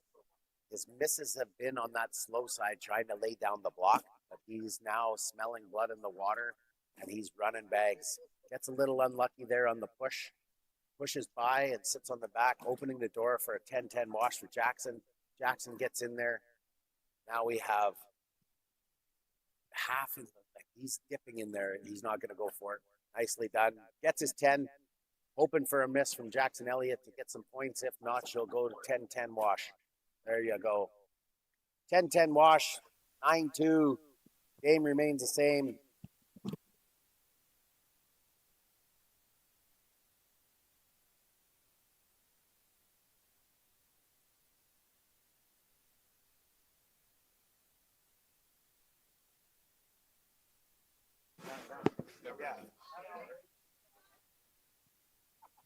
Lead bag, Glenn McNutt's hands. There you go, down the middle. And that was supposed to be a block. He had slow side down there, so definitely looking to block Jackson up. Jackson lays down the block himself. There you go. There's the back block. This is right down Jackson Elliott's cut bag territory. There it is. Puts the tilt on it. Goes total roll bag. Now, Glenn McNutt is saying, okay, you got 2 bags. How do I prevent you from getting more? Goes up. Oh, just misses the backside airmail. Now he's forcing Jackson. He's got to get some bags in there. But he's got 2 ready to go and ready to drop. Goes up. Hits 1. Now that bag is still there. Oh, and misses another. This is exactly like game 1. Big end. Got Jackson into game 1. Big end. Gets Jackson into game 2. Hits 2 airmail drags to go 12 on 4 for 8. That's 10-9 for Jackson Elliott in the lead now. 2 missed airmails. The problem is there with we had, Glenn was sitting there and he knows that Jackson Elliott's got 2 bags on the front edge. If he backblocks and Jackson hits them, then he's in trouble. Missing the airmails, he did it anyways, and then he was really in trouble and he gave up 2 more points. First lead bag for Jackson, out of play. Nice bag by Glenn McNutt. Sitting in Jackson's right wheelhouse down his lane. Cut bag. Sits side by side. Probably a scene there for Glenn. Glenn goes right down the middle. Doesn't get any love. Look for a roll bag here, I'm guessing. Almost drains it. Sitting on top. Bar of soap territory, but I don't think we'll see it. Maybe. Glenn McNutt's got some smiles on his face. Maybe we'll see it. So that means he's going to throw this bag. His bag's going to go on the hole, and Jackson's going to fly off the board. Doesn't go for it. Needs a big swing to do that. Maybe he's waiting for it. Blocks his side, hoping Jackson makes a mistake. Doesn't. I'm guessing this will be a 4-4 wash. Looking again to see if there's some room in the backside. The problem is that bag of Jackson Elliott sitting on top. So on the way in, it may drag that penguin style off the top and rip it into the backside of the hole with them. So look for Glenn to just go and on the board, wash it out at 4s, stay at 10-9 as we head into round 9 of this Elite 16 Tier 1 Championship. Jackson Elliott lead bag. Game 2. Jackson Elliott took the first one in a nail biter. The composure these 2 gentlemen have is unbelievable. They've been playing. It's hot out there. You can tell they're both sweating. The bags start to gum up a little bit, but their composure, their set is exactly the same every time. Jackson Elliott off to the right. Glenn McNutt Nice bag. Stayed fast side. Went in a little higher. Threw the block down perfectly. We're trying to generate some points here. Back block for Jackson Elliott. Almost gets around it. Spins on the back. Stays on the back. So Jackson Elliott now has a lane. We'll see if he can come left to right around those. That's not his normal cut, but this is a reverse cut. Misses it. So now a short airmail brings in McNutt's bag. Whether or not he wants it, we'll see. There he is. He's going up. Misses. Trampolines off of Jackson Elliott's bag.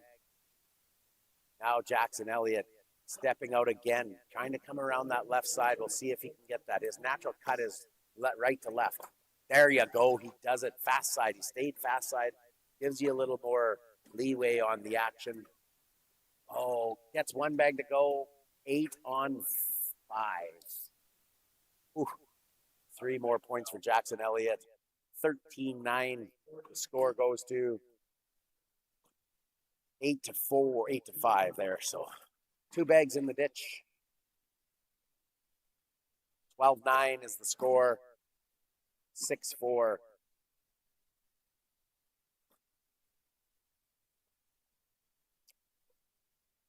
I guess that front bag was probably Jackson's bag, not Glenn's. Jackson bears down off to the left for Jackson. Bag out of play. 4-bagger gets 2 back here for Glenn McNutt. I know it's early in the end, but that's how these guys think. Glenn off to the right. Just not setting it and just leaving it. Having a little trouble, I think, with the bags. Getting a little bit warm, probably. These guys are sweating. Jackson gives it a little bully. Not sure if that brings that in. There you go. Bag still in the hole. Collectible. I'm not sure at this point in the game Glenn's going to go up and try and get that. He just missed 2 airmails that got him in trouble last end and the end before. Reset on this. Looking like he's going fast side down. Going to push right through it. It sits on the left side of the hole. Now there's a lane there. Jackson can get in there with slow side down. Misses. So now really Glenn can wash it out by just getting in the hole. If he gets he's going up, drag it. Misses. 8-6, 2 more points. 14-9 for Jackson Elliott.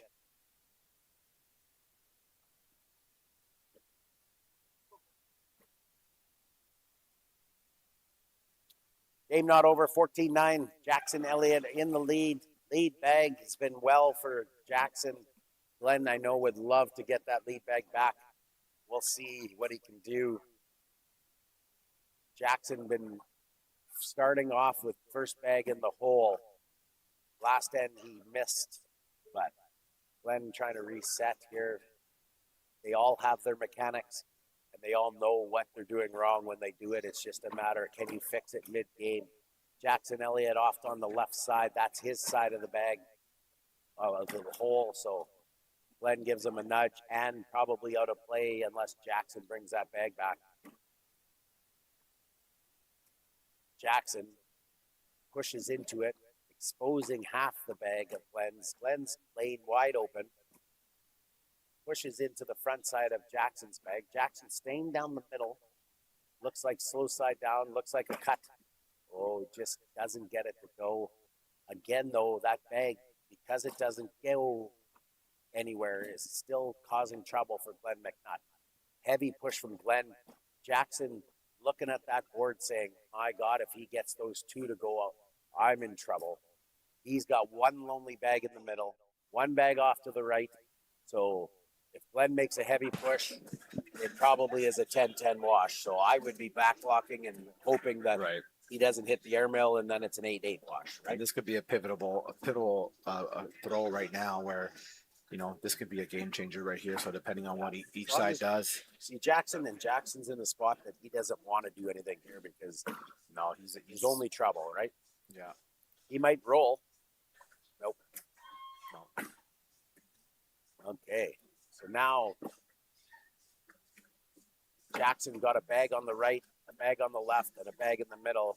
Airmail probably, or a heavy push. Heavy push. Heavy push.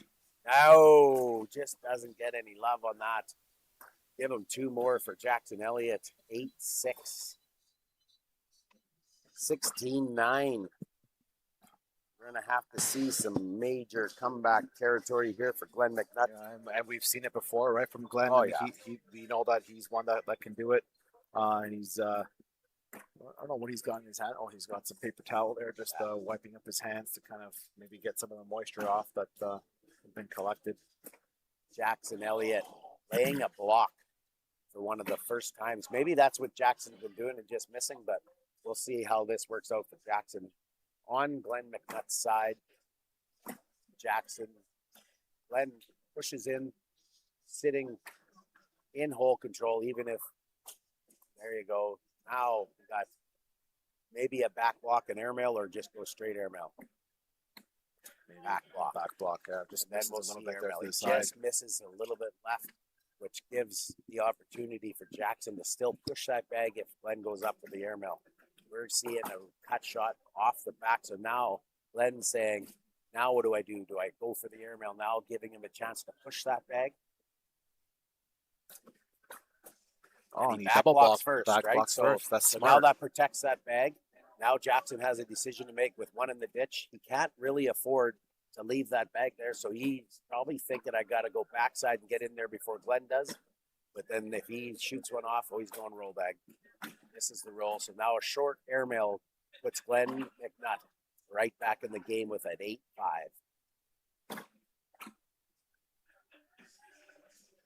And, just trampolines onto the backside. 6-5. 1 point for Glenn and lead bag. 16-10. He got the lead bag. That's what he wants. And Elliott was running there to go and grab that bag so it doesn't slip in. We've seen that happen when you're on your walk back and then it slips in, but it wasn't moving. But he ran out there to grab that bag. And these boards are stiff enough. I don't think much falls on the backside. Yeah.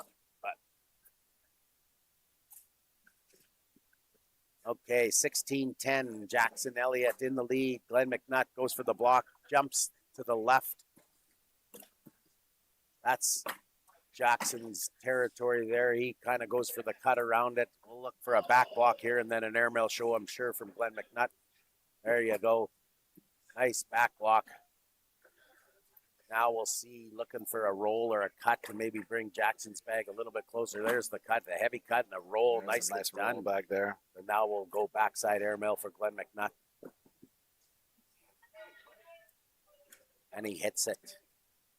I'm not even getting excited anymore because it's just like a slide shot. That is so true. It's like missing it there now. So now advantage Glenn if he can get in there with 2 more and hope that Jackson misses his last roll bag. Nice. And he gets a drag with it. So now Glenn McNutt is sitting 8. Jackson can drag this bag for 4 points. Misses, pushing the 8-8 wash. It was there. He likes to stay slow side with those pushes. I know he's zimmed a couple fast sides off the back, but these boards are so heavy that's a tough push just on staying slow side. So 16-10, Jackson Elliott still in the lead. Lead bag still in Glenn McNutt's hands. So Glenn has been trying to set that block and just missing a little bit. I'm interested to see when the block actually gets down perfectly and then watch it happen. So that's where we'll see the Jackson back block and then look to go airmail, and we'll find out. There you go. Glenn onto the fast side says, I'll just run some bags with you. There you go. He gets the miss that he's looking for. Second bag for Glenn McNutt in the back of the hole. Jackson Elliott, 1 out of play on the left-hand side deep. 2 bags over there now on the left-hand side. That's Glenn McNutt's side, so those bags aren't coming back unless Glenn helps him out or an airmail. There you go. There's the cut bag. Glenn will look to push through this. Misses, but leaves it there. So Glenn now has 1 bag out of play, but still Jackson's got 2 sitting on the left side. Goes for the cut. There you go. 10-8. 2 points for Glenn McNutt. climbing back in, 16-12, changes strategy. The other way was he wants to lay that block. I know he does. You can see it in his eyes, but Yeah, he feels like the boards are just a little sticky. They're not going where he wants, so he's like, well, maybe I'll just run some bags and hope for some misses. Got two misses there. He missed once himself. So he only got two, but he's slow side down again, misses again, left side. There you go. Jackson helps him out a little bit. That bag is coming back. Whether it comes back enough, may need an airmail to get it. We'll see what Jackson does. We'll determine whether or not he goes up for it. Jackson in the hole. There you go. Back down the middle. He's trying to pick it up. You can see his release is trying to pull that bag. Just not getting there. So now Jackson gives an opening maybe to try and get in there, or down the middle and just wedge it and then make Jackson try to get the points. Oh, he bullies his own bag. So now Jackson's sitting on the right-hand side. I mean, he could drag He's on the left-hand side. Well, no, he's got a cut bag to bring that back in, and that's what happens when you try to grab that bag. You get into trouble, right? That's why I was thinking more airmail. If you go airmail, it's like that side and kind of sticky side, try to at least you hit miss your bag. airmail, and then you give up another extra one because you're not on the board. But he tried to go out and get it. And that's usually his cut side, so that's usually a bag that probably gets more than times than not, but gives up another two, 16-14. Glenn McNutt clawing his way back in, still slow side down, so he's still trying to set that block. Oh, that was fast side and got the block, so not in. Oh, and he gets the miss, the ricochet off. So there you go. Glenn McNutt can run this hole for 2 more points and tie this game up, make it a game of 5. Another miss on the left side. That's Glenn's side. Glenn can try to manipulate around this. He goes for the back block. Good shot. Make Jackson make the shot. Goes for the cut shot. Very nicely done. This is going up in the air. I guarantee it. And he hits it. And the crowd is building up now. Crowd is like quiet. We paused some and he misses it. There's a 4-point swing. That's a 10 on 6. 18-16 on the back of an airmail. I don't even know. I like to get excited about an airmail. It's just like a slide shot right now. He hits so many shots that it's just incredible. And now he has the lead bag, and let's see if he can slow side going block with a little higher loft, getting better traction on going straight. The slow side's been kicking on him. Jackson out on the edge. Back blocks Glenn. Both those bags on Glenn's lane. Glenn will probably look to go down the middle. There you go. Sit side by side. This is all roll territory right now. Cut down that middle. Roll over the. There it is. There's the tilt. Misses and moves Glenn closer. So now Glenn is sitting where short airmail may drag those both. He may look to block. Oh, he just goes roll of his own. Like, what is That was an airmail roller. That was a line drive. That was now life support for Jackson Elliott. He doesn't have any hole control at all. He maybe can throw a cut bag. Oh, it bungs up on him. So Glenn will probably go board here, forcing. There you go, board. Gets him 2 more. And I don't even know, I don't know. So we can get a zoom in on that. I know that bag on the left is out of play. Glenn's bag in the front's out of play. Glenn's bag on the right is, so he's in all sorts of trouble. The only bags that are his are those 2 in the top. So if he goes straight over the top, he may get 3 to 2 and get 2 points. Oh, no, he still gives up 2. So, yeah, he's in a little heap of trouble here. But still, whatever he does. And I'm not sure that any of those bags go, because the way the bags are right now, they're wet, they're plugged. This could be for all the marbles. Goes on the board, gives up the 2 and says, I'll live to fight another day. 20-16, the score. I think that's the right call there, too, for Jackson. You get 1 more round now. You got to hunker down. And the problem is if that bag's off the court, then you're in trouble, right? Because you lose the game. So you gotta hunker down. Now you can't miss. You gotta miss. Be perfect. No misses at all. Right? Any bag, I don't know. If I'm Glenn McNutt, I don't even know what he does here, but I'm guessing. I think you go for He's the hole going here. slow side, so he's blocking. Oh, he's fast side. Sorry. Fast side, yeah, no, that's why I say you put Tough the to tell pressure in on. his hand. Put all the pressure back on Jack. All the Jackson pressure. not to miss. Can't miss a bag off to the side or nothing. And then Glenn McNutt off to the right, which is Jackson Elliott's side. So He can let's bully see that if away. Jackson can get down the middle. Misses. Now Glenn's lane is wide open. You'll probably look for him to block first and then hit his lane. There you go. That's the block. Now he's stepping out. You can see him already. He's inching over there. He either steps out or he airmails for the win right here. There you go, Jackson Elliott, but he pulls Glenn's bag in A little bit closer to the front of the hole. So let's see if Glenn goes up and grabs that himself. Hits it clean. Can't get it. He's upset. He wanted that drag. Still big right here for Jackson Elliott on the board for an 8-8 wash. That's the problem when you're sitting on 20. Tough to airmail that last bag. You miss the airmail and you lose the game. So on he goes. That's but he needed to hit the one. I'm curious to know how many airmails he hit this game. Yeah. I think you should be keeping track. There should be an airmail percentage. Cat and mouse back and forth. Glenn McNutt in the lead, 20-16. Off to the left. Jackson Elliott's got to be thinking, there's my 2 to get me to 18. 18's a lot better than 16. You're one bag away from winning. Nice block by Glenn in Jackson's lane. Cut bag goes deep. Glenn out on the perimeter. Nicely done. Get around. Jackson with a little more space now. He nudged his bag over to the left. Jackson throws the cut. Very nicely done. Glenn needs to be in. Goes up. Gets it. Trying to drag his other bag. I guarantee it. And put the pressure on the kid.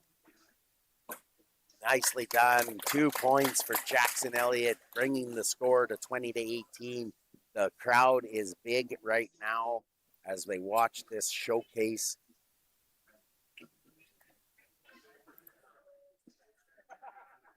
$20-18 lead bag in Jackson's hand. He hasn't had it for a while. Let's see what he chooses to do with this lead bag. Settles in off to the left. That bag could be, and then Glenn follows. Everybody knew what was going on there.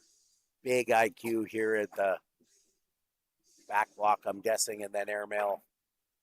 3 points, though, when you're at 18 now, that 3 points, one bag on the ditch. That's the 3 that's points. The killer. Right? That's what you got to avoid. You got to keep the bags on the board. You can't risk Jackson Elliott misses the roll bag. Airmail probably wins it here. 20-18, but see, Glenn McNutt knows that bag can't be off the board here. Goes block, says, you make the shot. You make the shot, kid. You can't make the shot. I'll go for the win. Sitting 3-3 with one bag to play. That's clutch. Now, on the board to give up 2. Airmail to wash. I'm guessing he's going on the board to give up 2. There you go. Yeah. And good shot by Jackson Elliott. Let's play a game to 1. Who gets 1? Let's play a game to 1. Who wants to play Cornhole game for 1 for $1,000? Let's play a game to 1. We couldn't have scripted this any better. Couldn't have scripted this any Back better. and forth. The whole entire 200 people are around us watching this game for $1,000. Who can get the I got one the goosebumps. I got the goosebumps. Let's go. The Goosers. Jackson Elliott, blood or ice in his veins, down the middle and in. Glenn McNutt off to the left. Could that be the bag? I guarantee it, if that's the bag that he needs, he'll be airmailing it. There he goes, gets the miss from Jackson Elliott. Nice block, fast side down.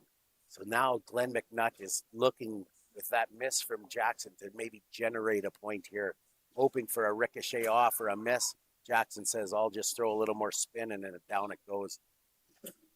There you go. Glenn McNutt down the middle. He didn't like the release, but he got what he needed to get. This bag here is crucial. In the middle. And again, 10-10 wash. And as you Oh see the my crowd Lord, here I would clapping, be the whole building shaking. is here. I I'm would be shaking right shaking now. out there. I'd be staring down a bag in front of me that would be moving 3 inches from left to right. And these guys are in front of 200 people. Yeah, I would throw, like, there would be no chance. And that's Like, why we're behind. that's here why in we the were booth. back here and they're out there. So lead bag still in Jackson Elliott's hands. 2 clutch fourth bags there. Jackson Elliott settles in off to the left. That's Glenn McNutt's side. Look for him to sit side by side on that bag. There it is. Fast side down again. He's really positioning those bags well on that fast side down. Now a back block. I see a back block all day. Both those bags in the lead are half in the hole. So they're both going to drop. That's on Jackson Elliott's side, leaving Glenn's side open if those bags fall. We'll see. Misses the roll. Does Glenn go up, try and get it, or just say, Jackson, you make the play?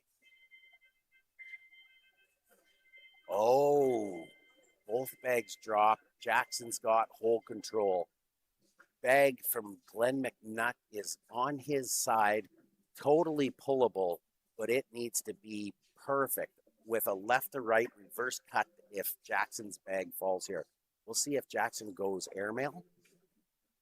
Nope, straight down the middle and pulleys. And pulleys So it now, away. Glenn Now. McNutt needs the drag to stay alive. I'm not sure he can get this with just a straight, but he's coming outside to give it a better angle on the drag. Up he goes and misses. And that does And it. that'll do Wow, what a match. What a matchup. Can you have scripted it any better? Jackson Elliott wins in a nail biter. Thank you for watching. That's Cornhole Canada National Championships here in Orillia, Ontario. Thanks Elite for listening. 16. And we're going to take a short little break, and we're going to come right back with some doubles action, and we're going to recap some of the games that happened throughout the week. We have some highlights of the women's doubles and women's singles. Also, the men's blind draw singles. Men's blind draw and men's mixed switch oleo. And so stay tuned. We'll have lots more cornhole to come.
Okay, and we're back here live from the 2026 Canadian Cornhole National Championships, and we're here now with open doubles on our way. We're already 3 games in. We just watched a riveting match in the Elite 16 where Jason Elliott takes it down over Glenn McNutt. It was a game of the ages. Battled, riddled with like airmails and roll bags. It was something to see. If you guys want to rewatch that, you can go back to our YouTube channel later and rewatch that. It was amazing. But now we're going to leave you with some live action here. You're going to get to watch the Tier 1 open doubles, and throughout the rest of the broadcast, we're going to go back and forth and show you other parts of the event that happened throughout the days. We're going to show some highlights of the women doubles and women singles that happened on Thursday, and Friday we had the mixed men's blind draws, and so we'll show you a ton of cornhole action coming right up. So stay tuned. Youngsters with the rollers and shit. You know what? It's not just the it's the staying in the games. Like they.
watching right now in Rogers and at home, what we're doing now is this is it's called an airmail challenge, and so we've sold some airmail tickets, and so players are playing for the airmail. They're gonna try to just get it all in the hole all at once for a chance to win some great prizes here today.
we're back here live, the Canadian National Cornhole Championships, and we're here getting ready with the playoffs of the Tier 3 bracket, Tier 3 Open Doubles. And I have a special guest here today. I'm going to introduce her to you. She's a very special person to me, my daughter, Ava Janino. You want to say hi, Ava? Yeah. All right, we're going to pop you on here. You're going to say hi to everybody. She's here. Hi. Say hi to the world. Say hi to everybody watching at home. Hi. My daughter came and surprised me today as we're running the national championships, and as we're getting started here with, or continuing on with the Tier 3 bracket, we're getting with the quarterfinal. As they're throwing some, they're working their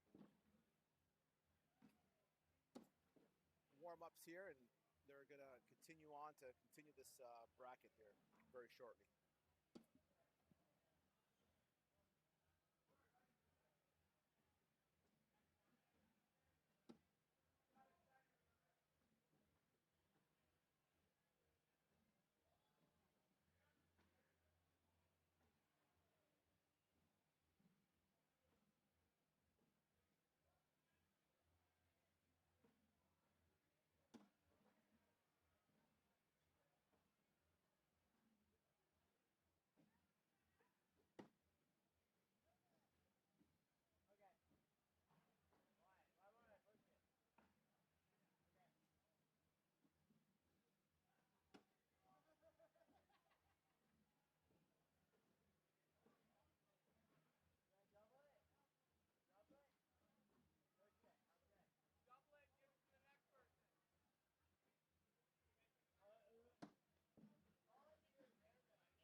And we're just waiting here for some players to get on the boards here as we're waiting for this match. This match is between Keith and Mike versus Phil and Bentley. This should be a great game here. This is going to be a tough match for them to get to the semifinals, and then from there work their way up to the final matches. And both these players were down in the B bracket, had to grind their way up. And so I'm sure that they've been grinding, and since 1 o'clock, so it's almost 5 o'clock now, and a lot of wear and tear might be a factor here, or maybe they can just find it in them to take this to the next level and get themselves in a good position to take one home here. So just wanted to a shout out to our sponsor for this event, the Cooperators. The Open Doubles division sponsor for this event. They've sponsored us for this event to make this event happen, and so really appreciate the Cooperators, Ryan and Associates. You guys helped out a lot, and thank you so much for being the division sponsor for this event here.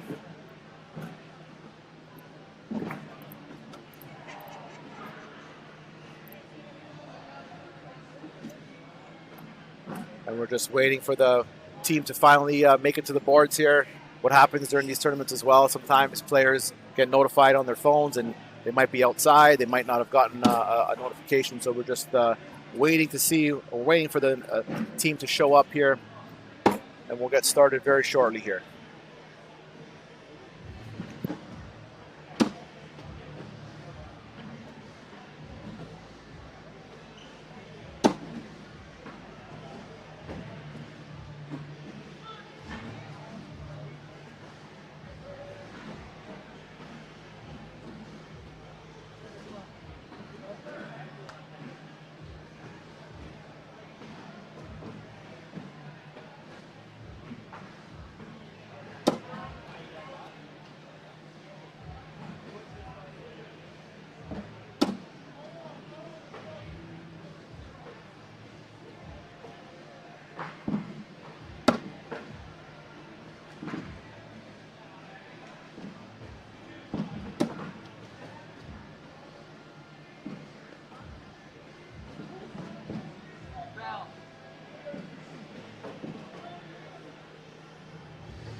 Keep your eye.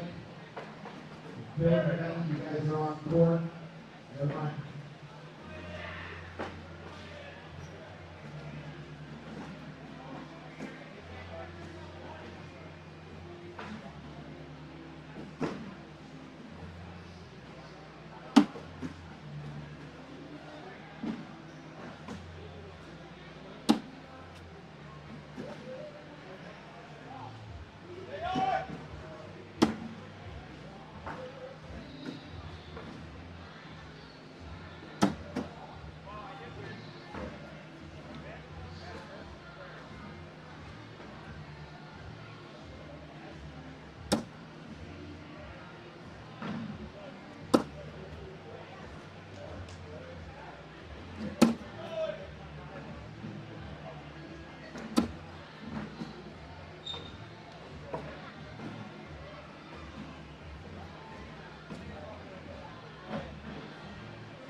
All right, and we're back, and it looks like there's a little bit of a miss up with where the courts got laid. So what we're going to do is we're going to go to a previously recorded match.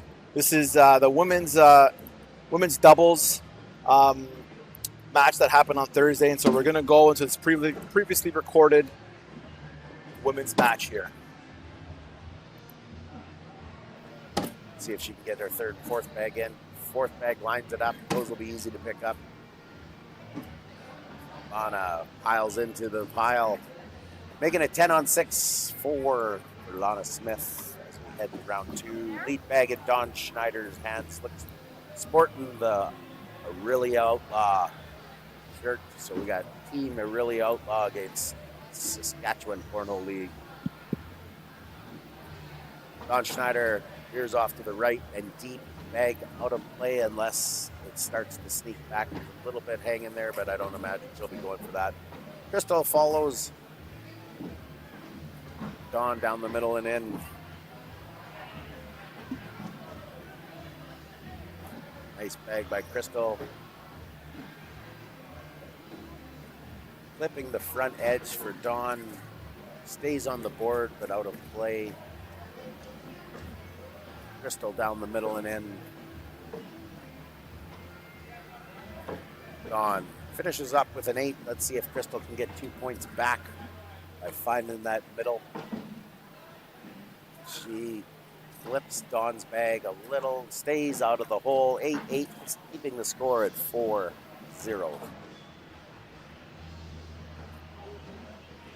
On the outer courts, Jennifer Johnson, Kelly Berry taking on Miss Mack and Marlene Unger yet to get going in round one. Bonnie Paulson and Kim Lowe taking on Lizette Lorne and Maddie Shade. That'll be a key matchup right there. Bonnie and Kim got third in the Lady Boss of the Toss in Regina, so they can throw those ladies. So Lizette and Maddie Shade, also two people that were at the Lady Boss of the Toss. So that should be a fun one to watch. We'll keep you updated on that. Presley pushes into her bag. We'll probably see a back block here. Looks like maybe it was a roll attempt. Let's see if Presley can flip one of her bags and follow it in. Off to the left. 8-4, 4 more for Lana.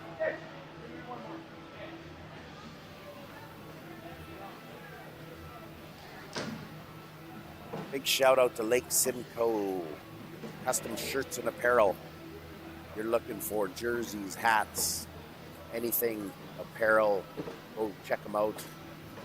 They do great work. They're the official sponsor of Cornhole Canada's jerseys. They look amazing. First bag by Crystal, back side, left side. Dawn throws up a block.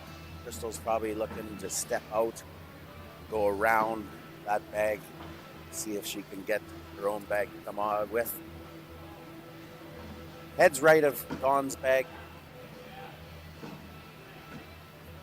Dawn, nice push. Doesn't get any love. Probably see a back block here just to protect those two.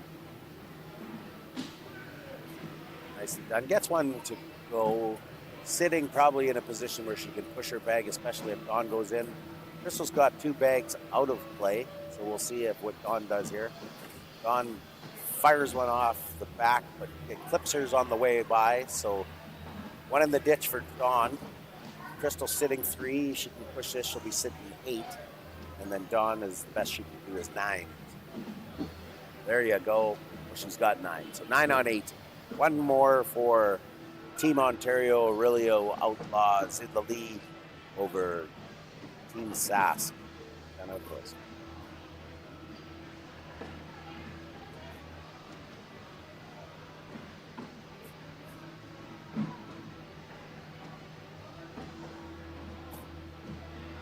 Presley off to the right. Donna off to the left, half in the hole in the backside. That'll probably drop. It's moving already. There it goes. Donna down the middle and in.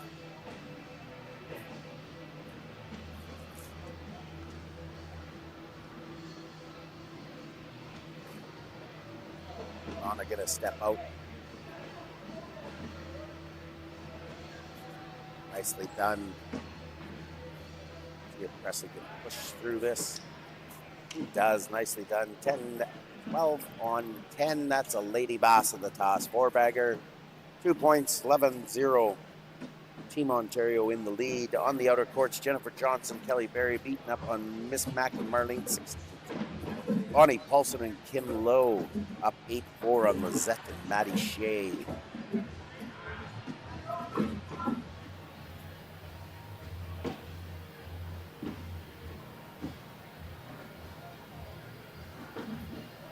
Crystal down the middle and in. Don Schneider off the back. Crystal down the middle and in. Don off to the right. Chance to get some points back here. Crystal pinning Don's bag on the right side. See if Don can get around her own bag. Pushes into the pile. Dawn sitting 5.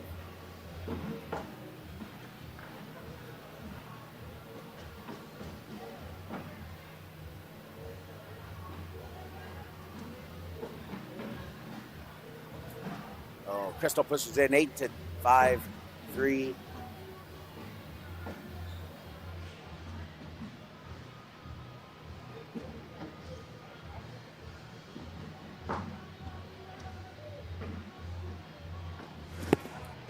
Not sure what happened there, but 11-3. It's early in this round robin, there's still the competitiveness. You can still say it doesn't matter. This is just as important as being on that final game. It seems like for some of these ladies.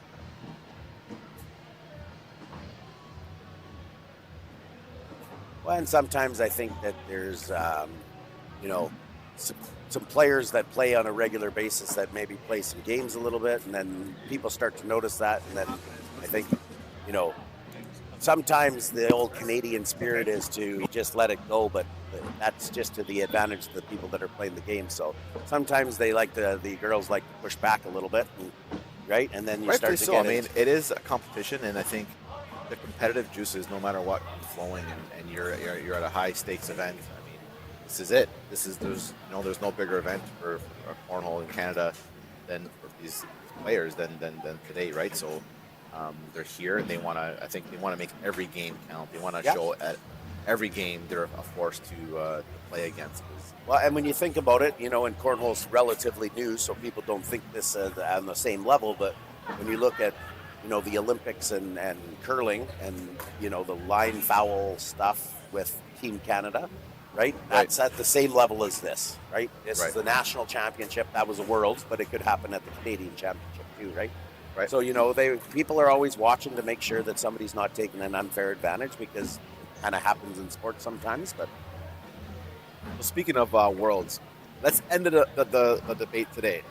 Is cornhole going to make it to the Olympics or what? That's the one thing everybody always talks about. Are we going to be in the Olympics? I think when you think about the Olympics and you talk about the first step is being declared a sport. So Cornhole Canada is working hard to be recognized as a sport in Canada. So we're checking the boxes. There's lots of criteria to become a sport in Canada. Some of that's coaching, some of that's clinics, some of that.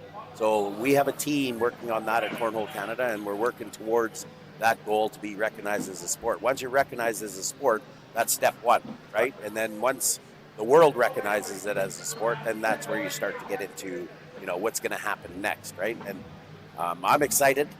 I'm excited to be at that point. I know in Saskatchewan we're real close to filing that application to be declared a sport in Saskatchewan, but Cornhole Canada is also working hard to try and get to that spot. I think then things start to open up all over the place for what's next for Cornhole and getting closer to that Olympic bid. So right? If anybody's from Sports Canada is watching this, or if you know anybody, put in a good word for us. Get them contact us. We want to make this a huge sport in Canada and across the world. So yeah, and I'd love to go to. Where's the Olympics next year? Or the next 4 years? I'd love to take a trip. I think actually the States have the Olympics. I don't know if this would be probably a summer sport. Summer. Yeah, I wonder. Is it considered a summer sport? I mean, I know cornhole is, but it's kind of, we play it all the time in the winter, but it originated outside. Yeah, it originated outside, but I feel like it is more popular even in our neck of the woods here in Barrie during the winter, because in the summer there's like baseball and all these other summer sports that you're competing with. In the winter, it's almost like, what do we do? Play some cornhole. And I think it's I know in Saskatchewan we've had our club open for 3 years now at the backyard in Regina, and it's funny, we're only a town of 300,000 people, but we have people that come in the club every day and say, I didn't know you guys were here. Right. Canada, cornhole is everywhere out in the cottages, but not everybody knows the complete. So if you're looking to play in a league, go onto our website. All our leagues are there, all 65. When I travel for work, I always...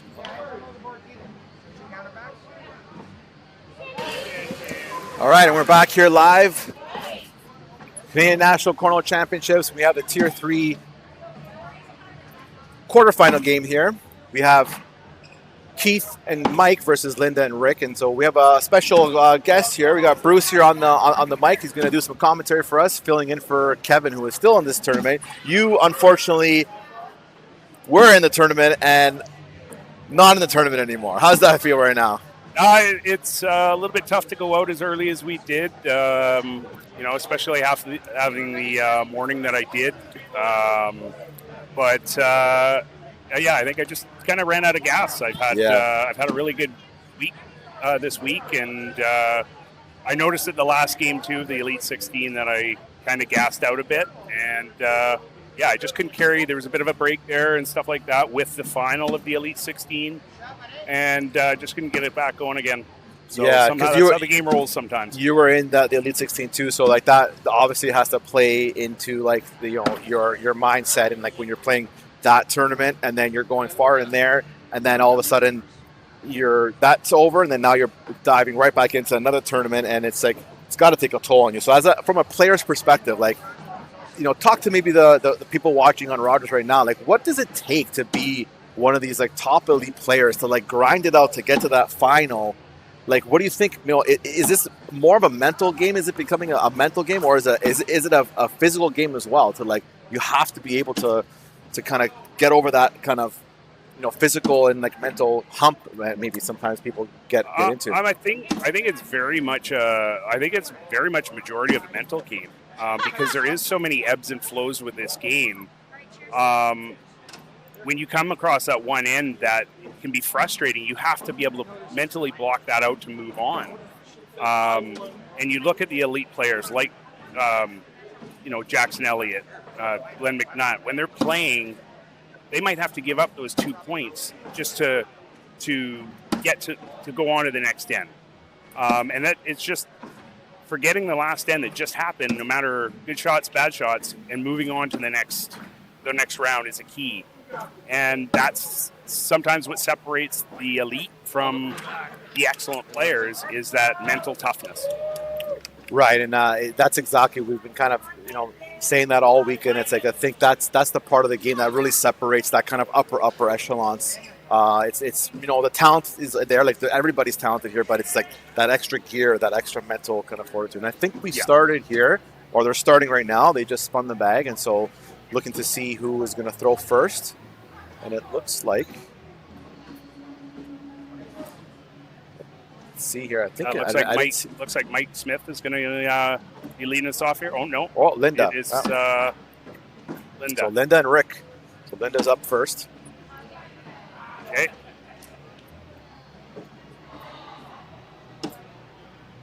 Linda misses the hole to the left, and Rick slides it off the back of the board. Looks like 2 on for Linda right now. Oh, there we go. We got Rick on with 1 and Linda with 3. Oh, Rick off the back of the board, cutting Linda's bag into the hole on the way by. I think Rick there is trying to push his bag there. He's trying to look at that and try to maybe trying to move it up there, but and Linda off the left-hand side of the board with her bag. Oh, and Rick off the back again. There's Rick with 3 off the bag. I think he got caught up there with that one bag there. Wanted to try to push it instead. Maybe trying to just get it on the board. You don't have to push it all that hard all the time, especially at this level where maybe they're just kind of starting off. There's like newer players or like kind of lower tier players. Get it on the board, get those points on there. You don't want to lose points, right? Yeah, and definitely that's one of those things that I learned when I started playing is bag on is a point, bag off is no points. Right. So we got Keith and Mike here. So we got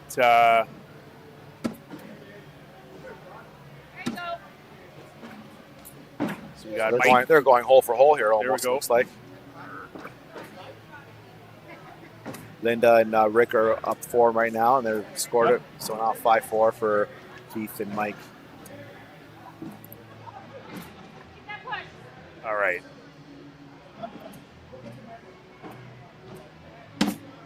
So Mike just missing to the left with that bag. Oh, Linda just missing to the right. Mike short left with the second bag. Oh, Linda up the right side, just hanging on the right-hand side of the hole. Oh, Linda's and it bag slides in. Linda to the right again. Oh, Mike slides through. Bag. Great shot. And Linda puts it on the board. We got a 6-6 wash with those two. Great shooting by those two. Yeah, you see there Mike trying to push that bag again. He's trying to get that push shot, and he almost got it there. Yep. So we got Keith.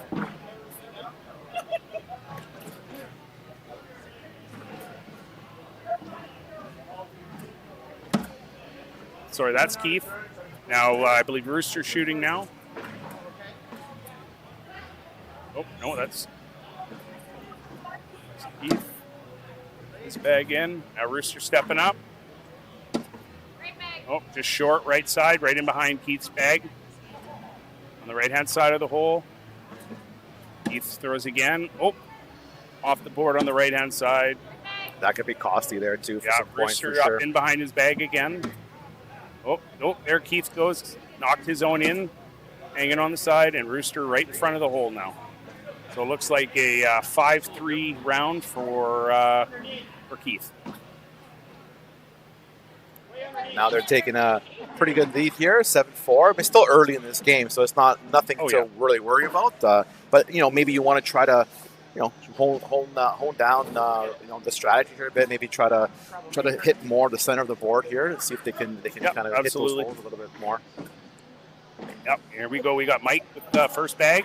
Oh, great shot, right straight up the middle in the hole. Linda stepping up with her bag now. Oh, just to the right. Oh, still on the board, though. Okay, Mike comes up short, right-hand side of the board. And Linda front boards that bag. Unfortunate on that shot. Oh, there we go. Mike in the center of the hole again. Sitting 7-1 right now. Linda stepping up again. Nice shot, Linda. Right up the middle of the hole. Right up the center. Mike comes up Nice short in the block. center. That's a nice block there, too, because they're Yes, kind of great right in their block lane by- there. Great block, Mike. Oh, Linda almost cuts around it. Looks like a wash, 7-7 wash on that one.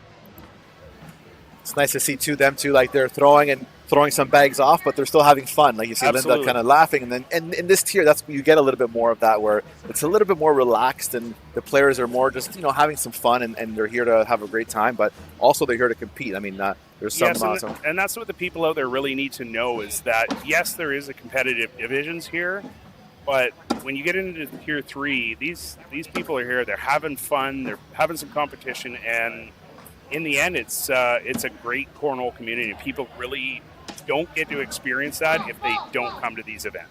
Yeah, that's what I've been saying too. It's like it doesn't matter what your skill level. Just if you find a league, get out. Just try it once. That's all we say, because once you try it once, you get hooked so easily. And then once you start playing, the consistency happens when you keep on throwing. Even when I do some events where it's like players, they first just start playing, they can't even hit the board. But then you just tell them, just show them a few things. They go through like 10 rounds, and right away then it catches. Oh, I can. Once they can land it on the board, it just changes their whole perspective on the game, because now it's like you have the consistency to at least land it on there. And so yeah, definitely. You have to just stick with it. Got a timeout taken here by looks like Linda and Mike.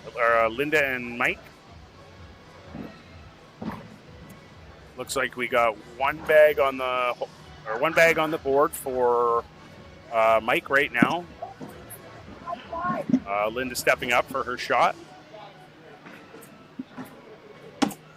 Great shot by Linda. Nice side block on the right-hand side.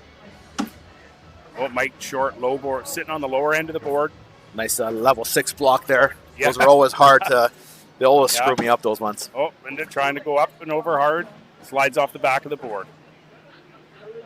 Mike up and over. The lead here. Still early in this game. I think it's still anybody's game really at this point. Mike. That's a great bag there. Just lipping in off the side there. That's going to drip in my opinion. You can see it moving Heath there. up behind his own bag. Rooster. Oh, tucks up in behind his bag, but almost nudges his in on the right-hand side of the hole. Oh, Heath off the back of the board. Oh, there's a shot for you. Rooster with a great shot, but he knocked 2 of his opponent's bags in and one of his own. And he's hanging onto our cage there, so you see it rattling a bit. I'm going to have to tell him to make sure you don't knock the set down after that shot. Yeah. I don't want to mess up with his game right now. I don't want to reach out to him, but I mean, I think we might have to, because he's hanging on for dear life on that.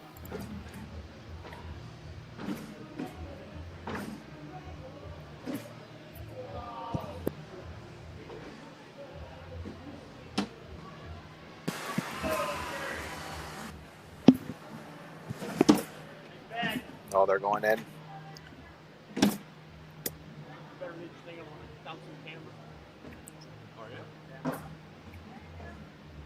Linda stepping up here for a shot. Oh, great shot by Linda. Front. Got a bag hanging on the hole. There we go. Bag was hanging on the back of the hole. Knocked in by Mike. Those Vipers are just slippery as hell. Yes. Those are Vipers he's throwing, I'm assuming. Yeah. Yeah, that's what Ultra. they look like. Yeah. They just are so slippery around the hole. Even in this muggy kind of sticky conditions here, you just see them kind of. You see it just there he slip goes. right in. Slid up, bumped Linda's bag into his, and dropped it in the hole for another 3 points. Oh, I think that's looks like it's about 8 on 8 or 10 on 8. No, 7. Oh, he had 7 one off there. He had one off the front board, I believe. He had one front board bag. Oh, And little iPad change there. iPad was probably about to die on us there. So thanks for Stuart for stepping in. The magician. We call him the magician around these parts, because he makes his whole thing happen. I don't know how he does it. He makes the courts jump around, and he's able to keep this tournament going.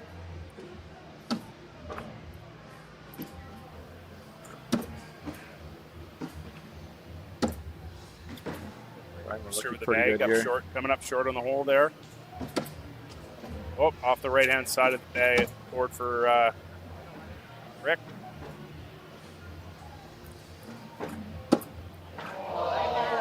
Nice bag there. Try to push through and get into that hole. Almost did it, but just got held up just a little bit by those two kind of, I wouldn't call them blocker bags because they weren't really in the blocking lane, but there was a lane in the middle there that he could have went for, but nice try there.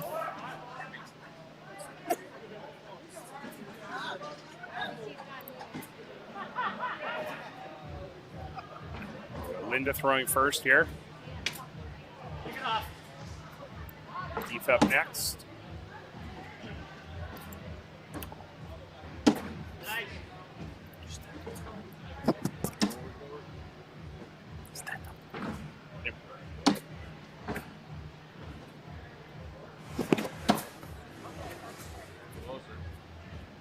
And the bags are bunching up now there on the side.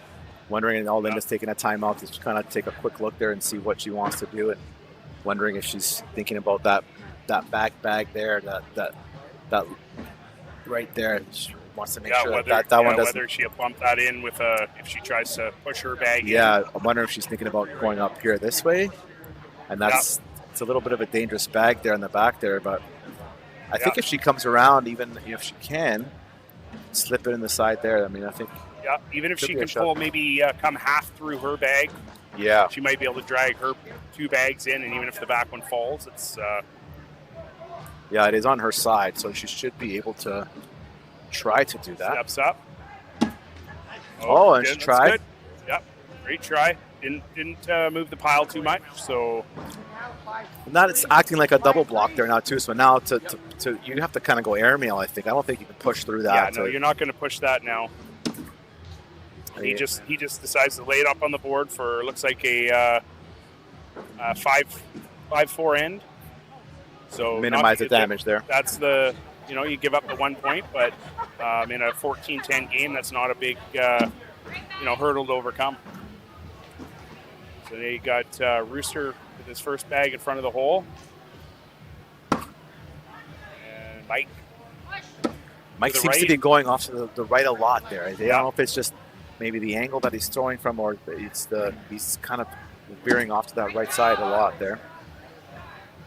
And that opens up the lane, right? So you gotta try to straighten that up a little bit. Oh, we got looking for the crowd action here. So these players are having fun here today. Yeah, this is what it's all about too, right? Yeah, absolutely. Just great roll bag with a drag for Mike. Excellent shot. And just because these guys are on the guys and ladies are on the show court, that doesn't mean they're not having fun. It's, right. The whole game, no matter where you're playing, is so much fun. I mean, I'm loving to see it because like you watch it like the finals with Glenn versus Jackson earlier, and how intense they were, and like so. And I mean, I totally get it, right? But this to me, this is what cornhole to me is all about, really. This is what everybody experiences. You're out there, you're still competing, but you're having a good time doing it, right? And that's what it should be. 100%. Yeah, like I said earlier, you're going to have the guys that are out here and the ladies that are out here that are uber competitive and want to win. But that shouldn't deter those newer people from coming out, because you're not going to be playing. You don't have to play those people. You can come out and there's such a differential of skill level in this game. You will fit in anywhere in this game. There is no, and as far as being excluded, or no, this is. I attended my first nationals last year, and I felt like I was completely welcomed with open arms by everybody. Right. The elite players, the beginning players, everybody, and that's what drove me to dive headfirst into this game. Now is the community in itself. I've spent the weekend here doing interviews with everybody, and the one common answer to why do you keep coming back is the cornhole community. Yeah, I say it from the beginning, like our cornhole community is one of the best communities out there. I mean, I think I've played in multiple other sports, and as you can see it here, the crowd's going wild. This is what it's all about. We get together and we get to have a great time and have a couple drinks and a couple laughs. And here we go. Oh, and just skips over the hole there. And wish he would have had that back if he just could have landed that and maybe pushed his bag in. Game's getting a little tighter now. It's 16 to 14 with a lead change there. And now Linda and Rick are in the hot seat with the lead bag now, and they took the lead in this one, Bruce. Yep. It's how quickly a game can change. Yep. Linda with her first bag and slides it in. Great shot off the right-hand side, but still dripped into the hole. Rick with the front board bag on his first bag. Linda to the right. Oh, Rick comes back and slides us past Linda's second bag into the hole now. Oh, and just off to the side there. Yeah. Rick just hanging on the back of that board.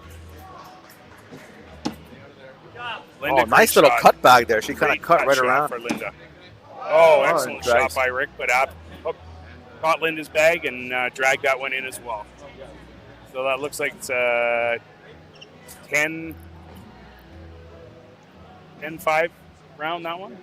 So Linda and Rick there picking up the 5 points there. Oh, this one's coming down. This is the wire here. Great diamond block in the front of the hole. Oh, great shot. Drags them both in, clears up the board.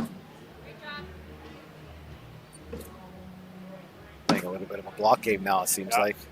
Trying to muddy it up a little bit. Yeah, Rick's clogging up the hole. Trying to put some pressure. Have him try a shot that maybe he's not comfortable doing. Oh, great shot. Tried to cut shot, but almost flipped it off the back of the board, but happened to hang. Was able to keep it on the board on the back. Just holds on. That's a wash. A wash. 6-6 wash. That end. You want to, if you're Keith and Mike, you take that, right? Because you can't give up any points here. There's only 2 points left for the loss here. If Linda gets 2 points, so you need to minimize the damage at all costs. Yep. Okay, so we got Linda and Keith again. Linda steps up with her first shot, and short left on the board. Keith steps up, puts center diamond block in the middle. Nice block. Linda that's just going to off cause the block problems. a little bit to the right-hand side of the hole. And that's why you put that block there, right? And then that's a perfect replace bag there. Now Linda has some. Still has hole control. Oh, good shot by Linda. Clear the board up. Drags Keith's second bag in. Oh, Keith in with the third bag. This could be a huge round for Keith. Oh, Linda off the back of the board. Huge. Goes in for the one. There we go. That's what he needed. A 12 on 5. That's going to make huge it a round. 20. That's going to make it a 12 on 19 final, I believe. That's it, right? Did it go in? Because it was a 12 on 5. So yeah, there we go for the win. 19 final. Yeah. Wow. What a comeback there to shooting in tier 3 here. Amazing. By all 4 players. And there you have it, right? This game, it starts from one end and then it switches over and then you get a lead change in the middle and then right back in the last bag, a 4-bagger for the win. How better? What? I don't know how to say that. I'm so flabbergasted. Like, what better way to win than winning with the 4-bag? Absolutely. At the end. Absolutely. And then you watch on the court after, they're all giving hugs to everybody. Yeah. That's the game. If nobody walks off disappointed and upset at anybody, it's just they hug, they move on, and they play again another day. Yeah, and so now we have the next match coming up. We got Brody and Kyle versus Keith and Mike. So Keith and Mike are going to continue on. Now they're going to make their way. Saying bye to my wife and kid. Ava, come up here one more time. You want to say bye to the crowd? Here, let's wave to the crowd. I'm going to give you one more airtime. This is my daughter here. Wave goodbye. Say see ya. Thanks for coming. All right. I love you. Oh, big hug. I love you, baby. I'll see you tomorrow. Bye. That's what it's all about. It's all about family, friends. This is what cornhole is all about.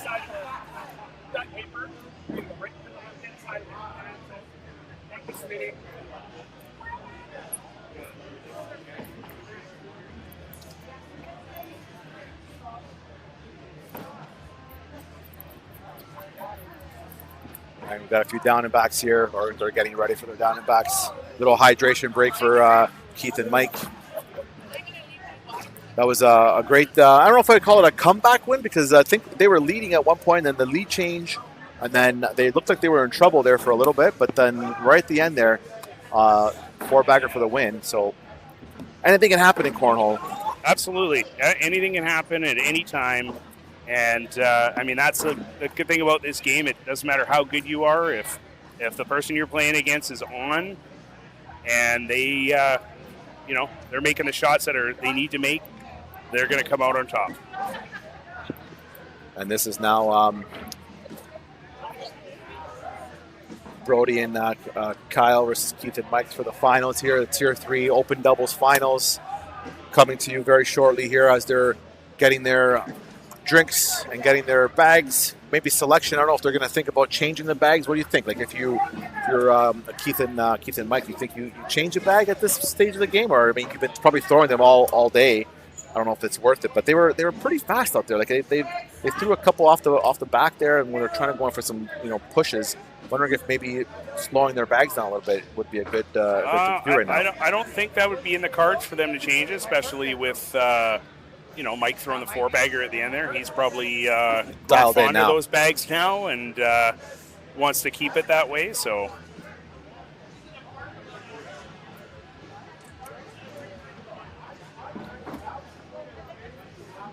And the pleasantries are happening now. The players are coming on the boards, and we got big fans watching this Tier 3 finals here on the feature court.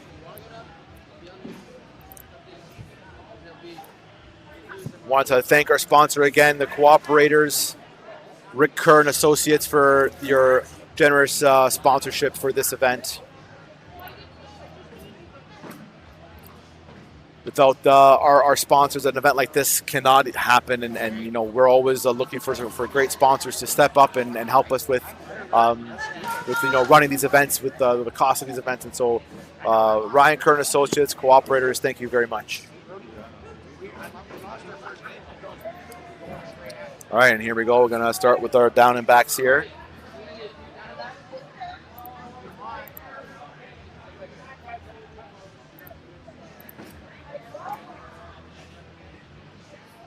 So that'll be Kyle and Keith starting with their down and backs on the right-hand side of the court. Kyle in the white shirt and Keith in the blue shirt.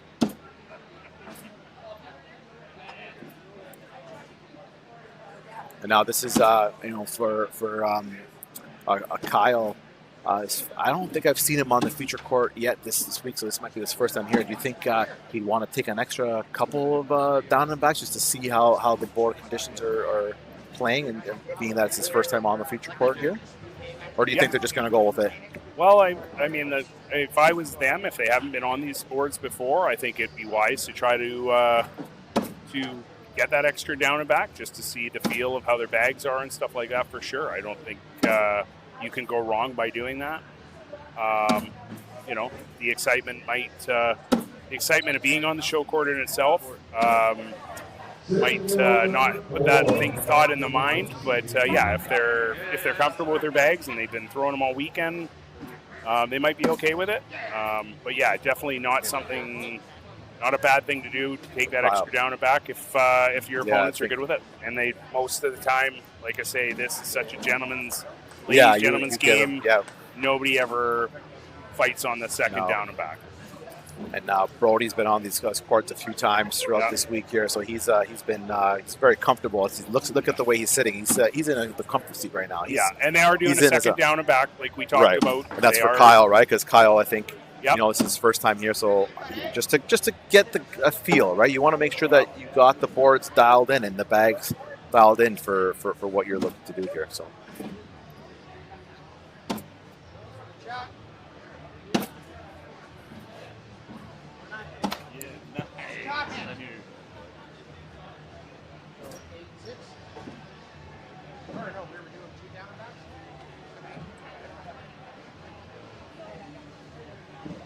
So we got Brody and Mike doing the second end of the down and back here. And then I assume we'll probably spin it up and get going.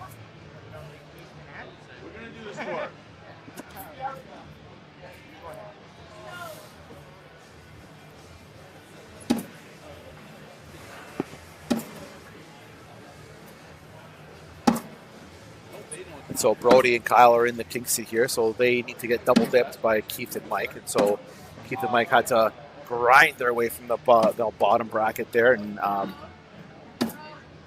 what's your take on it? Like I have been asking a few people. I talked to Kevin quite a bit about it. Like, what's your feeling like in a tournament? Like, do you want to have that king seat? Like, do you want to be 4 games in or 5 games in, and you win, and then you have that extra game, in the back of your pocket, or do you want to?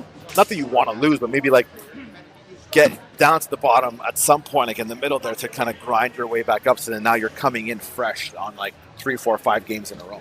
I think, I did the long route yesterday, and for me personally, I felt it was a bit of a benefit. You got more games in, you got more time, and generally when you're in the king seat, it can be, with this many, when you got an event like this, it can be a long waiting period, and sometimes like maybe an hour, 2 hours, it could be, right? Yeah, so it can be a bit of a grind on definitely the guys, the people that are having to play through the lower bracket to get your way back to the final game. But honestly, I think it benefited me yesterday. I had the fortunate play with Mason Stewart, who's an incredible player, and we dropped our first game in the bracket, but took the long road back to win the switch. So. When you're playing with these younger guys, it forces you to keep up with them.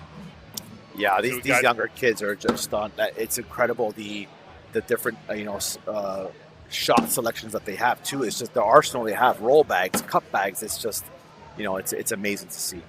Yeah. So we got Kyle and Mike here throwing. Brody and Mike off to a big lead, a big early lead here, 5-0 lead. Yeah. First. This might be a tough round as well. If that's a four-bagger there. Right-hand side of the board there. Looks like they gave up some big points there again. Yeah, it might be a 12-on-2, I think. Yeah, this is where it gets tougher for Keith and Mike, where you're up against an opponent who can definitely run bags on you. You gotta maybe start thinking about a different strategy here. Yeah. Yeah, and then if you guys are running bags on you, that's when you got to start playing a bit of a blocker game. And force them to go to the arsenal of the roll shots or the air mails, but you just can't make it. Can't allow them to run bags if you can't run bags with them. Right. This is where now. Let's see if he can try to get a few to the right of the hole here. See if Kyle can drag his bags in. No, this on the right hand side. Push Keith's bag back to the right corner of the board. Oh, nice try there. He was trying to just missed a bit. He was, I think, trying to go up the middle there, try to, push through there and get some points. But it looks like a couple points for Kyle there. Yeah. So we got Brody and Mike. Brody's shooting first here. Brody right in front of the hole, blocking the hole. Mike to the right hand side. Brody with the second shot here. Brody slides up, bumps his in the first bag in the hole, and sits just to the left hole. And there's the with a Mike with a great shot in the middle. That's a great block for Mike. See what Brody can do with this.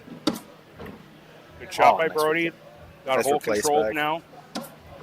Oh, you got Mike off the right-hand side of the board again. And we got Brody sliding it right through both his bags in front of the hole and off the back of the board. 5-4 right now. That opens the door. It's sitting 5-4 right now. Let's see what Keith can do with this bag. Oh, he slid up, knocked Brody's bag in the hole, so that makes it 7-5. 7-5, yeah. So a couple more points there for Brody and Kyle, and this one's shaping up to be a quicker game than what Keith and Mike was hoping for. And let's see. I mean, we've seen it happen. We've seen it happen this week where big huge comebacks come in. Let's see if Keith and Mike can pull one off here today. Yeah, unfortunately, I was on the right now. opposite end of the comeback last night, so I know how they feel. Yeah, it's those are tough. Those are very tough. So we got Kyle. 2 on the board for Kyle. Oh, that Keith looks like a just strip slid in past the right-hand side of the hole there. Oh, Kyle puts it in. Little cut roll back there. Yeah. Oh, great shot by Keith. Puts his in now, too. So Keith here, opportunity to put one in. think he's to, thinking airmail? You think he's going? He said he wanted me to go up. He's like, look at the score. Go for it. Why not? I agree. Absolutely. Put on a show for us here. Yep. Off the back of the board. That's okay. It's a 6-5. They give it 1 point there, so they're still in this. And that's the thing. I think in that situation, I mean, you're down to 7. You got to go for the airmail Absolutely, drag for the people. The people want to see it. That's they want to right. see it. That's right. Oh, there's Brody with his first bag off the back of the board. Great Mike back puts there. his bag in great position. Oh, Brody off to the left-hand side now.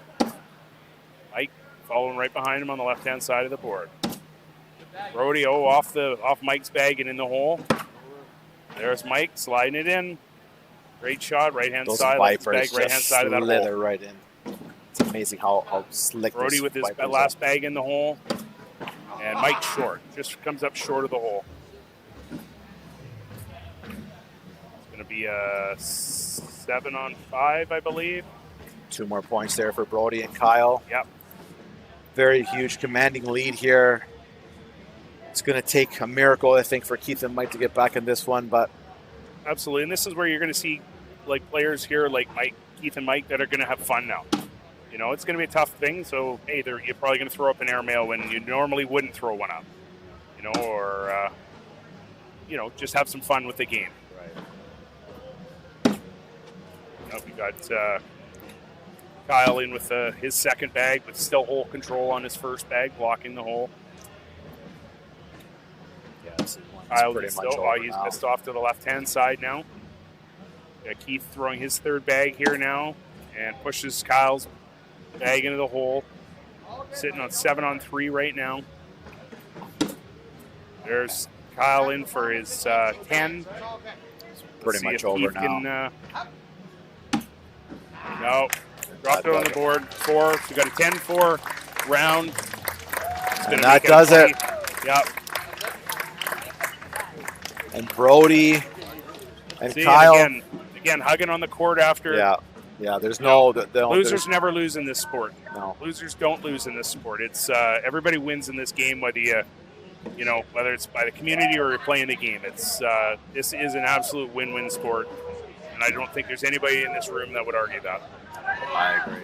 Well, that does it for the Tier 3 champions, Brody and Kyle taking home. And for Brody, I believe that's another trophy that he's taking home.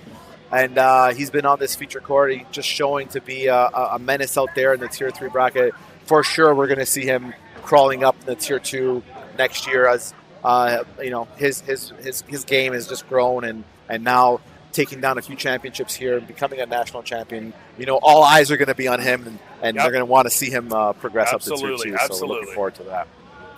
Well, awesome. Well, that does it for the Tier 3. We're going to take a short little break here, and we're going to hopefully come back with some either Tier 1 or Tier 2 playoff action here in the Open Doubles, brought to you by the cooperators Ryan Kerr and Associates.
All right, and we're back here on the feature court now with Tier 2.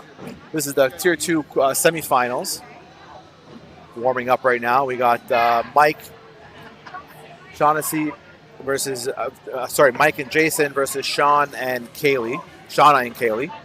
So this is going to shape up to be a decent match here as well. We'll see what they can pull off for us. We hear the crowd in the background celebrating the win there, and taking a picture with, I think that's the Alton crew. Yeah. And for those out watching now, this just goes to show you right here. Male, female, it doesn't matter. The women keep up with the men just as good as anything. Yeah, I almost say like cornhole kind of is like it transcends like sport, because it's the one sport that it doesn't matter if male, female, young or old, we all compete together in one place. Like, there is no separation. Like with other sports, like there is unfortunately like that, separation sometimes, but in cornhole there isn't. As long as you can be consistent and you can, hit the hole, it doesn't matter. So that's the beauty of this sport. Yeah, absolutely. It doesn't differ genders here. This is full on. You throw against whoever you're throwing against, and winner is winner. And some of our top players are women. Like I'm looking right now. Kaylee is one of them. I'm seeing Lizette in the corner of my eye over there. She's taken down a few championships. I'm sure she can compete. I wouldn't be surprised if I see her in the Tier 1 final match. And I think looks like we're still doing it down and back here. I think they might have started. Yeah, they might have started here. Okay, so we got 2 bags on each team. Oh, we got Jason just put his bag off the left-hand side of the board. Kaylee tucks it up right inside for. Oh, what an airmail drag! He dragged both of his bags there. Great Airmail drag. Yeah. Now Kaylee's stepping up to try to drag that bag in the hole with hers. Great shot. What a shot by Jason there. He hit both his bags and hit her bag and left it there. Yeah. Unbelievable. Yeah, so that's a 9-8 end there with 1 point going to Mike and Jason. And all that for 1 point. Go figure. So we got Mike and Shauna throwing down. Got Mike stepping up with first bag. Yeah, getting to learn everybody's name here and spelling and pronunciation. It's a challenge for us here, but we'll get there. Great bag, setting up a diamond block in the front of the hole. Bumping Mike's off to the right-hand side of the hole. Got Mike pushing his bag up past the right-hand side of the hole. Don't know if those are going to be collectible or not. Got get to the hole and stay on the. This now is they're playing strategy, like playing a blocker bag and trying to maybe do like a replace bag. And as you see there, Kaylee going in the hole, pushing her bag in. What I find more the difference between the tiers is consistency. Consistently putting your bags where you're trying to put them, you notice the big difference going up in the tiers. And that's, I think, really what separates. That's the biggest difference in the PPRs and stuff. It's the ability to consistently throw your shots where you want them. And then also you see there too the partners conferring with each other, like what you want me to do, and so that you get a little bit more of that with when the higher tiers, where the partners now you talk to each other and you help each other out because he has a better vantage point of where that bag is, right? So, yeah, told him to go up there and say give it a shot, and he went for it. Yep. So we got Shauna stepping up first bag again here, just to the right of the hole, but that still looks like that could fall down. Oh, Mike throwing his bag on the board, shook that, knocked Shauna's first bag in the hole. Shauna with her second bag in the hole. Mike stepping up the second. What's that in the hole? Shauna with her third bag and misses, but sets it right in the middle of.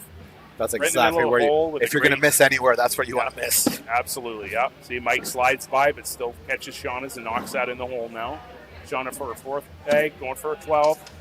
Holds it up, but she's still got hole control there. Shauna using that bag as a bumper there for sure. Nope, Mike drags it in. So we got a 12-8 end for Shauna.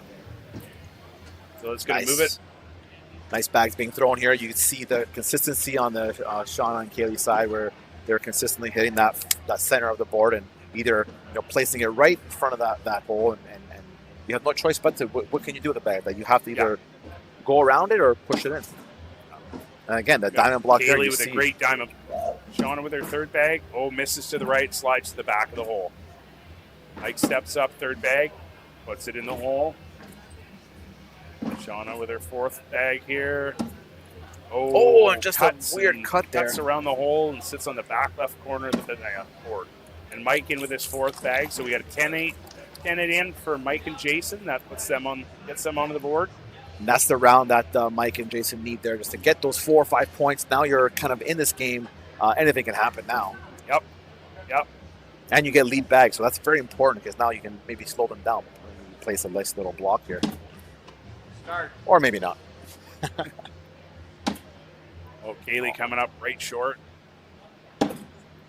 Jason put his second bag left-hand side of the hole, but still collectible. There's Kaylee puts her bag in and drags Jason's in with it. Jason, hole control again, putting the bag right in the center of the hole. Kaylee just nestles up behind it, but doesn't put it in. Jason grabs his, but slides that bag off the back after knocking his bag in the hole. Kaylee slides her last bag in the hole. It looks like a 9-8 end there. Another point for Mike and Jason. That's it. And they're clawing right back into this one. That's all you need to do. You got to keep control, keep that first bag. I think that they should maybe try to think about playing a little bit slower, like put that block in there because both Katie and Shauna are aiming for that hole, and they're pretty bang on right now. But no, Mike making me a liar again, and he goes right for the hole. Shauna with her bag, great block, center of the hole.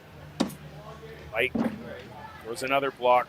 Level 5 block. Level 5 block, yeah, down the bottom of the those board. Those are trouble, man. Like see, like just it's a visual. It's just having it there. Like I'm like, I don't know what to do with this bag. Yeah, it makes the hole look very small and very hard to get to when somebody drops a block that low on the board. I mean, sometimes it's by accident, but it plays in your favor. Shauna trying to roll up over that block didn't work so well, but she did move it to the side. But Mike fills the hole again. And as you can see, all the bags are bunching up there now because I think the players are don't know what to do and they're just trying to get it on the board. Shauna with the and a bounce off bag. Great roll shot by Shauna.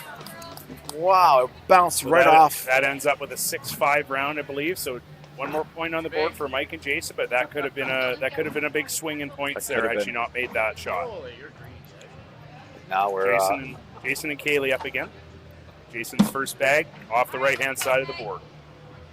Let's see if Kaylee can take advantage of this bag off the board here. Kaylee she follows suit, right-hand side of the board, off the board again as well. There we go. Jason with his second bag in the board. Kaylee calls a timeout. Sometimes that's what needs to be done to settle things down. Yeah, I feel like Kaylee, the last few rounds, you can just tell she's been not herself. She's been throwing off a bit, which is not the norm. Like the first 2 rounds, she was going hole for hole. And then the last few rounds, I've noticed that she's been kind of skipping off to the side in her bag, maybe not getting that flat rotation that she's used to getting. So I think let's take a breather here. Yeah, and we're in round 9 here, and I mean the players are, Jason's throwing a 7.75 PPR, Mike's throwing a 9 or an 8.5 PPR. Kaylee's throwing an 8, and Shauna's throwing a 8.75. So I mean these are very, very evenly matched players. It's just it's going to come down to who makes the shots at the right time. And who capitalizes on the other opponent's misses, Absolutely. right? That's the big thing. And there you go. She goes right for the hole now. Yep. And there you go now. She's got an opportunity here. She settled herself down. Nice block there by Kaylee. Yep. Oh, Mike, airmail over. Pushed his one bag back, but dropped one in the hole. And Kaylee, missed off to the side. So that's going to be a 7-5 round, I believe, there. So now we're 9-9. And there we go. Like we were talking about, being down by 8 points, and now you're right back in this tie game. It's a brand new game. Yep. So now we're going to go to Mike and Shauna here now.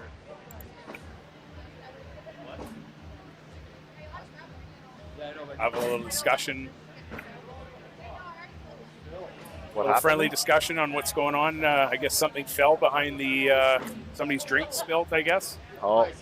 There must have been a glass of water that was on the back of the scoreboard that fell, and just doing a little bit of a cleanup. It's warm in here. All the players are trying to keep hydrated while they're playing. And, sometimes things get knocked off, but that's good. Everybody ready to go here with Mike with his first shot. Mike, first bag in the hole. Shauna stepping up with her first shot. Off to the left-hand side of the hole for Shauna.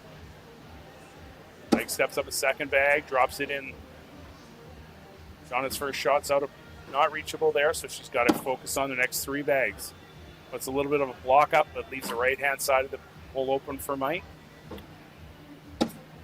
Mike slides it up to the right-hand side, doesn't put it in, but takes full control on the right-hand side. Shauna's release point, and she comes so low, right down, almost like scraping her knuckles off the floor there. It's amazing to see. Slid one off the back there and knocked Mike's bag in. Mike in for his nice shot there. This could be a big round. Shauna's going to try to collect that bag on the left-hand side of the hole.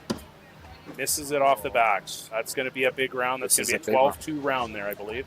That's the part of the game where you capitalize on a round like that for Mike and Jason.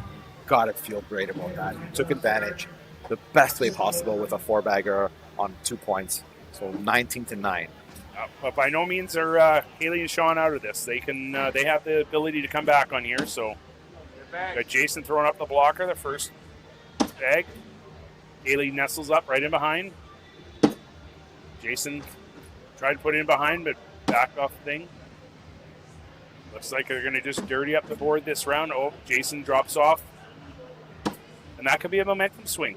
You know, all it takes sometimes is to get first bag back, and Jason missed off. Looked like he missed off the back of the board there again. I think he went in. I think it went in. I think it went in. I believe so. I think this might be. Did it go in? Yes, it did. He got 1 point there, so it's a 29. You know, they have the big enough lead that they can take that chance. Yeah, you go for that for sure, 100%. Yeah. So Mike up with his first bag here. This is low left. This is short left on the hole, and Shauna calls the timeout, which is probably a great thing to do at this point in time. Just collect yourself, have a chat with your partner. Sometimes that that little conversation just kind of settles you down again, and she's going to go and try to put her first bag in the hole. Yeah, I think this is like. You can kind of see it in their body language. They're frustrated with that one round. But you have to get that out of your mind, and you can still win this. You have to just hunker down now. Yeah, and that's where it comes to the mental side of the game. Like I was talking, there's a great shot by Shauna to put the thing in. Now Mike's called the timeout, and that's great. Come out of your timeout, put your bag in the hole, and now you're making your opponents having to think about how they're going to play this end out here. I wonder if that timeout, too, is a little bit of like a strategy where it's like they took a timeout and then she goes right in the hole and like, you know what, let's take another timeout, so slow them down and maybe make them kind of think a little bit, right? So absolutely. It's a chess game, and that, again, goes back to the mental. Everybody, it's a kind of a mental warfare game. And you just hope that, that bag in by Shauna gives her that confidence that they, she's going to feed off that and run with it. Oh, he just little laughing there. He dropped his bag in the flip. Having a little bit of fun. That happens to the best of us. Great to see that. And he Mike follows suit. Shauna step up, see if she can run the next bag in and keep her momentum going out of that timeout. Nope, she slides that one off the right-hand side, off the back of the board. That could be the costly bag right there if Mike comes up short. Shauna's going to have to put this this next bag in because she's only going to leave herself with one opportunity after this one.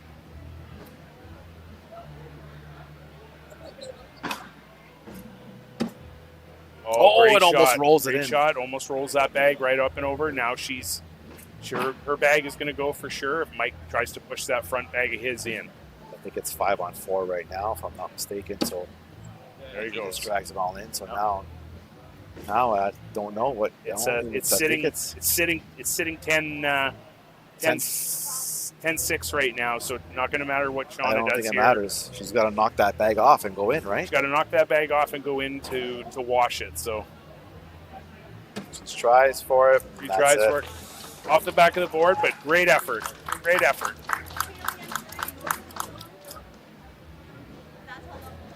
All right. What's another great display of sportsmanship? It doesn't matter what the score says at the end. Everybody gets hugs, and that's the way it is. That's the way we like to do it. That's the best part about this game is the friendships I've built all across the country. I have made countless friendships across from one side of Canada to the other. Right. And I wouldn't trade it for the world. And you literally are on the other side of Canada. Talk a bit about, like, I know we've hopped on a few Zoom calls, and it's great to finally meet you. And we've had a few conversations. And I know out there, out west, you're on the island there, and you know, talk about the struggles out there. Like sometimes, like, you know, you're kind of out in the actual island, right? Yeah, I'm being on the island. It's the involvement in cornhole isn't what we'd like it to be out there. We're working to try to get involvement, get people interested in playing it, but the numbers are just compared to the Eastern, and with us, the big thing that we struggle with most is our weather all year round is very comfortable. We don't get the real deep colds, and so people are still outside doing things through the winter. Right. Where when you go to the middle provinces and to the east, nobody wants to be out in the cold because it's in the deep minuses. So cornhole is a great way to get people together in a warm environment, and it's something that can be played year round. Golf you can't play year round unless you have a snowplow instead of a golf cart. Right. But so it forces people to move inside, and that's where the bigger interest comes in. We don't have the facilities out on the West Coast that are available to us all year round. So that's also for us on the island. We only play once a week. Right. It's very tough to get a venue where you can, and then it's not just getting a venue; it's getting the membership to. If you have to rent a venue, there's that cost of renting the venue that without the membership numbers, it's very hard to afford justify to rent it. Absolutely. More than once a week. So, and that's the biggest difference when, like, I've had the fortunate ability to travel quite a bit this year to numerous regionals throughout BC, but also I went and did the Prairie Throwdown in Saskatchewan.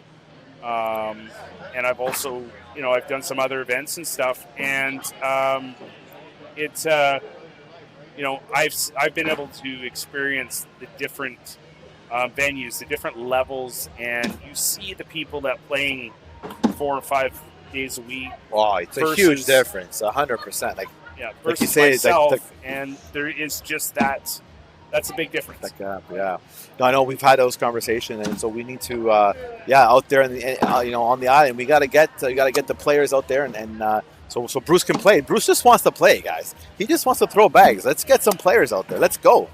But no, I appreciate you because I know you said that you were going to make it out. You're making the trip out here, and I know it's a long. I don't know if you drove or flew, but you coming here, really appreciate it, and helping out and everything you're doing with the social media as well. It's been a great help. Absolutely. I love it. I love doing whatever I can for this game. I'd love to see this game grow to become... It would be great to see our Canadian sports networks pick this up the same way that the American networks, ESPN, picks up the ACL in the U.S., because I think people would really enjoy watching this game, and it's a great venue for any sponsors that want to get in, because the jerseys, the live feeds, everything give lots of recognition. I think we're doing our part. We're live streaming right now. I think we're doing a bang up job here production wise. Even you being on the mic, we appreciate it. So hopefully everybody at home is watching right now and being entertained with this Canadian National Cornhole Championships here in Orillia. And as we're about to get started here with the Tier 2 Championship match, we got Derek and Adam versus Mike and Jason. And so they just went through their formalities. They went through and did their down and backs. And now I believe we are live. And so we'll get to the action right now. Yep. And we got Mike throwing against Adam, and it'll be Jason throwing against Derek. Here we go. The boards are already getting a little bit of a different game here. Like both players seemed like they're kind of slowing things down versus the other game where it was kind of lights out at the beginning couple rounds there. Yeah, and you can see the boards, they can get pretty mucky when you get a lot of bags on there. It's a hard push, a big stack of bags. Oh, yeah, you're not pushing any of these bags. Doesn't seem like you might have to go up here.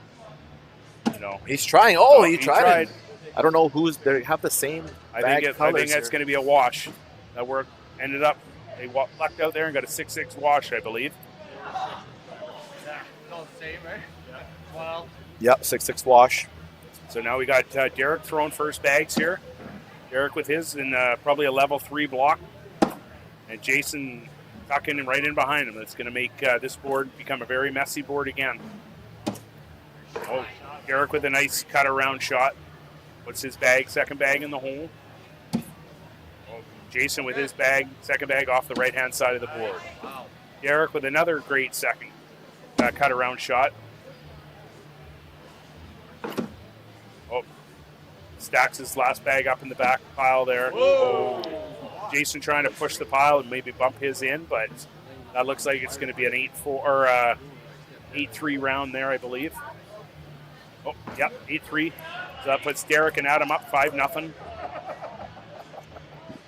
right, let's see if they can Adam continue on first that. bag just on the right-hand side, put it to the back of the board. So that one's going to be kind of out of play unless he can airmail drag that later on. Mike with his first bag stepping up. Left of the hole, misses.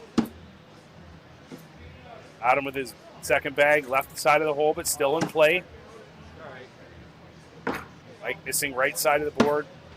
There you go. Adam dragged that second bag in that was sitting on the right-hand side of the board. We're sitting 7-2 right now.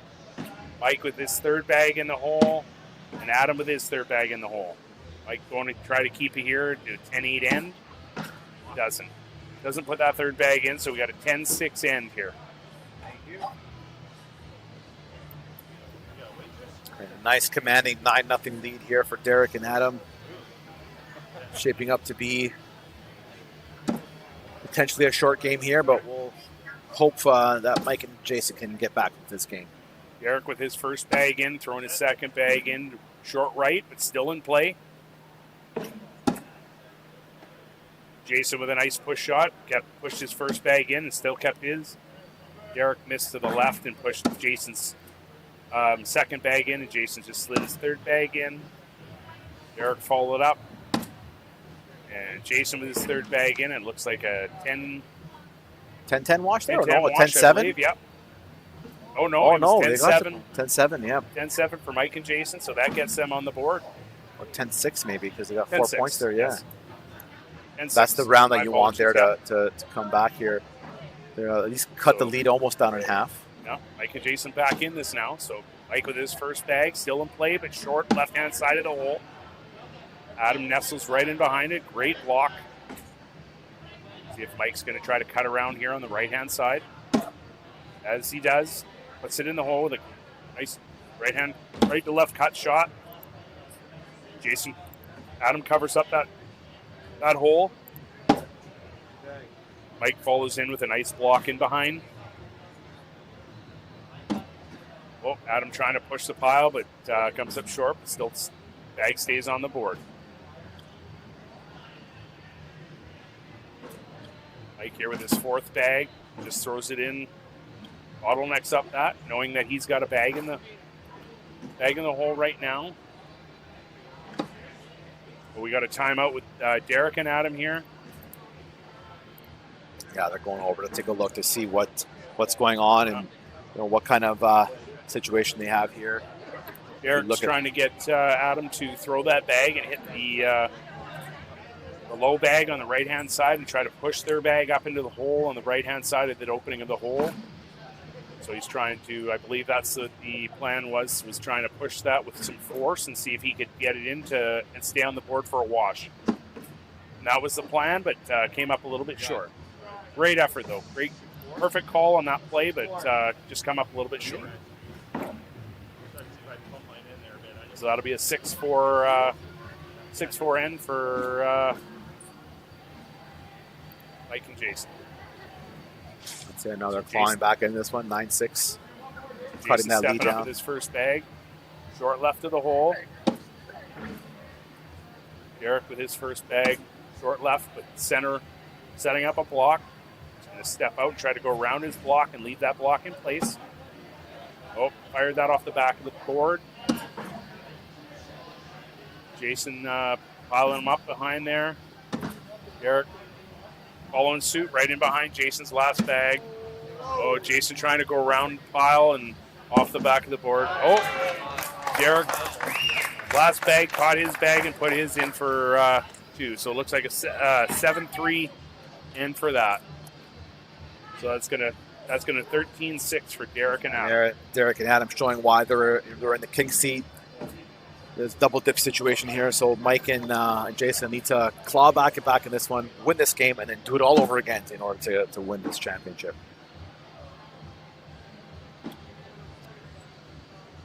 Like Adam with his first bag off the hole. Mike with a level 3 block there. Adam back in behind, off the block, kick to the left-hand side. Oh, Mike with a good slide shot, pulled his first bag and his second bag up into the hole. Adam with his second shot there, or third shot, right side of the hole on the back side, and Mike over the hole. Bag still on the board, sitting on the back side of the hole, though. Adam with his last bag in the hole. I got to put this on the board at least for a wash. Puts it in for a 10-8 round. That gets them back into should be a 13-8.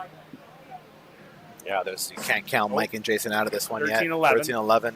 13-11. It's becoming right back in this game now. Jason's first bag steps up and straight into the hole. Great shot by Jason. All even going in around 9 here. Mike with his first bag. Puts it in the hole off the left side. Adam off the right side, but still in the hole. Mike straight up the middle, into the hole. Adam short left, but definitely still in play and will probably go. There it is. Oh, great cut around shot, leaving his bag hanging on the left side, and Mike's in the center. Mike slides, clears the board. All bags are in the hole now. There it is. We got our first social. Yep. So for those people out there that don't know, whenever there's a 12-12 round, it's called a social. It's just the fun part of cornhole. Yeah. Another fun part of the cornhole. Jason's nice first bag shot. there. Great block shot. Yeah, Derek off the back right hand side. Jason Nice with another great there. shot. Derek off the left side. The play still on the board, but impossible to bring back into the hole. There he is. He throws that back block on the left side of the hole. Yep. Smart play. Didn't want to push Jason's other bags in that had hole control in the front. Yeah, you don't want it. You got to be very careful there because one little light push there can almost knock 2 bags in, and that's not going to be good, especially at this stage with the points of where they're at. Only cost him 3 points, but it could have cost him actually 6 had he 6 or 9 had he pushed those other 2 bags in by accident. Yeah, so smart playing there. And now tides have turned a bit here, and Mike and Jason have come back to this game in 16-13, and so Derek and Alan need See to. how Mike does with his first bag here, setting the tone. Great square block in front of the hole. And there you see it, Derek and Adam taking that timeout where it's. I've done this many times with my partner where before you throw your first bag, especially when there's like a couple of big rounds, you were in the lead and then the other team comes back and takes the lead on you. Sometimes you just need to just reset, talk about our strategy, and even just to I've done it sometimes where I have the lead bag and I'm calling a timeout for my partner because I know he's rattled, and I said, take a timeout, let's go in the middle, let's have a little chat, relax, don't worry, we're still in this, we got lots of game left, and then try to refocus. And try to get back on. Timeouts aren't always taken, when you're struggling. To watch, to look at the hole. Yeah, you're doing it to clear your mind. And they're there for a reason. And sometimes, sometimes they're not taken when they should be taken, and sometimes, right. I don't think there's ever a bad timeout, but I think there's times where timeouts should be called that aren't called. So I agree. So we have Adam with his bag off to the right-hand side of the hole. Oh, Mike tries to slide his first bag in, but slides through and off the back right-hand side.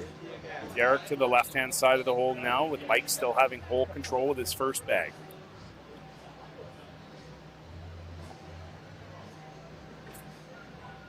Mike throwing his third bag here, and got what he wanted on the last shot to hit both his bags in, and Adam follows up with his third bag in the hole as well. And Mike, third bag in for 9. And Derek comes up short, and he's going to have 6. So it's going to be a 9-6 round for Mike and Jason again. And here we go. We're at 19-13, and now we're down to the nitty-gritty here. One wrong move by Derek and by Derek and Adam could cost them the game here. 3 points, all it takes to win for Mike and Jason. Good bag. Jason coming up short. Derek up by the hole, but to the right-hand side. I don't know if he's going to be able to pull that bag in. Nice spot. Looks like they're just kind of playing a little bit of pile up here. Yeah, it seems like they're kind of slowing things down on both ends. Nobody wants to make a big mistake. Oh, and he went for the airmail. Yeah. He went for it though there. Yeah, and it could have been that could have put him over the top. But he went for the win there. He's seen it happening, and he's like, if I get this airmail, but maybe he could have taken maybe a half a second or 2 seconds kind of slow down. If you're going to make that shot, try to really focus on it, because it could have been for the win. I think he could might have been have for the win, but I mean, he could have been thinking about that a shot before as well. Knowing that the bags were piling up on the board, he probably might have had that set in his mind that he's going for the airmail, knowing that was his last bag. And, it only cost him 1 point in that round, so they're still up 19-14. So, now he moves it back down to his partner's hands. That's been thrown pretty solid here. Yeah, Mike's been throwing lights out the last few rounds here. He's been pretty much hole for hole every shot.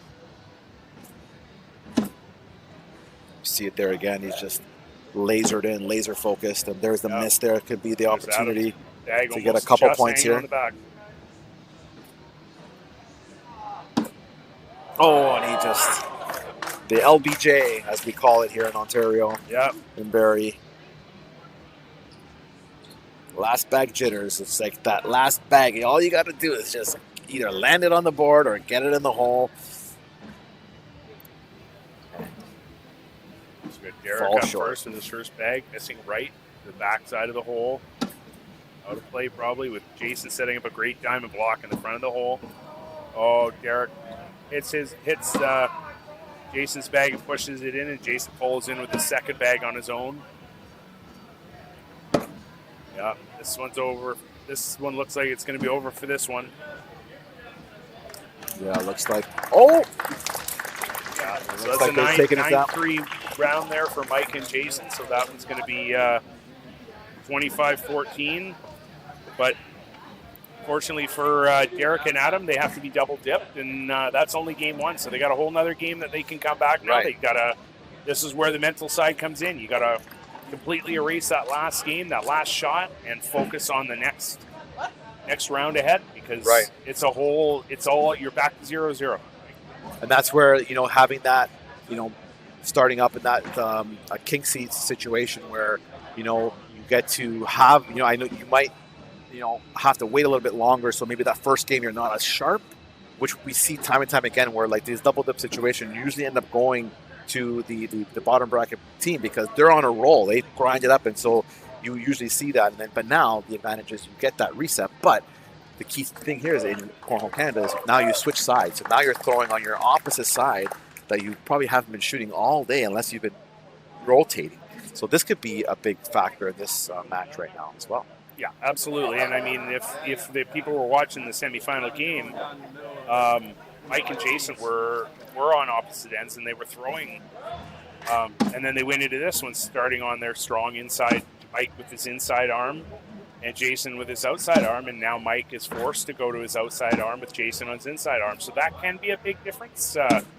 And, I mean, we don't know. I mean, Adam and Derek could have started knowing they had that game in hand, started off on their weaker arms, moving to the opposite where they would feel the most comfortable throwing, knowing they had that game to give up if they had to, and then when they switched, they go to their stronger arm. So without talking to them beforehand, we don't know if that's the case, but it's a strategy that could be taken into account.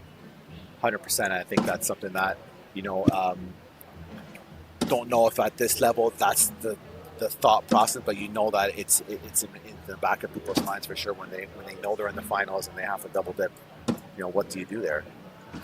You can go both ways. I'm sure there's multiple ways that people think about that strategy there. Yeah. So that looks like the final end of the down and back here.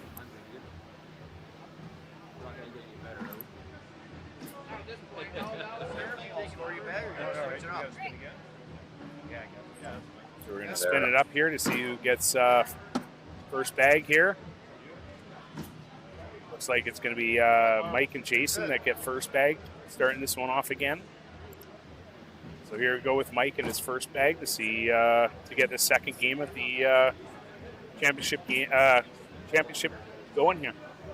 Yeah, this is the Tier 2 finals, open doubles here at the Canadian National Cornhole Championships. These teams have been battling it out since 1 p.m. today. We're into this almost a 5 hour, 6 hour mark here at this tournament for these players, and some of them were playing in the Elite 16 as well, so they've been here since 10 a.m. grinding out cornhole all day. What better way to spend your Saturday? Absolutely. Absolutely. That looked like it ended up being a 10-10 wash, I believe. Yep. Great start by both players there. Like we just talked about, even to the outside or the inside arm, it can make a big difference, but it looked like neither player was bothered by that on that end. Now we'll see how Derek and Jason hold up there. Jason with his first bag, great diamond block in front of the hole. Looks like Derek there. That's Derek. Yep. With no shoes on.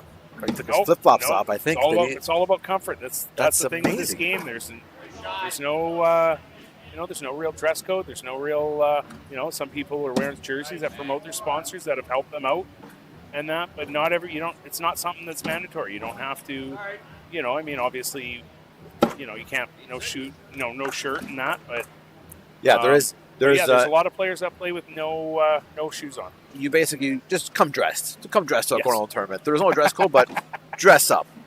Yeah. We don't need any streakers coming in next tournament. No, definitely. That'll be interesting. The ratings might go up, but we'll see. So we got Mike here with his first bag. Leaves it short, still got hole control. Oh, Derek Adam pushed his shot in. There he goes. Oh, Mike off the back of the board, but shook. There he goes. Adam in with his second bag now. Mike steps up, puts his third bag in the hole. Adam misses, but still on the back side of the hole, but still on the board. Mike throws his last fourth bag in the hole. And Adam in. Great end by both players again. And that looks like it's going to put Derek and Adam on the board with 1 point. So Derek and Jason throwing now with, looks like Derek having first bag. Short right. Just inside of Derek's was Jason with that bag, and Derek follows up right behind the pile. Jason trying to cut around that pile to put his bag in. That's it. Nice block. Jason again. Oh, look, they get 10 with just piling them up here. Oh, big push bag there. Jason pushing it.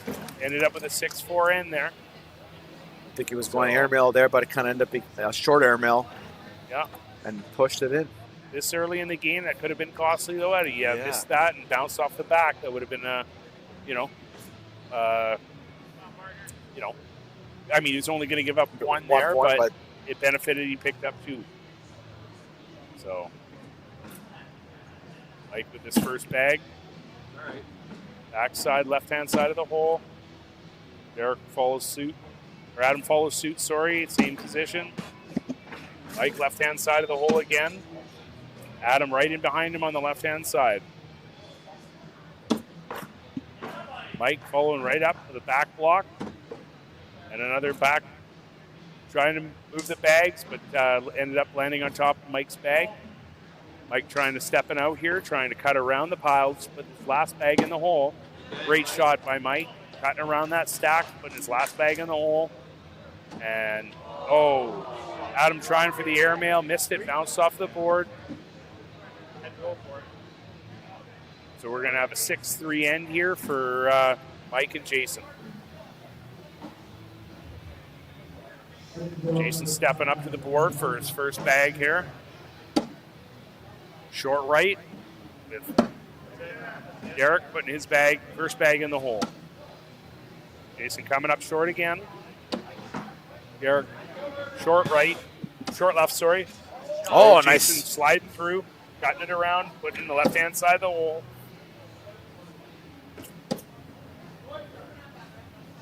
Looks like we're getting an airmail chance. Oh, it hits it. That was a ringer. Yeah.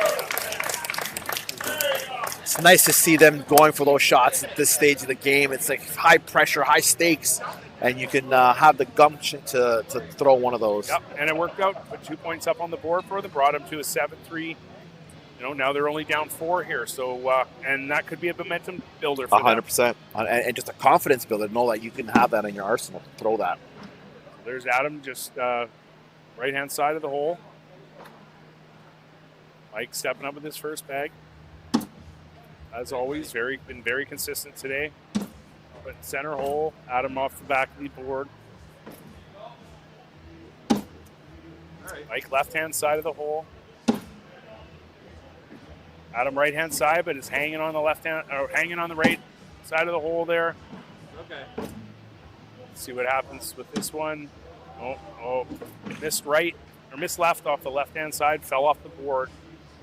See if Mike's going to try and push it in here and try to drag his bag in. Oh, he puts it in, but he actually drags Adam's bag in. 8-7? 8-4? It's a big round there, 8-4. Mike and Jason for another 4 points. We're still only in round 8, so still plenty of game left. We can't count Derek and Adam out.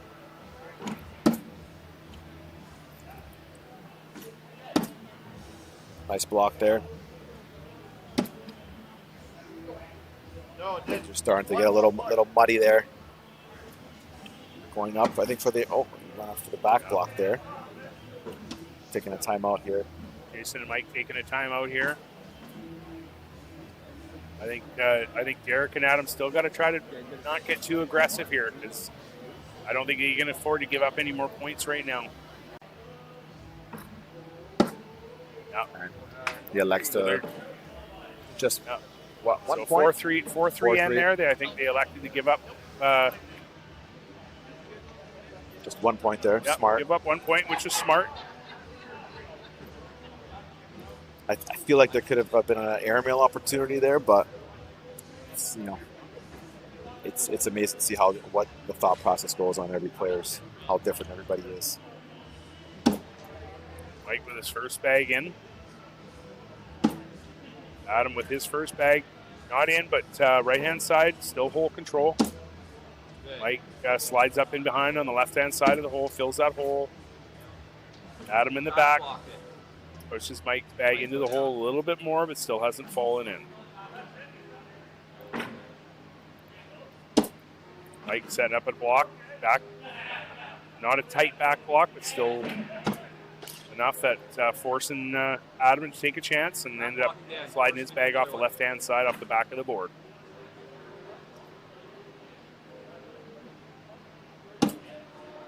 Oh.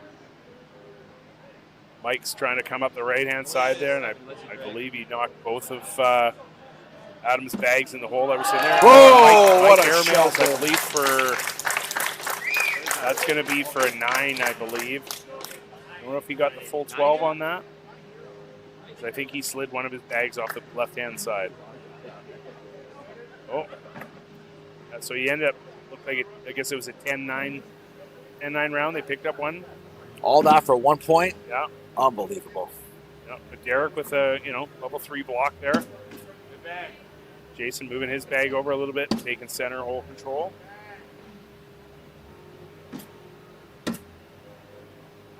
Jason's just holding on out in the back left corner. We're at the middle. Jason, missed off the left-hand side and dragged his second bag off the board as well. Derek playing it safe with a 4-1 lead right now, forcing Derek to. It's almost like he threw that bag away. Yeah. Wonder if he's just a little frustrated right now, but there's that example of a bag on the board is a point, and a bag off the board is nothing. Could have cut that lead in half by that, but gives up that one extra point, and we're only 11 rounds point in. Different now. Yeah, 5 points difference now. So this game is not over by any means. Like with his first bag on the right-hand side short. Adam with his bag in the hole. Second bag in the hole. Mike short right again. Let's see, Adam and Derek are starting to change the momentum dial it this in, game. right? They're starting to dial it in. And that's all it takes is one good round. This could be it right here. This could be a big momentum swing right here. Big momentum swing. Now you got to go in here. You have to. Yeah, this is already got to go in. Cut the damage down. There he is. You have to, but still you're giving up 6. Yep. So huge momentum swing now. And actually taking there the you lead go. now. Got a lead change. And Derek and Adam showing everybody why they're in the king seed situation here. Let's see if they can pull this one off.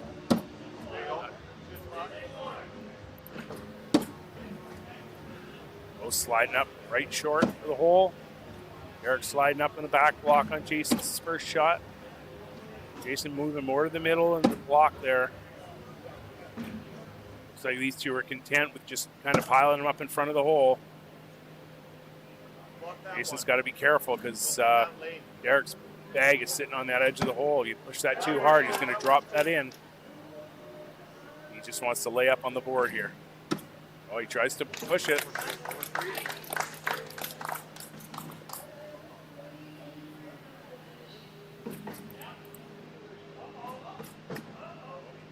Derek and Adam pick up another point on that end.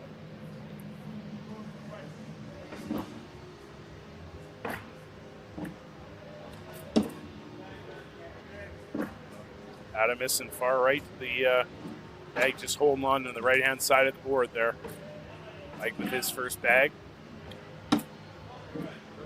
Short right. There it is. Adam puts that second bag dead center in the hole. Mike missing left side of the hole. Derek's third bag in the hole. Big momentum swing here if Mike doesn't start putting some bags in the holes here. Oh, there he goes. Cool slides his third bag in the hole. Now he's kind of minimize the damage here if you can slide this fourth and final bag in the hole for him. Didn't do it, and he ended up actually pushing one of Adam's bags back into the hole even more. So did the opposite of what he was trying to do. Exactly, yeah. So this could be it. Yeah, there it is. That was a big point in for Adam there. So. And like Andrew Quattro from yesterday said, we're at 18, and this is gut check time. Derek missing far right to the hole, still on the board, but Jason stepping up, putting his first bag in. There you go. Derek Cool putting his second bag in now.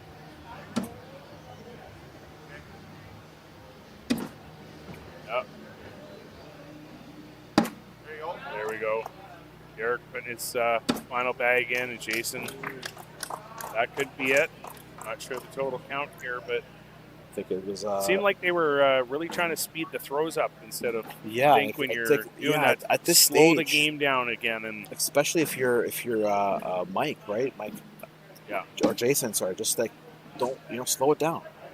Just give it a second breathe. Just you're not. I mean, it's a big lead, or a big deficit, but you can still change the trajectory of this game. Yep.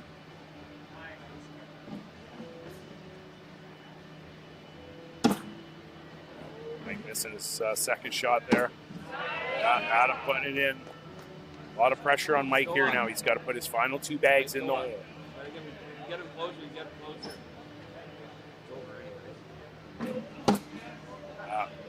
If Adam puts this in, it's over. That's it. And there you have it, folks. Our Tier 2 champions have been crowned. Derek and Adam come back and pull off the double dip comeback win. They were a bit behind at the beginning of this, but then had that pivotal lead change there, and just had a couple bad rounds there by Mike and Jason there, and that's all it takes to change the momentum in the game. And that's the one thing about this game. It's a very momentum-driven game. There's big swings of momentum. They make big differences in games. And it was almost like that one round there when they were up to 18, and it just seemed like Jason almost kind of accepted defeat. And I think that I wish he would have just maybe taken like a half a second there and just kind of realized that all you had to do is just lay up that bag instead of trying to throw it off. It seemed like he threw it off the side, but like you said, just lay it up. Only instead of it would have been a 12-12 instead of a 13, and then maybe that changes things a little bit there. So. Yeah. But as you see here, everybody's having a great time, and they're laughing and hugging, and but we're able to crown another. This is what it's all about. This here is what it's all about. This is why I myself come back to these events, is because it's a community, it's a family. Cornhole is not just a community; it's a family. I agree. Everybody's supporting everybody. Everybody loves to see when people win, and they're there to support you if things don't go your way. So. Well, that wraps up for the Tier 2 championships. And now we're going to take a little short break and get you some Tier 1 action, as the Tier 1 bracket is slowly crawling to the important matches here. And so we'd like to shout out our sponsor again, the Cooperators, Ryan Kerr Associates. Thanks for sponsoring the event.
Made a song like that, right? She fucking hates me. Is it? Hot on what?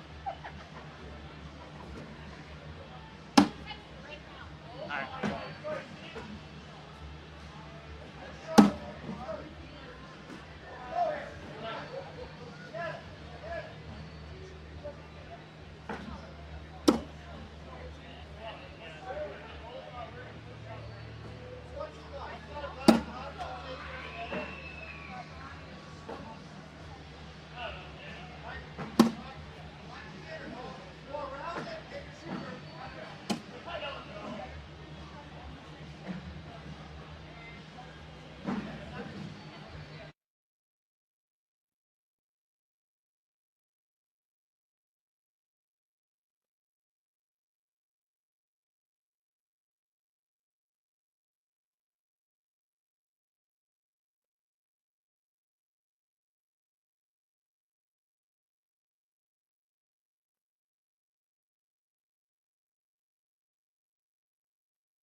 All right, and we're back here live at the 2026 Canadian National Cornhole Championships in Orillia.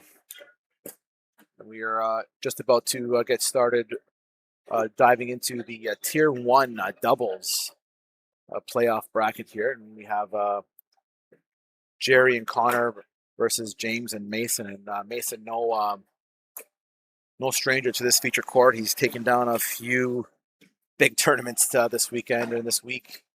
He's one of the elite players here in Canada. And, you know, being young as he is, it's amazing to see him still continuing his cornhole career here and just becoming a force to be reckoned with. And so players now just doing their official down and backs and getting used to the courts here.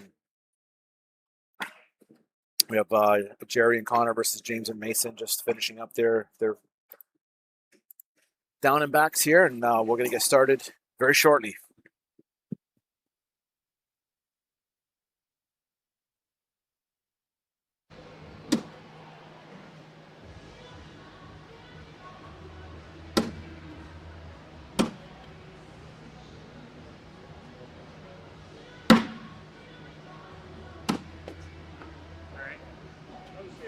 Trying to see who threw higher. I didn't want to get stuck on the pole. Alright, have fun, boys. You will. Yep.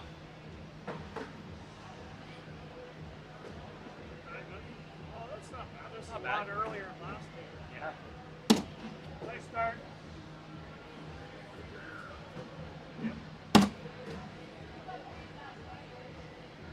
What was the score you're getting? It was combo, yeah. We switched arms too, right? So really in the bracket, we're back to this way now. Oh, you switched that? We switched that, yeah. You decided to play a player instead of the other? No, we switched for the bracket only. And then we went back to this way because we shit the bed that game. So yeah, but you're deadly. You're deadly inside. He's deadly outside. Yeah. Uh-oh. This is a good start for us. Good start, buddy. Hi, Jerry. This is a good start. I forgot how to play, guys.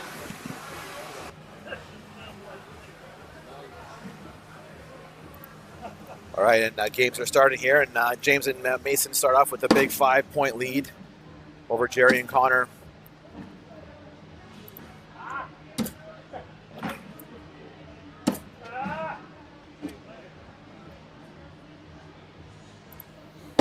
James up just a little bit soft there, and Jerry pushes his bag in and replaces, and James pushes in. I was gonna say you're rushing it. You can hear them saying, "Yeah, he's rushing it." Definitely, he has got to take his time there out there, and it's a 6-0 lead now for James and Mason. And Mason goes straight into the hole's first bag.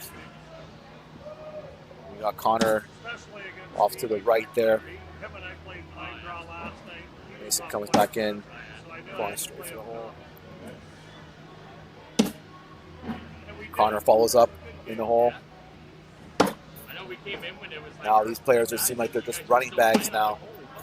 This is a Tier 1 championship, and you can just tell the caliber of play here. There's not too many miss bags here.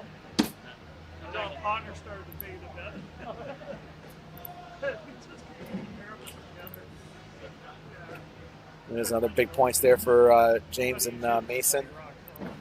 Seems like they're taking a big early control in this match. James starts off now and off to the right. There you go. And then Jerry goes in the hole. James following up again, just using his bag as a little bumper there. Jerry off to the side there, and James follows up with a block. Nice Oh, and a big airmail there. Almost dragged his bag in. James tries the big push, just misses off to the right, but gets his bag to fall. And Jerry cleans up. Little collect there for Jerry, and yeah, gets them on the board, 8-4.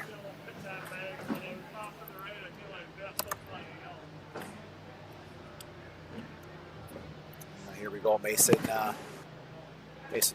Connor's first bag throw, lead bag there, goes into the hole. Mason following up now.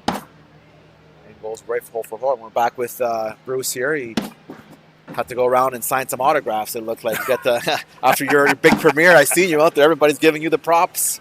Yeah, and he's made it back here. But we're starting this game. Starting off pretty fast here, Bruce. Yep, we got two heavyweights here in Connor and Mason playing up against each other here. I mean, really 4 heavyweights. This is a good matchup here.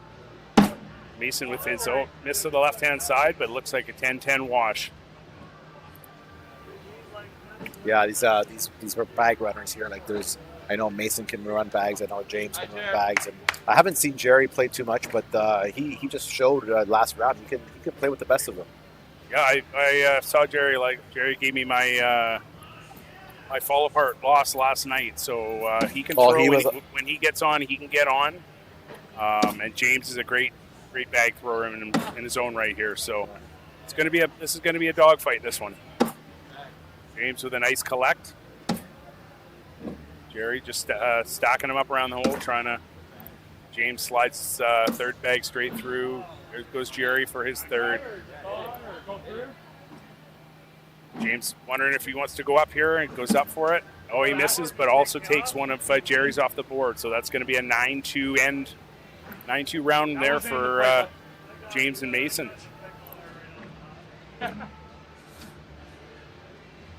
Got to adjust my camera angle here as Connor seems to be pushing 6 feet. I think he's almost outside the frame here. Yeah, he's a big boy. Oh, missing to this first bag off to the right here. Mason throwing his second bag in the hole. Oh, Connor off the back, left side of the hole, off the back of the board. Mason putting his third bag in, sitting at 9-1 right now. There you go. Oh, Connor front edge of the board, full control. Mason's just going to slide right through that for his 12. Mason is Connor wanting to put this in for his 7. Minimize the damage here. Yeah, Mason is so hard to play against. So you know he can go hole every shot.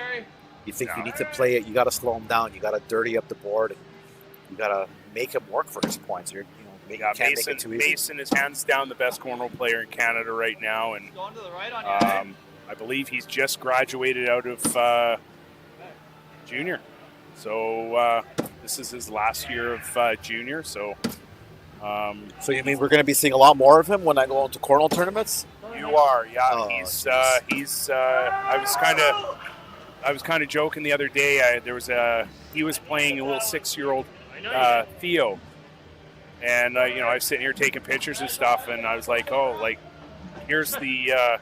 Usually it's here's the past and then the generation, but these two are both the generation of this game.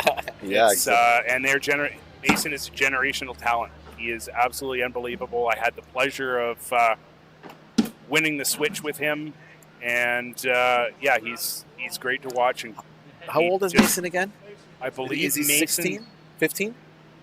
I'm not sure what year juniors cap out at, but I think he's turns 16 next year, so he will no longer be junior. So I have a 14-year-old son, and he has no, how do I say this? In a time we said no Orillia to pick up a bag. I've tried to, we play in the backyard. He doesn't care for the game at all, and even though, I am who I am in the sport of cornhole, even in the backyard we try to play, he just doesn't have a care for it. None of his friends trying to get guys, let's play some cornhole. So I don't know where some of these youth, pick it up, and it seems like he just picked it up from day one and just loves the game and is so skilled at it. Sometimes with these kids, you find that all they want to do is play video games. But here's Mason and some of the Landons and the other Gage taking up cornhole as their pastime. And if anybody's watched Mason on a regular basis, he's never really an outwardly emotional showing person. So it doesn't matter if he throws a bad shot, you won't know it because he doesn't. His emotions don't come through like a lot of players. A lot of players just a miss there by James. On their face. Yeah, trying to go airmail. He likes to push himself, James. He likes to try to go for it. Doesn't always work out for him though.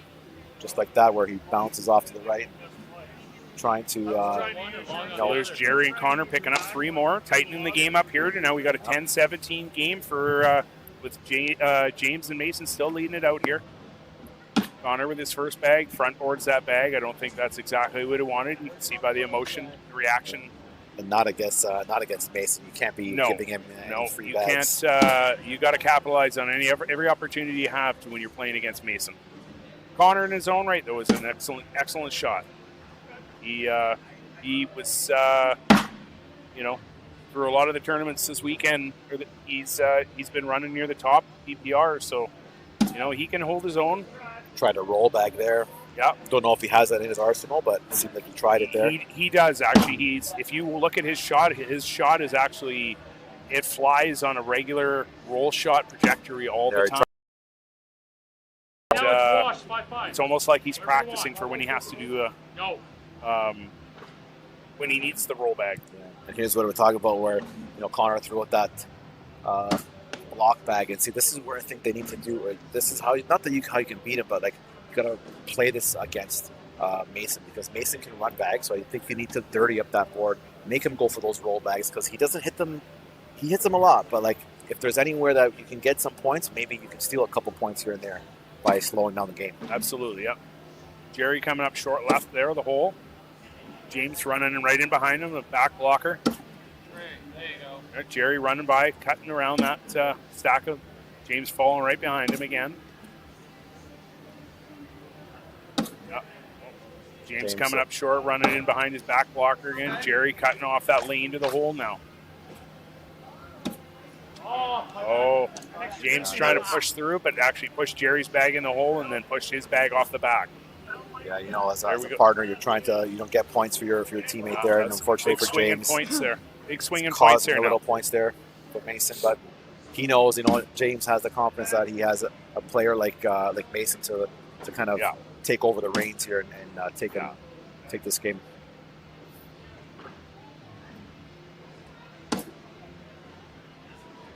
This is where you'll see Mason's game really stand out above a lot of other people's.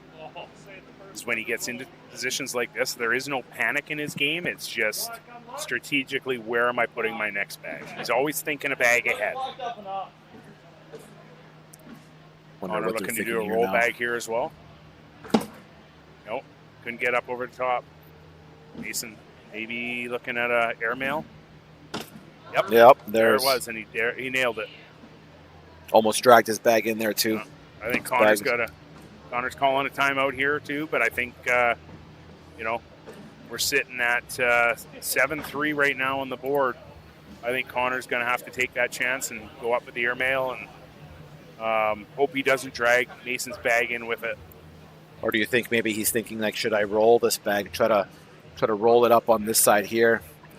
If you can kind of catch it here and roll it into there.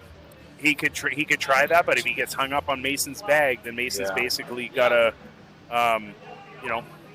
he's just going to board it for a 6, which is a 2-point that puts you to 1950. Because I don't think Mason would push it. I think he just take the 2 points and open up that gap again. And he goes for the roll. He tried to go for it. So you see the angle of the bag there when it's coming out the camera there. He went for that roll bag. Now Mason probably going to go up for airmail and end this game here. And he did that. He got it. And that's just the talent Mason has. Like, zero issue with confidence to throw the shot. And, it's so amazing to see the level of consistency that Mason has throughout this whole week here, and just I don't think he's missed one of those shots. I mean, I'm sure he has, but it just seems like he hasn't, because he hits them so consistently and so regularly that it's almost like we don't even get excited anymore when he hits like an airmail for the win like that. Where when I hit those, I'm doing cartwheels and jumping for joy. Yeah. It's just like he did. There's, like I say, there is no highs, there is no lows. It's a mission. He's focused. He's,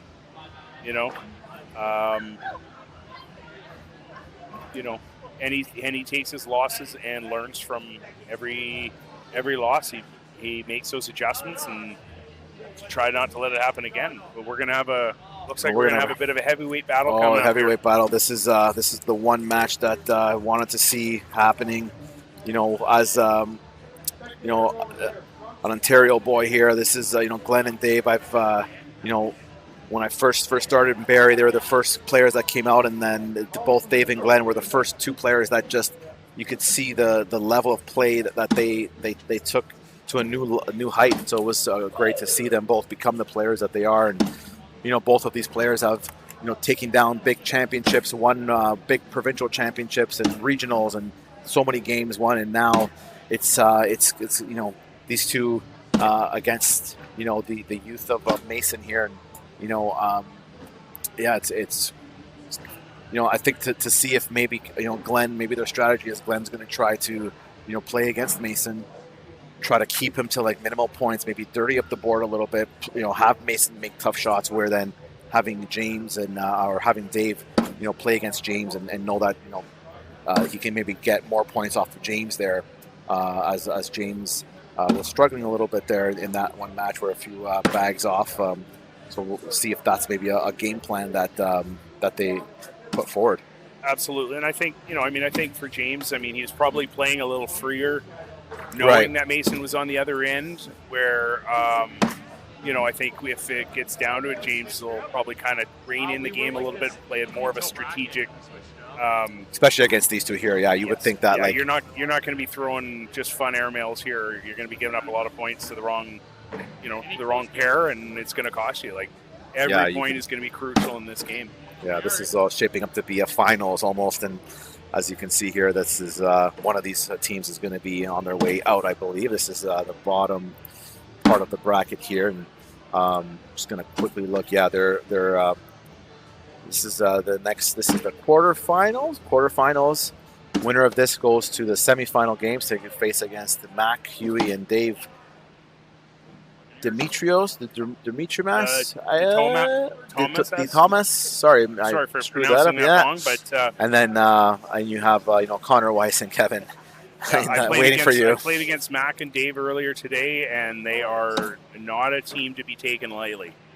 They are, Mac just won the Tier 1 Women's National Championship, and Dave throws very good bags. So don't be underestimating any. You can't underestimate any team in this. No, there's no easy matches from this point forward. Every match that you're going to watch right now is going to be elite level cornhole. So for everyone watching at home, everyone watching on YouTube, these are the matches that everybody waited for all day to watch. These players have grinded from 1 p.m. today, grinded through a 200 players, 60 plus teams. Was it 60 plus teams? Yeah, it was 60 something plus teams. 64, I believe. Yeah, so 100 and about 120 players that they have to run through to get to this point here. And so now every point matters, every throw matters, because it's do or die now for one of these teams. Yeah. So it looks like we're going to get going here. Or are they still doing another down and back? Nope, looks like they're going. I think they're started here. Glenn had first bag. Mason following up the second bag here. Let's see what Glenn decides to do here. If he's going to just run bags with Mason, maybe that's the strategy. Is just Glenn missing to the right-hand side of the hole. Mason in there to take advantage of that opportunity, but that bag's still in play. Glenn can drag that bag in. Chooses not to, just chooses to take the 10. Mason putting his fourth bag in for a 2-0 start here for James and Mason.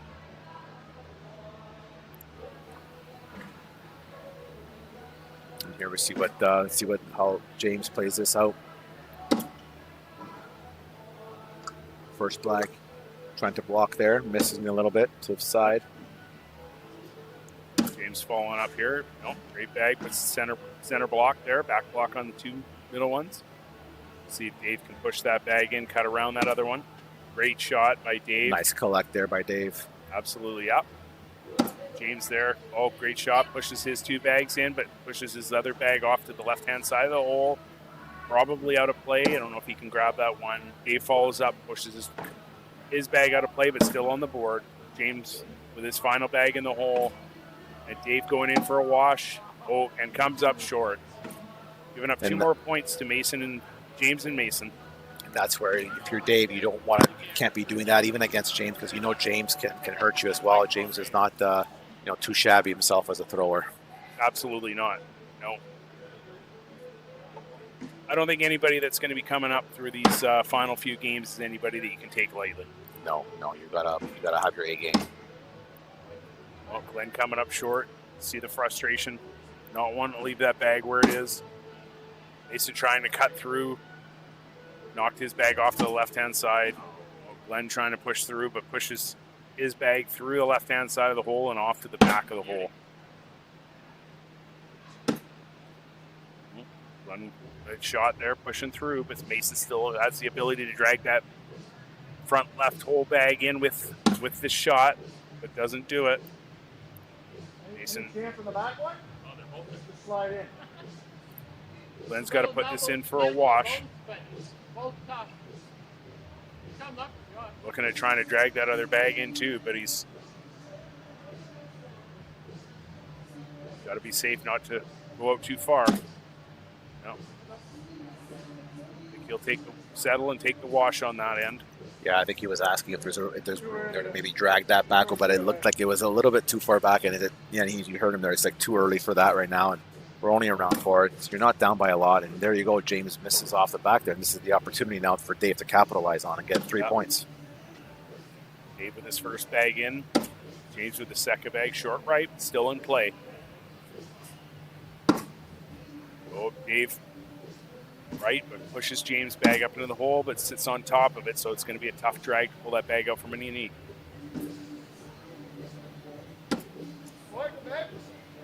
Nice diamond block in the front of the hole. See what James can do. He's got an opportunity to push through Dave's 2 bags and drag his. See what he does. No, pushes Dave's bag into the hole and leaves his to the left-hand side of the hole. Now I wonder if Dave's thinking about trying to split those bags. Yep. Go in for a 10-8 end. Oh, come up short. 8-8 wash. No, I think James had one off the side, so I think that would be yes, 8, you're right. 8 on You're 5, right. so that's 3 points there. 3-point swing there, so that gets Dave and Glenn on the board.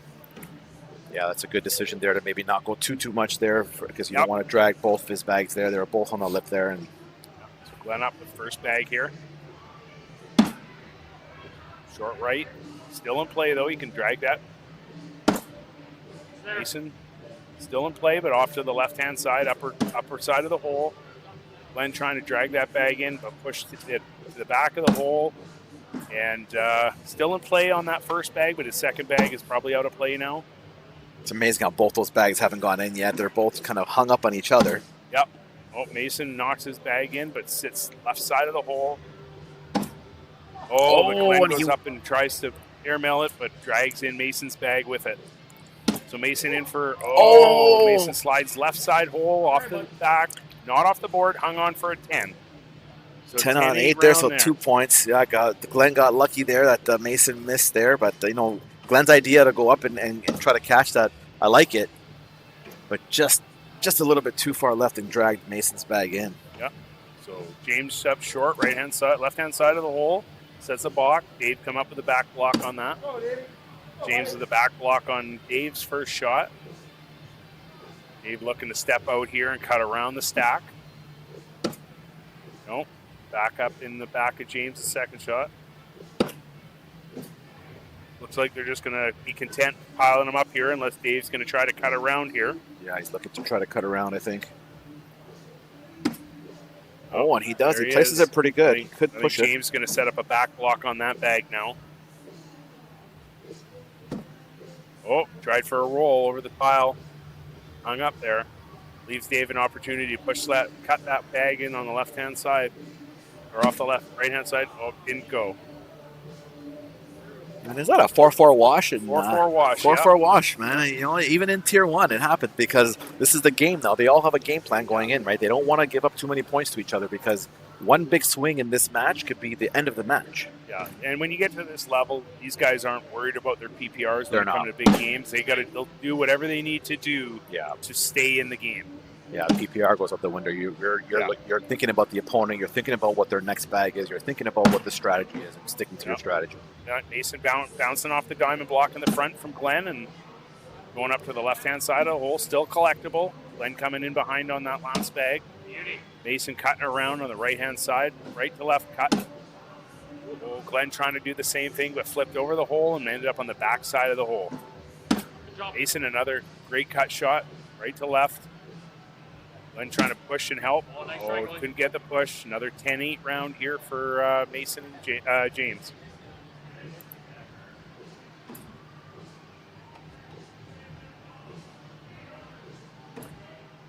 8-3, still a tight game. These, Dave and Glenn are not out of this by any means. James with his first bag in the hole. Dave trying to follow suit. Perfect. Right up the middle into the hole. James second bag in the hole. Dave in. Looks like these two are just going to be content with just trying to run bags for this end. Maybe try to just get that rhythm back in when you play these back blocks and stuff like that. It kind of takes you out of that throwing rhythm sometimes. So Dave looking at his final bag with a block, the hole being blocked, trying to cut around James's. No, tries to go airmail and goes off the back. So we got a 10-9 end for James and Mason again. Put one more point on the board.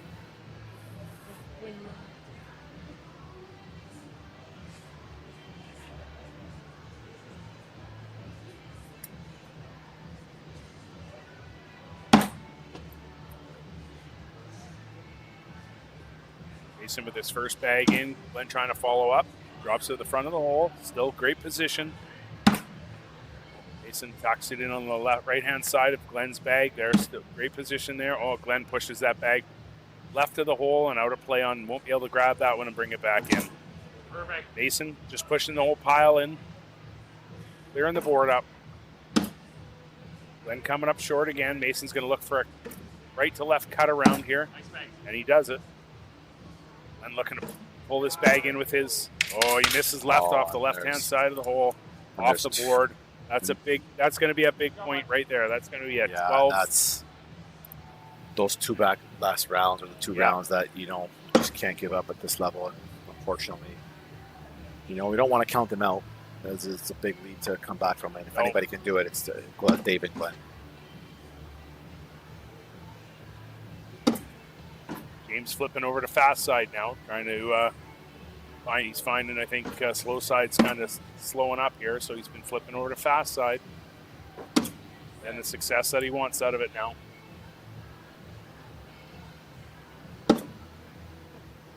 Tent running bags here. Try to put it back in. Oh, James missing short left on that one, opening the door here for Dave to put some points on the board. And there he does. There he does it, 12-10. If there's any opening there, like that's where with James missing there, I think that's where they have to maybe think about that. Glenn has to, can't give up any more points to Mason, and then try to pull on your partner Dave to try to get those points that James lets you that he gives up every once in a while. Let's see what Glenn can do here with his first bag. Sliding his first bag in. Mason stepping up. Following suit. Glenn put a diamond block up. Great position for the block. See what Mason decides to do here. Nice bag. Great wow, what right a to left cutback. cut by Mason. It's so amazing to see how you can pull a shot like that off. Yeah. But it does leave that bag open for Glenn to do exactly what he just did. By Mason. Yeah. Went for the roll shot, but pushed Glenn's bag in, which, works in itself too. We've seen Glenn collect this many times. He can collect this no problem. Let's see if he does. Oh, coming up Just short. over Now short. you're going to see probably a left to right cut here for Mason.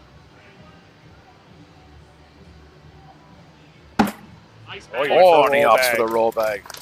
Yeah. 12 on 8 there, and 20-5. And let's see if Yeah. big round can be had here. You got to be on when you got a young man like Mason Stewart throwing the bags the way he can. You have to be on your game every time.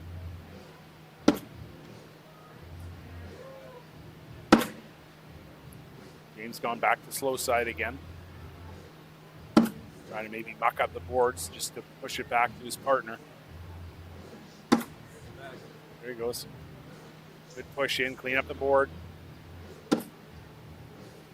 Dave with another bag in. Dave going in here to look for a 12-10 round again. Again, there Dave collecting points off of James there, and James really leaning on Mason to take this game now. Yep. Leaving it up to his partner to win it for them.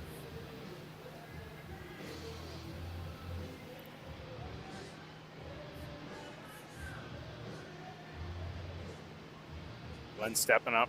First bag. Just the camera, guys.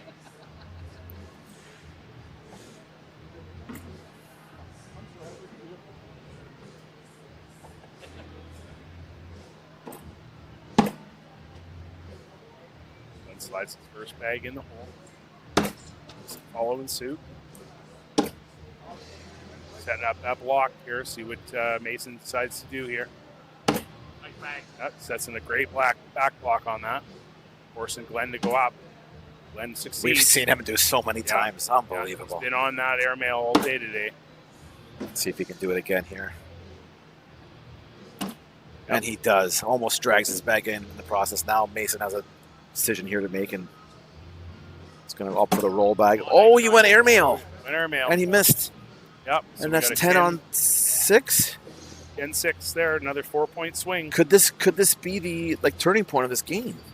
James has got to come out of this with a wash, I think. I feel like the pressure is all on James here, to not miss any more bags that he has been in this game. You don't want to keep giving the momentum back to the other guys here. I think James wants to try to go at 12-12 wash or. There's a little bit of a miss there. Yeah. Don't know if you want to be doing that. You want to be maybe trying to go hole for hole, but that could help there. James with a nice shot there. That bag's gonna, anything going in that hole is probably going to hit that bag, especially with that one short on the right hand side. Dave's trying to clog the hole up there. James trying to push his bag closer. See what Dave's thinking here. Is he going to try to push his bag in the other one? And I mean, it's a little risky there. That James's might drop with his. Yeah, definitely one will drop there on the left, and you just hope that two don't drop. Whoa! Now James takes a timeout to see what's going on here. What does he want to do? What do you do in this situation? Do you go for that airmail, or just push? I mean, if you're pushing through there, let me just get a close-up shot here for us to look at here. If you're going to push through, you're going to get. Yeah, you're gonna give up some points because it'll be a 10 on 8 because those bags are going in. Dave's got 2 bags there, and you're gonna give up a 10-8 because James got 2 bags sitting out of the hole. I don't think you're gonna get collected. And I think the right move there. That's a great choice right there. Yeah, that's the difference right there between the less experienced players and that. Yeah. They just think they're looking at trying to put bags in the hole, where these guys are just gonna go, you know what? No, I'm just gonna be content giving up. Giving up the 1 point or 2 points at that point in time and push it back to my partner who's been lights out here. Yeah, he's been lights out this whole tournament. With his first bag. Mason sliding his first bag in. Oh, Mason off to the left. Or off to the right, sorry. Let's see if these guys are going to try to pull any bags in or just go with go for a wash. This could be an opportunity. Oh, there it is. Oh, Glenn missed on that one. This leaves Mason open here for, got to go in for a wash, though. Oh, 10-8 round there for Glenn and Dave again. That's it. They're clawing back. That's what I was saying. You're never out of this game. These two players, if anybody can do it, Dave and Glenn, we've seen it happen. I would love to see it happen right now. No offense to James and Mason, but my boys from Orillia, let's go. We're in Orillia. I think James has got to lock in here. This is a round that James has got to be a difference maker right now. I think if they're going to, because the momentum is slowly starting to build for Dave and Glenn here. And I think James is feeling the pressure for sure. You don't want to keep trying to rely on your partner to carry you and have to make those real tricky shots all the time. Yeah, and then one wrong bag here by James could be the end of the match. Depending on what happens here with Dave. He's going to go airmail. He's going to lay up. Let's see. Oh, and almost dragged both of them in. That's the shot that he wanted to do. And now, what do you do here? If he goes for the drag. Dave's going to go up and think for the airmail here. Or is he going to block? I think he's going to block. Yeah, that's the right decision there because now it's 8 on 3. And that's going to be 5 points, and that ties the game. But, I mean, if he has to, it'd be 8 on 4, so it'd be 4 points. So if James goes on the board, they're giving up 4 points. If he tries to go airmail or roll bag or any sort of push, I mean, you're not going to push those bags in. I just think that you're risking that Dave's bag lands in, and then it's a 10 on 4, and that's the end of the game. Yeah, I think the smart play here. If I'm partnered up with Mason at this point, I think it's lay up. I think it's just boarding it, taking the 4-point then loss. Do what probably you've been doing all tournament is let your partner carry you to the finals. Yeah, and I mean, there's no better person that you're going to want as a partner and in this situation than Mason Stewart. I mean, he's been in so many of these situations where, things have been tight. He's got to make that difference. Oh. I'll take that. And that's a 10 on 8. And that's not too bad, actually. Yeah, he said I'll take that. Yeah, for sure, because I'll take that. it was a little bit risky there, but, he did pull off, minimizing the damage there. And now comes down to this. I think this first bag for Glenn's going to be a big bag. If he pushes it off to either side, that's going to be a bit of a struggle to come back from. But if he puts it right in the hole, then it's a good start. Not exactly where he wanted it to go. I think it's a little off to the right more than where he wanted it to go. Nice bag. Mason with a roll bag. That roll bag is so dangerous. Glenn's going to go to try to push this bag in here and get back onto level ground. Off the back. And there could be the game right there, everybody. That could have been right off the back. Left-hand side, missed the hole right off the back of the board. Mason with another roll bag. This is a crucial shot right here for Glenn. Oh, he drags it in. But now with a wide open hole. Yep. Good job. And now the pivotal moment. Don't know if there's much you can do here. He's got to knock him out and go in, I think, because then Mason has one more bag left. Mason's got one bag left, and Glenn's looking on his last bag. But you can't give up any points because at 1 point wins it for Mason and James. And so I think, I don't know what you do here. You try to push that off and go in, and then, I mean, either way, then all Mason has to do is put the bag on the board. And just hope that he has one rare miss. Yeah. I mean, you're asking for the gods to shine down on you. You almost gotta almost airmail this, knock Mason's bag off the board, and hope that Mason slides off the board. But you're looking for a miracle. I think you can see it. A miracle here, and I think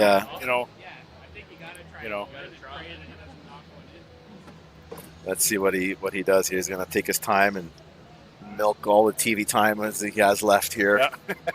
Why not? Yeah. And who knows? I think he's going to go up for a signature airmail here. I think so too. That's what I would do. If you're going to go out, you might as well go out with how you've been throwing.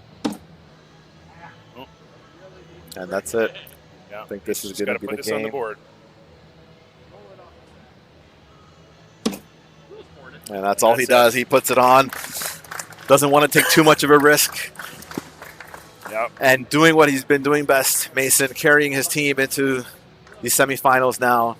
James, I'm sure, is super happy with a partner like that to have in your back pocket to take you onto the semifinal match.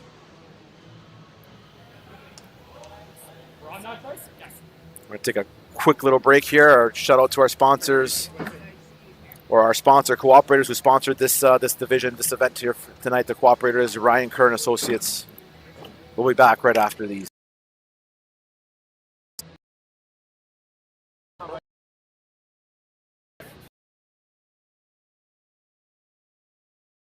Check. Oh. Were you here yesterday or? No, we drove up this morning. Oh, fuck. So yeah, a long day. Yeah. What's that for you for with it? 5 hours roughly? Almost, yeah. I was gonna say.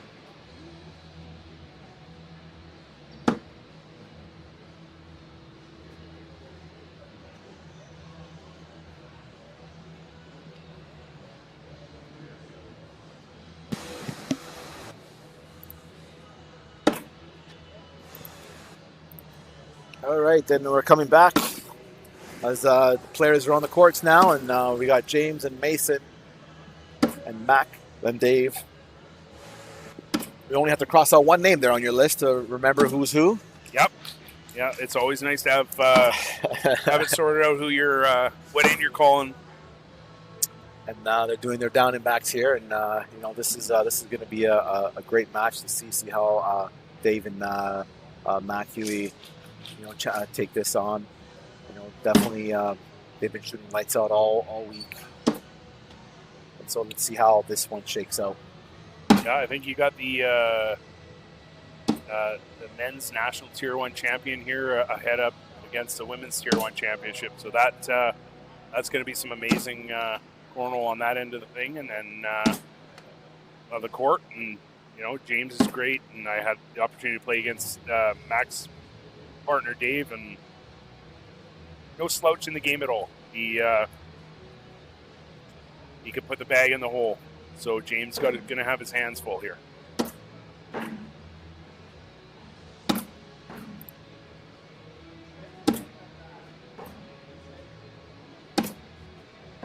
Here's they're finishing off the down and backs. I don't know if they're going to maybe do a couple more, just because for Mac and Dave, they haven't been on these boards all tournament. I mean, Mac Huey's been on these boards many a times throughout the week, but wondering if they want to give him an extra one. We'll see if James and Mason or that. No, it looks like Mason just spun it up there. It looks like we're ready to go. No, Mason's ready. He's like, I got places to go. I gotta take this one down. I gotta go meet up with my friends, and Yeah, probably play more cornhole. I don't think that boy stops playing cornhole. He's probably late for a cornhole tournament right now that he's in. So it looks like Mason had first bag, and he puts his first bag in. Max slides it up bottom left of the hole, but still very much in play. Oh, Mason bumps Mac's bag in, slides off the left of the hole. Mac back in the same position she originally was. Mason, nice cut around right to left. Mac pushes and then sets center block.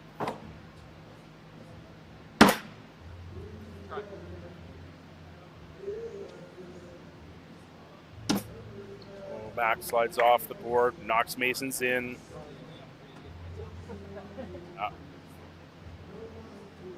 12-9 in there for Mason and James.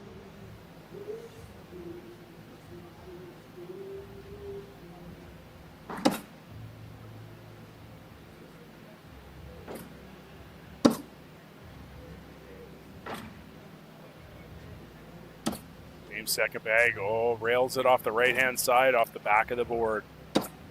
Oh, Dave does the same thing on the left-hand side of the board. I think nerves are nerves are going to be an issue here for I think the first couple ends, and then I think these teams will both settle down. Oh, nice Dave with a great airmail. And James follows suit with an airmail for himself. Both fist pumping there. They're appreciating both their airmails there, hitting the backside there, giving up 2 points there, James, to Mac and Dave, but having Mason on your side is never a bad thing.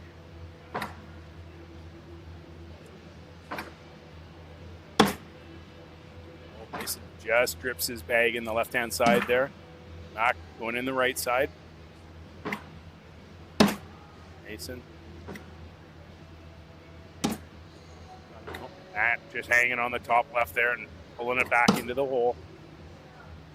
I almost feel like the same thing we said about Glenn. Like, we kind of almost feel like you need to have Mac just minimize as many points as you can against Mason. Don't let him run bags on you, or Yeah. You can only give absolutely up 1 or 2 points max, and then try to hope that your partner can outwit James. Mac just did that. She just ran 12 against 12, Mason, 12. which now puts it back in her partner's hands, who put 2 on the board last end. So right, and we know that Mac can do that. She could run bags, so maybe that's the strategy that they need to employ here, and hope that your partner Dave can just coming up outwit with the, James. James coming up with the wounded duck shot there. Nice replace there by Dave.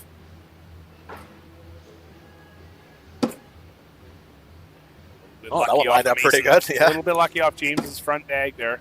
Oh, and James has opened this up to a big end here for potentially here for Dave. This is where, like you said, you can almost 10 on 6, 4 points there. 10-6. That's another. James almost took that bag in. Would have been a 12 on 6. So that's where you gotta play to your strengths. Definitely got to rein in those shots and keep those scores closer. Like I say, I mean, you can rely on your partner for so long, but someday you gotta be there and carry him for a round or two. Yeah, you hate to be on the losing end of that one where you're almost to the finals, and then you can maybe feel like James could be maybe feeling a little bit of that pressure now getting into these next couple games. Yeah. Oh, Mac with a great drag there. Now those two bags are definitely draggable or collectible for Mason. I mean, Mason can still pull these two in. They're both in 100%. play. And that you can see the top left bag there moved a little bit on that last one. And what a shot by Mac. That in, a great shot there. Putting the pressure on Mason now. He needs to collect at least two of them to minimize the damage here. Probably try to go up with this. No. Oh, and he's content. He's content. 12 on 8. Giving up the 4. Now the pressure's on. You can see James rubbing the sweat off his head. You know that he's probably thinking, oh man, the situation that I'm in here. So hopefully he can stay calm. And Gabe stepping up first bag. Nice and calm, the just pressure slides it in the right side of the hole. James throwing up the short block. That could play some havoc though. See how Dave reacts to this shot. Oh, that's all right. Kind of sits on top of James a little bit. Oh, nice bag there by shot. James. There's Great a confidence booster, if anything. Yep. It's a great collect right there. Dave trying the same. Oh, not bad. He got in. Worked out all right for him there. Yeah. Now you just got to go in. Don't worry about that bag on the side. Put this in and minimize the damage. Yeah, don't worry about that. Oh, he tried to go for it. I would have liked to just don't worry about that bag, minimize the damage, and hope that James misses. But James doesn't miss. He gets his 4-bagger. 12-8. Yeah, you got 4 points back there. That's where you can't count James out because you know he has that in his arsenal. That's a prime example. Sometimes you got to just go for the. You can only give up 2 if you can slide your bag in. So just go for that. Never mind trying to drag that deep bag that's down on the board like that. Yeah, I was too far out there to collect something like that. It's not worth the risk in my opinion. No, Mason trying to hold his bags up, but slid Max in with his. Mac in with her second. I think Max should try to bully that bag out a little bit because it's collectible for Mason. Yeah. She can try to just nudge it out to the left there as much as possible. But she opts to just go around it. Didn't even need to touch it. I think Mason's going to try to collect that bag here now. So. And he will do that. He got it. Back in with her 4th bag. And Mac is doing her job. I mean, Mac is doing her job. She's doing exactly what needs to do, not minimizing the amount of points that Mason is getting, and then relying on her partner to try to get the points off of James here. Dave in with his first bag. Great shot. James back block in there. See what Dave does here. Tries to go cut around. No. Going to just back block James's bag. If you look at the PPRs here. Is he looking for a roll shot here? Oh, maybe. Or he asked his partner what he wants. He tried to push the whole thing in and moved both his and Dave's bags in. See if, and then ends up on the top right hole. I think that's probably out of play. That's a good idea. You could try to push that bag up. That's a good idea for sure. I think Dave's just got to go for the wash here. I think so too. I think you just go in. Slide it in, go for the wash. In again. Again, he went for it, and I think that those are the decisions where, I know you want it. You feel like that's what you need to do, but going for the wash, you don't want to give them any more points. PPRs here at 10.5 for Mason and 10.75 for Mac. Huge. Yeah. See what Mac does here. See if she can keep that up and keep on pace with Mason. Just clean it up. She's so zoned in. Look at her game face. It's like nobody is here. Yeah. The millions of people aren't watching. But I think Mason's going to just keep trying to play the block game here, and there's a little off to the left where he wanted it to be. See if Mac can slide by this without touching Mason's bag. A little bit of a push there too. She did push him outside. Yeah. Maybe a little bit more she wanted. Still there, collectible. See if Mason can pull that in with his bag. No. This could Decided to go by it. See if Mac can put this in here to get momentum back in their favor. Oh, it just missed. No. But that's okay. That's what it's. You didn't give up any points. That's what you want to do.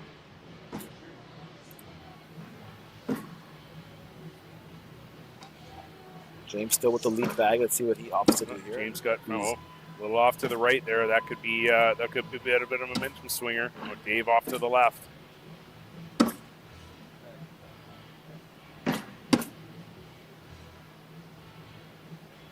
That bag is definitely out of play for James, and so you're going to have to try to. Oh, I don't know what he was thinking there. Maybe he was trying to go for the push and just maybe overshot it a bit. Yep. And there we go, and James collects his bag and makes him pay for that rare miss. 10-7 end. Another 3-point swing.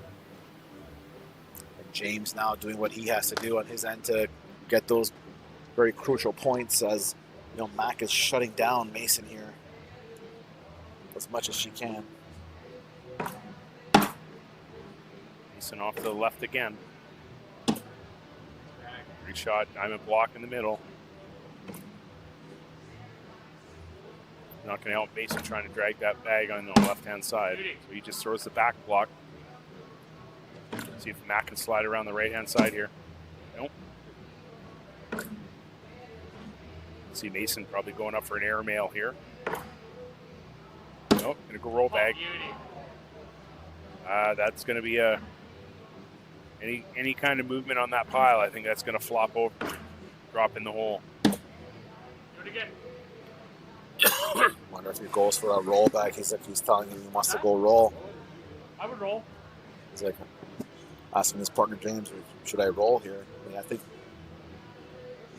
we know he can do it. There we go. Nope. But he did what he needed to do. He knocked that top bag off, roll it in the hole. And now It'll be Mac very hard for Mac to put a bag in the hole now. calling for a big push to try to see if they can push that back. Try to nudge that one bag in the. Yeah, I think I would have opted for an airmail there myself, but I mean, yeah, it's pretty tough to. You get a lot of those bags on the board like that. It's going to. It's tough to move that pile. Yeah, that's why I'm in the back here commentating and not on the boards right now playing. Yeah, it always looks easier when you can see them from above. Yeah, 100%. And you got to go with your partner's like instinct too. He's telling you to push. You know, you kind of have to. If you're unsure and he's telling you or she's telling you, like maybe he sees something that you don't see from all the way back there. James with a nice push, even his bag. Full control there. James looks like he's stepping into his game. Yeah. At the right moment. It's kind of crucial moment of this James match. Taking over this end here, I think. Yeah, you can see that Dave's saying apologies to Mac because he knows that he's the one that like maybe he's letting this one up, but you can't fault him either. Like James, he's a good thrower, so.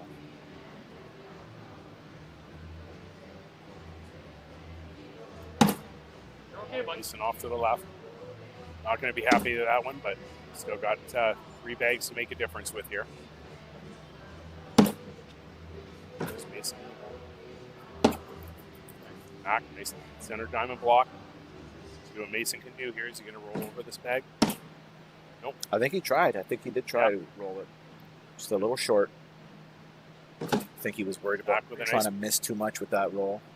Mac with a nice push. Still very playable for her bag.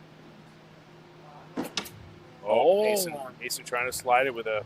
There's a front board of that bag. I think he was trying to go for a roll. Oh, and Mac just missed there a bit. It's all right. That gets a little bit of a swing on here, and hopefully build. There's 3 points there. Something for them to try to build off of here now. Now we gotta. You can never count them out. You can never count them out in this game, as we've seen it many times. Anything can happen. Let's see. Lead bag here, Dave. Oh, that's going to be that's a tough miss. James following suit though, so James helping out Dave here. 6-bag game here now. Right. Oh, that's a big miss by James. Locked out. Dave's bag slid off with his after in this next shot, so Dave's got to push through this and push his last bag in. James, I think, is going to go up for an airmail and try to drag that bag in, I think. Yeah. But misses. And so that's 7 on 4? Yep. Is that 7-4? Yeah, 7 on 4, so that puts it, 6 on 3. 6 on 3. 6 on 3, that was one on the... Thought there was one on the board. Game's tightened back up again here now. Up, yeah, 18-16. That was...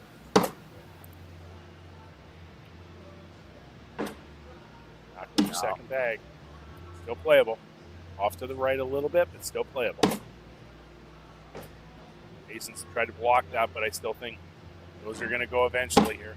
Yeah, there we go. With a nice and ends diamond up block with a to nice replace diamond it. block on the front, too. Looks like he's going to go for the roll back here. Trying to roll over and just nudges it forward. Mason knows he missed that one, too. Just not happy with that one. And back. Collects that for the 12. And now, what does Mason decide to do? Does he try to push his in or just go for 10? I think he's going to go for 10, yeah. Go for 10, That's a smart move.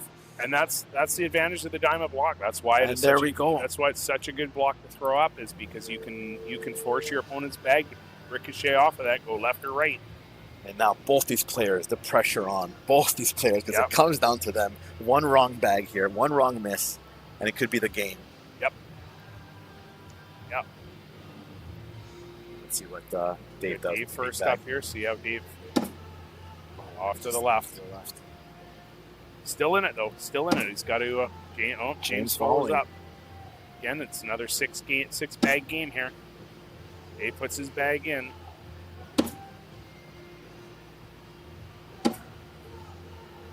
Off to the side there for Dave. Dave's got to push this bag in. Has to push this bag in. Guess that if James puts this in, that's 10-8. Only going to give up 2, but gets the wash. I think he was a little bit maybe scared there to go for it and try not to miss, right? Because you don't want to give up points. So I don't, and put it back on your partner, which has probably been doing, a lot in this tournament, and let your partner take you home. Back with her first bag. But Mac is so consistent. Yes. Putting the pressure on herself. Yep. Or putting the pressure on Mason, sorry. Back off the side. That one's out of play as well. And Mason's bag's still collectible there, so. We've seen Mason collect his bags. See if he's going to still there. He's helped that out a little bit. Back off to the side. Mason's got to drag this bag in here. I think if he pushes it back any further, I think he's going to push it out of play. Using those back blockers there as a bumper. Yep. There's the one mistake that maybe Max made all game. And Mason goes in, and that's the game there. You can just see it in Max's expression. That was the one bag all game. Yep. That went off. A great game. Unbelievable match. That's what you see when you come to these things, when you watch the top-tier talent play, is games go back and forth. It's games of momentum swings. Yeah, and if you're Mac and Dave, you walk off this court with your head held high, because you took them right down to the wire. It came down, in my opinion, to just that one or two bags that just, or one or two situations where maybe you didn't capitalize, and now you're going to be watching instead of playing. All right, we're going to take a short little break here. Shout out to our sponsors, the Cooperators, Ryan Kern Associates. We'll be right back.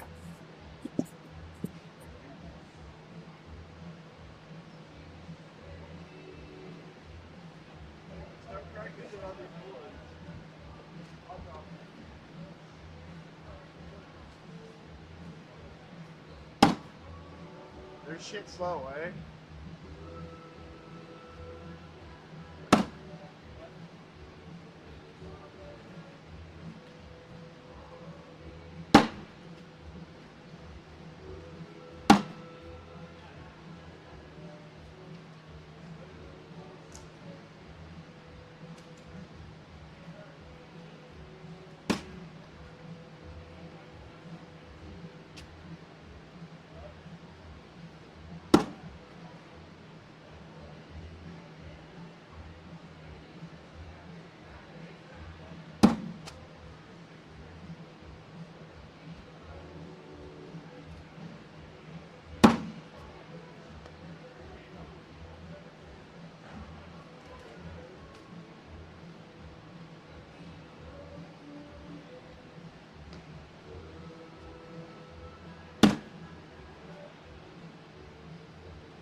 my man. All right, and we're back with some more live action. The finals. All the boards are empty in the back. This is it. This is the last game. I believe we had over 170 games to get to this match here. Something like that. Don't count my, I might be off my math there a little bit, but a lot of games for these players to get to this match. To take down the finals here, the Canadian National Cornhole Championships, we have Connor and Kevin and James and Mason on the feature court here live. Let's see how this one shakes out, Bruce. What are your predictions? What do you think? You think Mason can be? I think if Mason can get back on, he was a little off. A little off first there. bag Yeah. last game, but James definitely stepped his game up. So I think if James can continue and Mason, gets back on track and throws what he can do, but I know Connor is a heavyweight. So He Connor throws great bags. Yeah. I know this year, I believe he took a lot of time off of cornhole this year and some other activities. I believe he ran some Ironmans in that.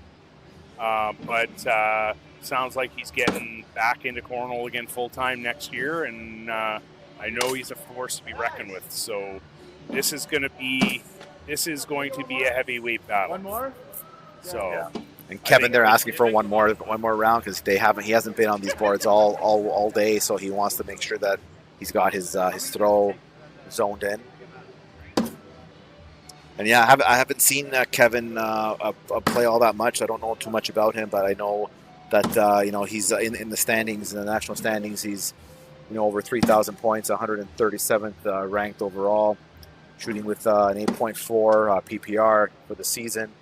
And so we know that he can throw. And so, I think the tail of the tape here is Connor's got to keep Mason under wraps, try to minimize the amount of points that Mason gets, and maybe even try to get a few points off of Mason, get him rattled, and then rely on your partner to try to out-battle James, who's turned things around here and looks like he's on a good trajectory here. And I think here we go. We've started. Round is live, or maybe not. Maybe one more down and back here. Yeah, you generally find the final matches like this generally have the couple extra down and backs just to, get everybody right in the swing of things, and so that they're going into it with their best throwing, and that you don't want to go into it thinking you're ready to go with one down and back or two down and backs. They'll sometimes they'll run 3, 4, maybe 5 down and back. And you hear Connor saying, "You're ready now, Kevin." So they're ready, and so is James. Yeah. I love the confidence in both these gentlemen. You're more than ready. Connor's like, I've seen that a million times. And here we So go. they're going to start down. Connor's going to spin it up here. Mason's going to have first bag. The pleasantries are over. It's time to get down to business.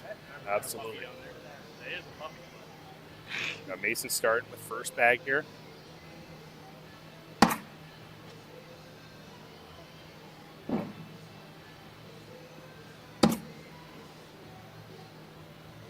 a little bit left side of the hole short. See, Mason's going to come around here. Oh, he's going to back block that.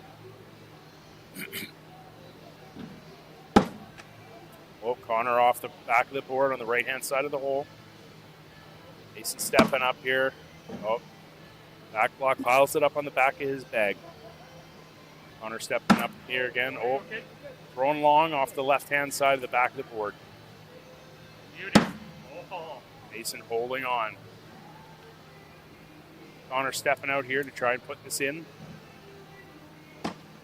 Oh, and he airmail drags it for a... I believe it's a wash for the two of them. Yep, that one ended up a 6-6 wash, so now they're going to move it down to Kevin and James. James is going to have first bag here.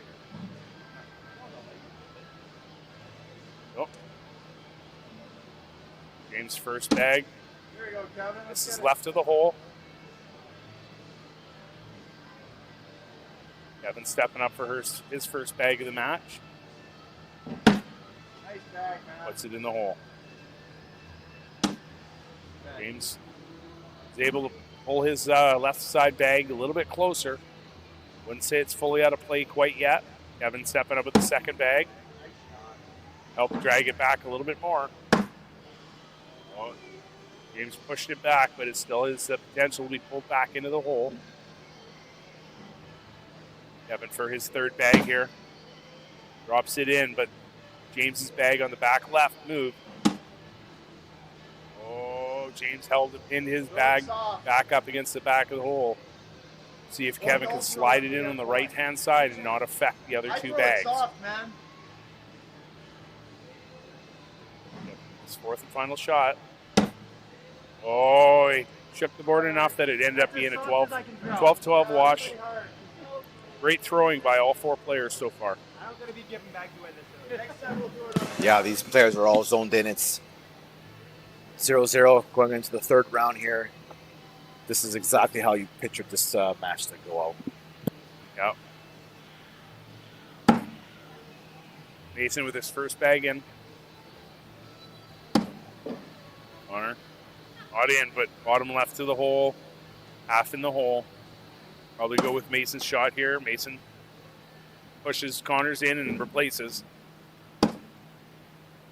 Connor setting a back block. I think Mason's probably going to go for a roll bag here. Oh, try to roll bag. Came up short. Left to left side of the hole. It'll be very tough to collect that. Connor pushes Mason's and his bag in. Leaves his to the right side of the hole. Mason drags it in with his final bag. Connor going in for a 12 here. Oh, and he misses it short left. Pushes it up against Mason's for a 10-10 wash. It's a long game. James and Kevin here. James stepping up with first bag since there's nobody's put any points on the board yet. James first bag in the hole.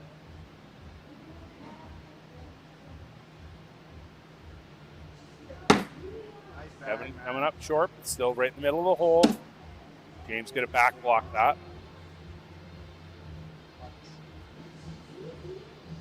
Kevin stepping up here. He's going to go for a roll bag. Is he just going to try to push them all in? Looks like he's going fast side. Oh, no, try to roll bag, but deflected off James's bag to the left. James pushes it all in and leaves his bag short left. Still very much in play.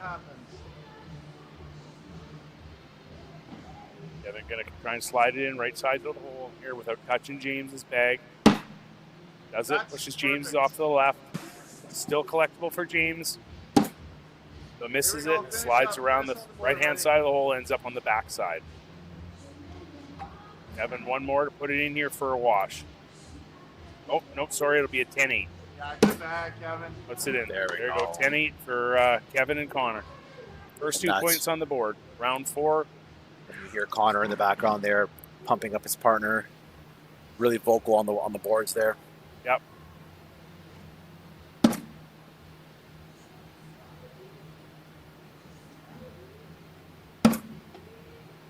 Mason. Push and replace. Connor sliding a right-hand side of the hole to the back of the board, but still on. Mason sliding his second bag in the hole. Still, his first bag still in play. Connor coming up short, right-hand side. There it is. Oh, Mason trying to slide and collect that bag that's still on the left-hand side of the hole. Oh, Connor coming up short, just hanging there. It's going to be a tough shot for Mason. Looking for... I think he's going to fall no matter what on contact. You want to just get the one now?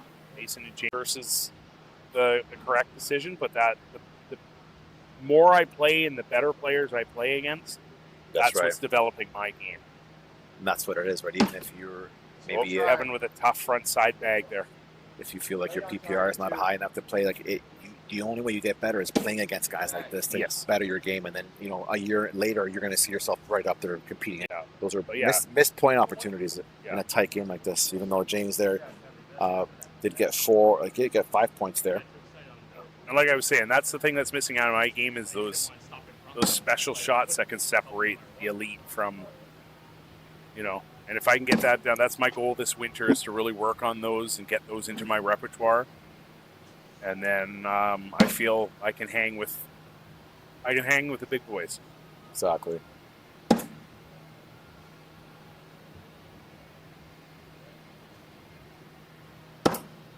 Beauty. Nice shot by Mason there to level up in front of the hole.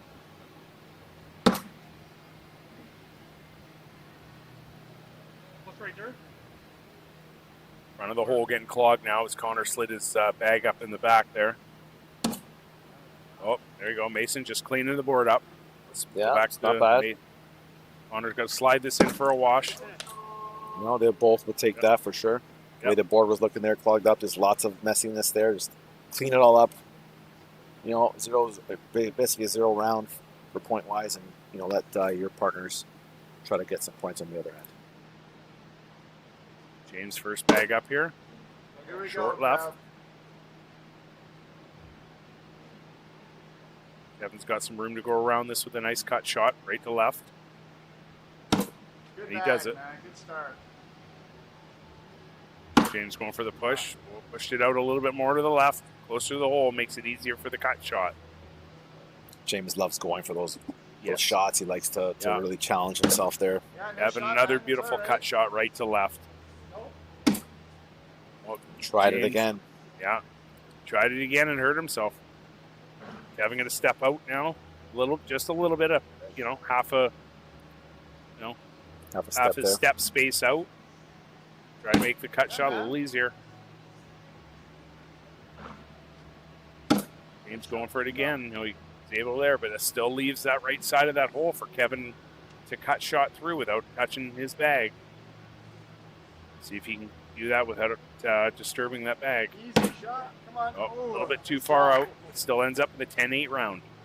See, that's where he's trying to go for maybe just laying up there is the right strategy, because you're only going to get, if you push him in, you're getting 12 on 10.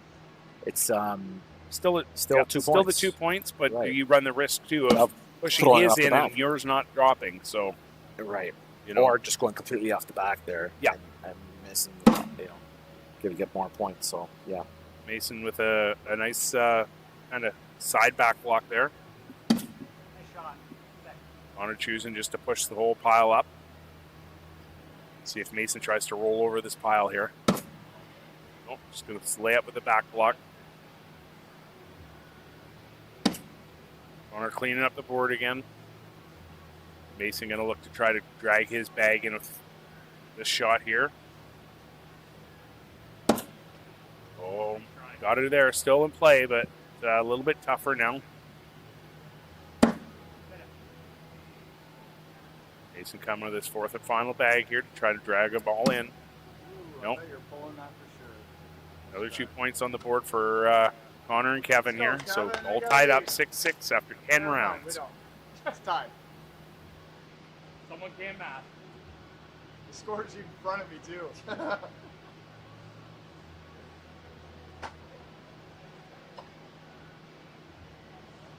Kevin stepping up here with first bag.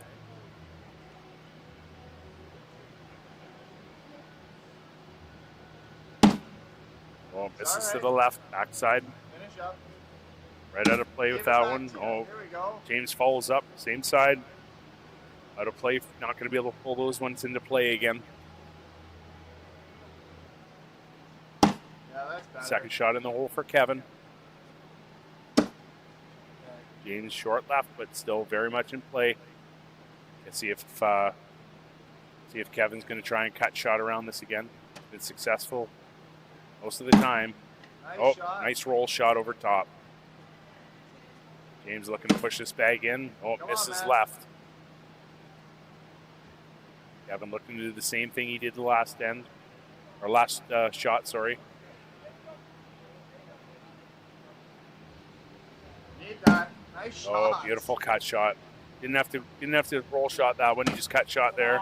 Oh, James comes up short. Got a 10-4 round here. That could be a big momentum Nice swing job, here. Kevin. yeah, and that's a huge round there. That's the round that you want if you're Kevin and Connor for sure. Yeah, especially if you're the one sitting in the king seat. Absolutely, and you can just feel like the pressure on James. You can see that now he's, demeanor in his face there just knows that he let one maybe down there, but see if he can claw back, come back in the next round.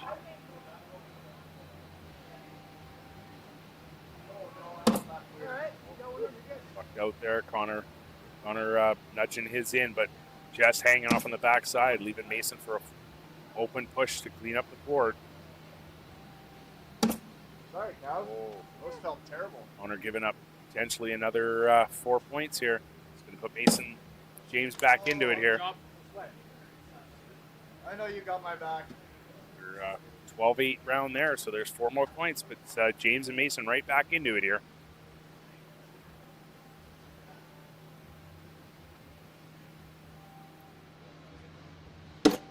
Bag. I don't mind the back block here. Got that.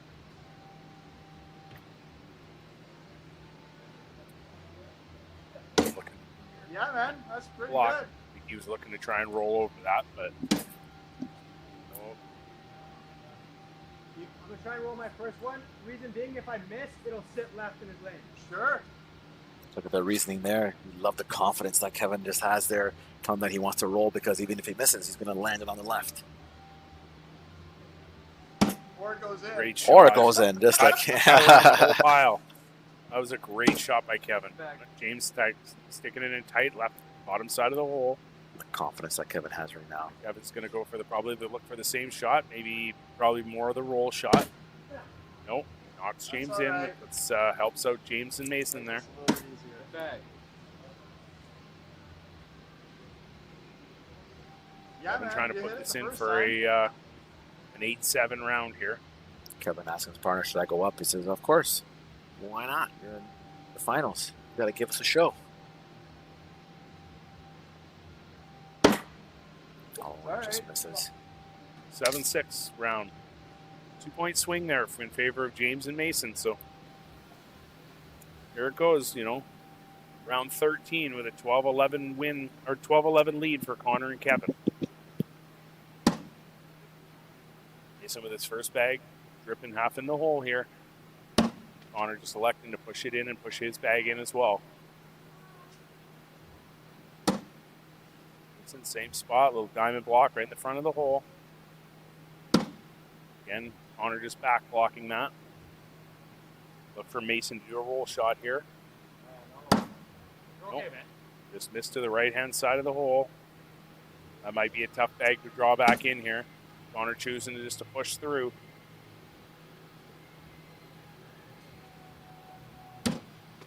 Mason missing right-hand side of the board. Didn't even move any other bags.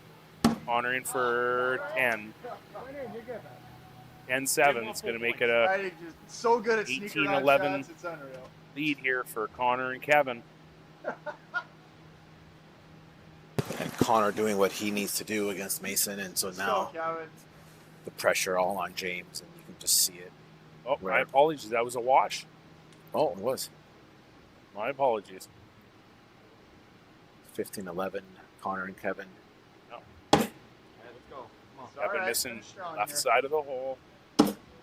James following up, but a little James is still playable. You can make it dirty if you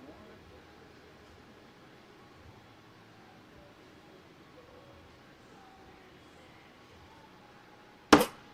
Perfect. Shot, I like center that. block.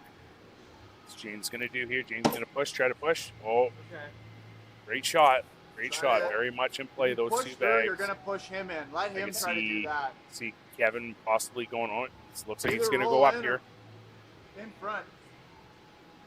Here, Connor giving some advice to his partner. No. Timeout then. Taking a Calling timeout. a He's not timeout sure, here. though. Kevin's not sure. I think they may rethink that. I think they might want to look at probably a roll shot versus an airmail, because if you miss that airmail, you can potentially drag one, possibly two of James's. Oh, they might be looking at just blocking too. Or roll in. Connor kind of maybe looking at just setting a block there, right? I think putting a block there, is probably the right move. And then, like Connor said, make James make that shot. Put the pressure on him to have to hit it. I mean, even the roll, you can roll into the James bag. I don't know. It's I think I would try to back block there, clog up the hole a little bit, clog up that lane a little bit, because James can he's hit those shots before where he can push through those, even though it's on his. Great shot. Great Oh, shot. almost. That's a good shot. That's perfect. Still leaving an opening there for James to push those his 2 bags through there, though. It's on his side too, so you've seen him do it before. Yeah. And, oh my God! I think the I'd come one at it fell hard underneath, though. again and try to jam this I thing. think the Did one one? fell underneath. Can't We I just could don't be want wrong. his to fall. No, I think it's still He's hung got up 3 there. ready to go. Is it still there? I don't think Oh. it. I don't think it went. You got to be careful here now. If you're Kevin, you got to be real careful not to upset this too much, like that. That's all right. That's My not bad, what man. Dude, yeah, that was a bad call there. I think. James going in for James 12, going in for 12 and 12-8. dragged in 12-8. 15-15. Yeah, I feel like that's where you need to just lay up that shot. Remember, I said even at the beginning, trying to go for put that block there. It's there, and then it makes it hard for James to push those Yeah. bags in. I think that first shot should have been a block. But Mason going to throw his first bag here. Straight in. Connor going to try and do the same thing, I'm sure. Oh, missed off to the bottom left, but still very much in play. Mason back block, center hole.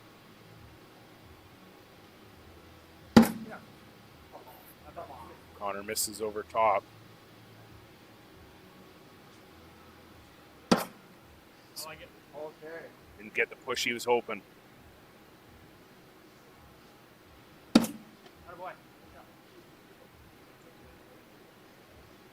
Mason looking to pull that his last bag in with this bag here to go for 4. And he did it. Connor needs to put this one in to minimize the damage here. I'll hit a roll. There we go. again, 12-10 round. 2 more points for James and Mason. Puts them back on top after, falling behind there for a little while and having to claw their way back into this. And we've seen it time and time again. Like, no lead is safe in cornhole. These players, they're too good for that. They come back from a 20-1 deficit. Never mind even a 5 or 6 deficit. So we can't count any player out here. James missing off the left side of the hole with his first bag. That might be out of Good play. bag. Okay. So I got a second go. bag now. I think Kevin's going to look to cut around this. Go up to a 6-2. 6-2 after 2 bags. Good shot. Very much did that. Another great right to left cut shot. Good bag. James collects his second bag there. But still pushes his first bag further out of play. Nice, Kevin. Kevin slides it in. A little extra body language to push that one up the board. James slides his last bag in for a 10. Kevin looking to push this one in to make it a 12, to give them push it back to a 17-17 tie here. Oh, and he missed it, but he held on for a wash. 10-10 on round 17. James and Mason with still a 2-point lead after going into round 17. Still can't believe how poised Mason is. Nothing rattles this kid. I mean, he's just, unbelievable. Mason. Good block. Puts it on the left-hand side of the hole where Connor's got to throw from, so that makes that cut shot a little bit harder on the right to left shot, a little harder. As you see with the Mason, the language with body language with Mason, and that it's not a lot that phases him. He's just laser focused and.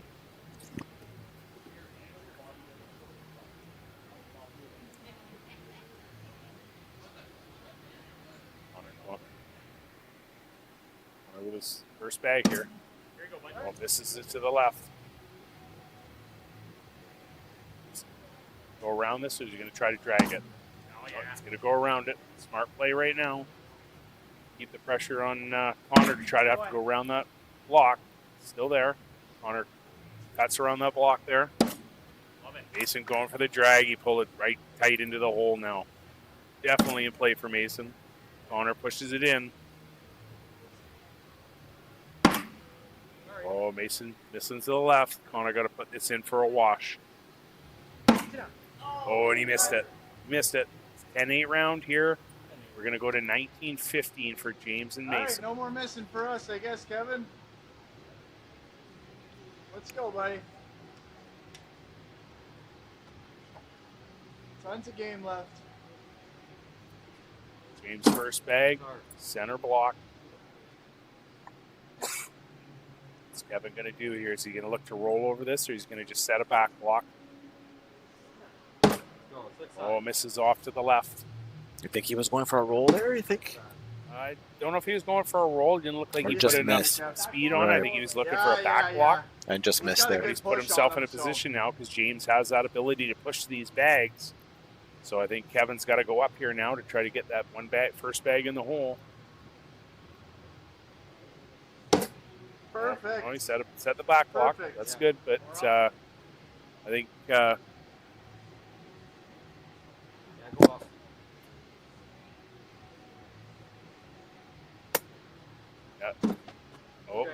So he's off the James back. just take 2 of his bags off the board there. Yeah, man.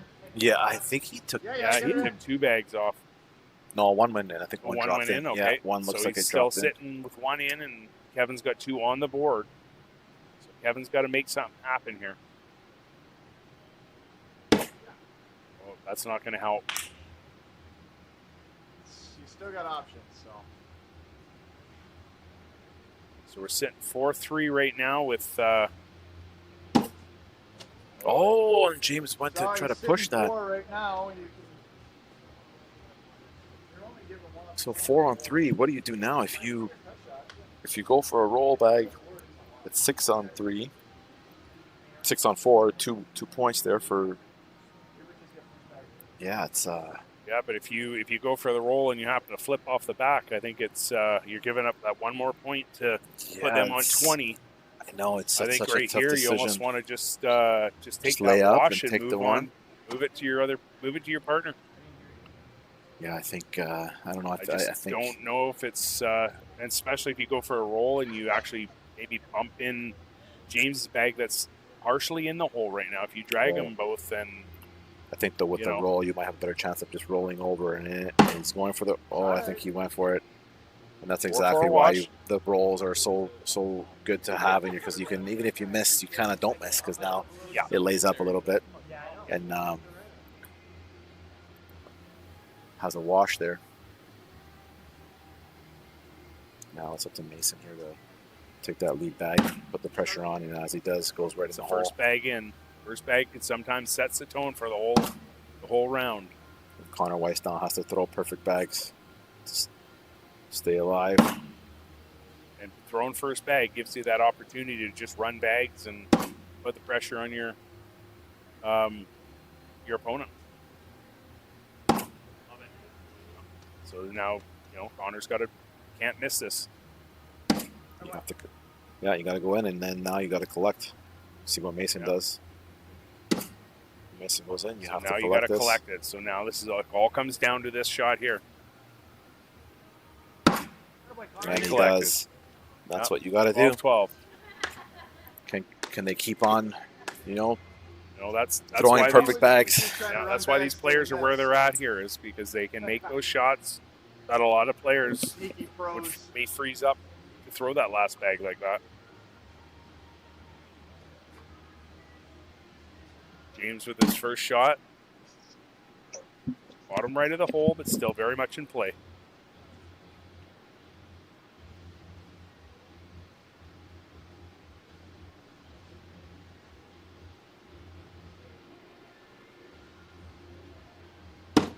Nice bag. Nice shot by Kevin. Moves James' bag to the right. Takes up center block. Good. James missed to the bottom right again. Kevin's got an opportunity here to push his bag in. Going to call a timeout. Really want this one in. Like this one would be the best one to have in because it puts a lot of pressure on her. Exactly. Like give her some beans and roll that in there. Because you have a chance to win it all.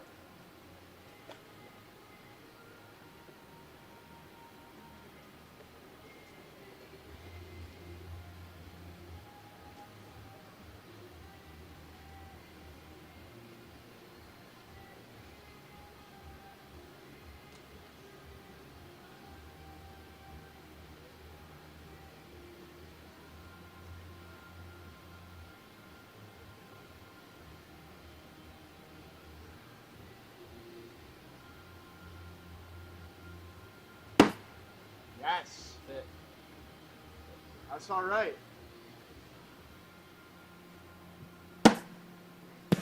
Come at it hard. Just don't come at it too hard, but James hit missed fast again, side. bottom right corner. Kevin's got 2 stacked up on top We of gotta you get guys. one An of those to opportunity go. to push him in for a Or shooting. big swing here. But I like coming at it.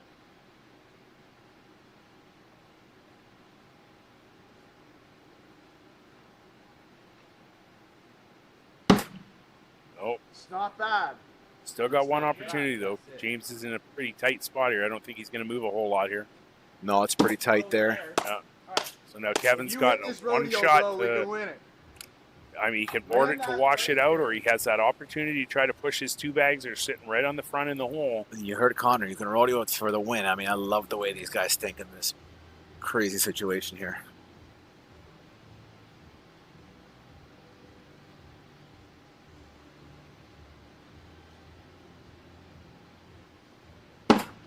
Oh, nice shot. That's good. That's an 8 on 6. Close. Good shot, Kevin. 8 on 6, so 2 points, brings it up to 19-17. Went for it, paid off a little bit. Almost could have went the wrong way, but tightened it up, pushed it back to his partner again. But now his partner again has to play perfect bags. And Mason follows up with the back block of himself there. Connor has the lead front bag that drips in. And now Mason has to decide what to do here. Either probably roll it up and try to roll it, but it gets hung up there. See what Connor's going to do here. Is he going to go up and try to roll, or is he going to go up for an airmail here? He's going to for the try big and push. Did he ball? Nothing fell. Big push there. The think bags you're are gonna see pretty Mason congested there. Looks like a nice little ramp in front there. I think you're going to see Mason go up and I probably think try to so. roll over this.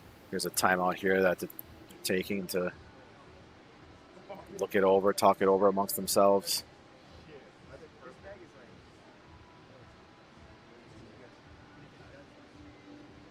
What do you do here if you're in the situation and you're Mason, and do you try to go that roll? Like the back there of the hole is, I mean, it's pretty open there, but they could.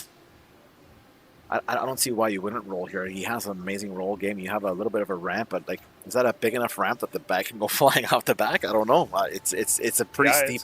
It's a tough thing. Connor seems pretty happy with where they're sitting at right now. Yeah, he's pretty happy, and maybe if there's a miss shot here, that maybe Connor can clean up his 2 bags and try to go for the win here, as he's confident that he has that second game, right? So they're in the king seat, so.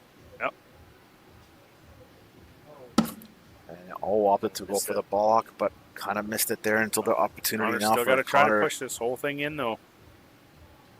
And he's going for it. Oh, and he got it. And now we're sitting on a 10 on 5. So Mason has to go in and drag him in. You have 2 bags on? Right now it's 10-5. 10-5, so this could be it. He needs to roll in, or he needs to No, push if he can airmail, if he airmails Airmail, this, it's 2 it's only points. 2 points. It puts it 19-19.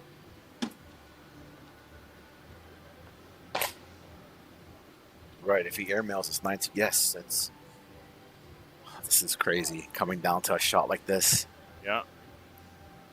So yeah, you're thinking if he airmails or rolls in, it'll be 10 on 8, and so it'll be tied 19-all. But if he definitely got a rolls, bigger opening to roll in now. If he rolls and misses, it's over. If he misses, if he doesn't get one in, and he has to put his bag in.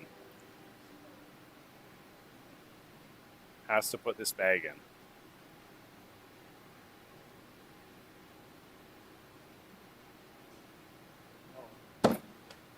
Oh, and that's the risk Tough there one, that you have. But what an amazing match! What an excellent final game. An unbelievable finals. You couldn't ask for a better finals. These 4 players just took it right down to the last bag, really, and Connor, Weiss, and Kevin take it down 24-19, and that wraps it up here at the Canadian National Championships. What a day. Bruce, what do you think of this whole experience so far, like coming down to the wire like that, right down to the last match? unbelievable. Like the fact that they can even go and attempt some of these shots today blows my mind still. Yeah, absolutely. There's a reason why those 4 players were the last 4 players standing after such incredibly talented field, and for them to put on that display that they did. I mean, by no means did anybody dominate that game. It was a back and forth, and I think that's the type of cornhole that people love to watch. And if people came out to these things, I think that would inspire them to want to play the game. It's Absolutely. It's a tough game not to get caught up in. Well, Bruce, thank you very much for joining us today and commentating, and I hope everybody had a great time and enjoyed the view and enjoyed the games. And this just about wraps it up for us here. We're going to be back tomorrow. See you all tomorrow back on the boards. Great. Thanks, Seb.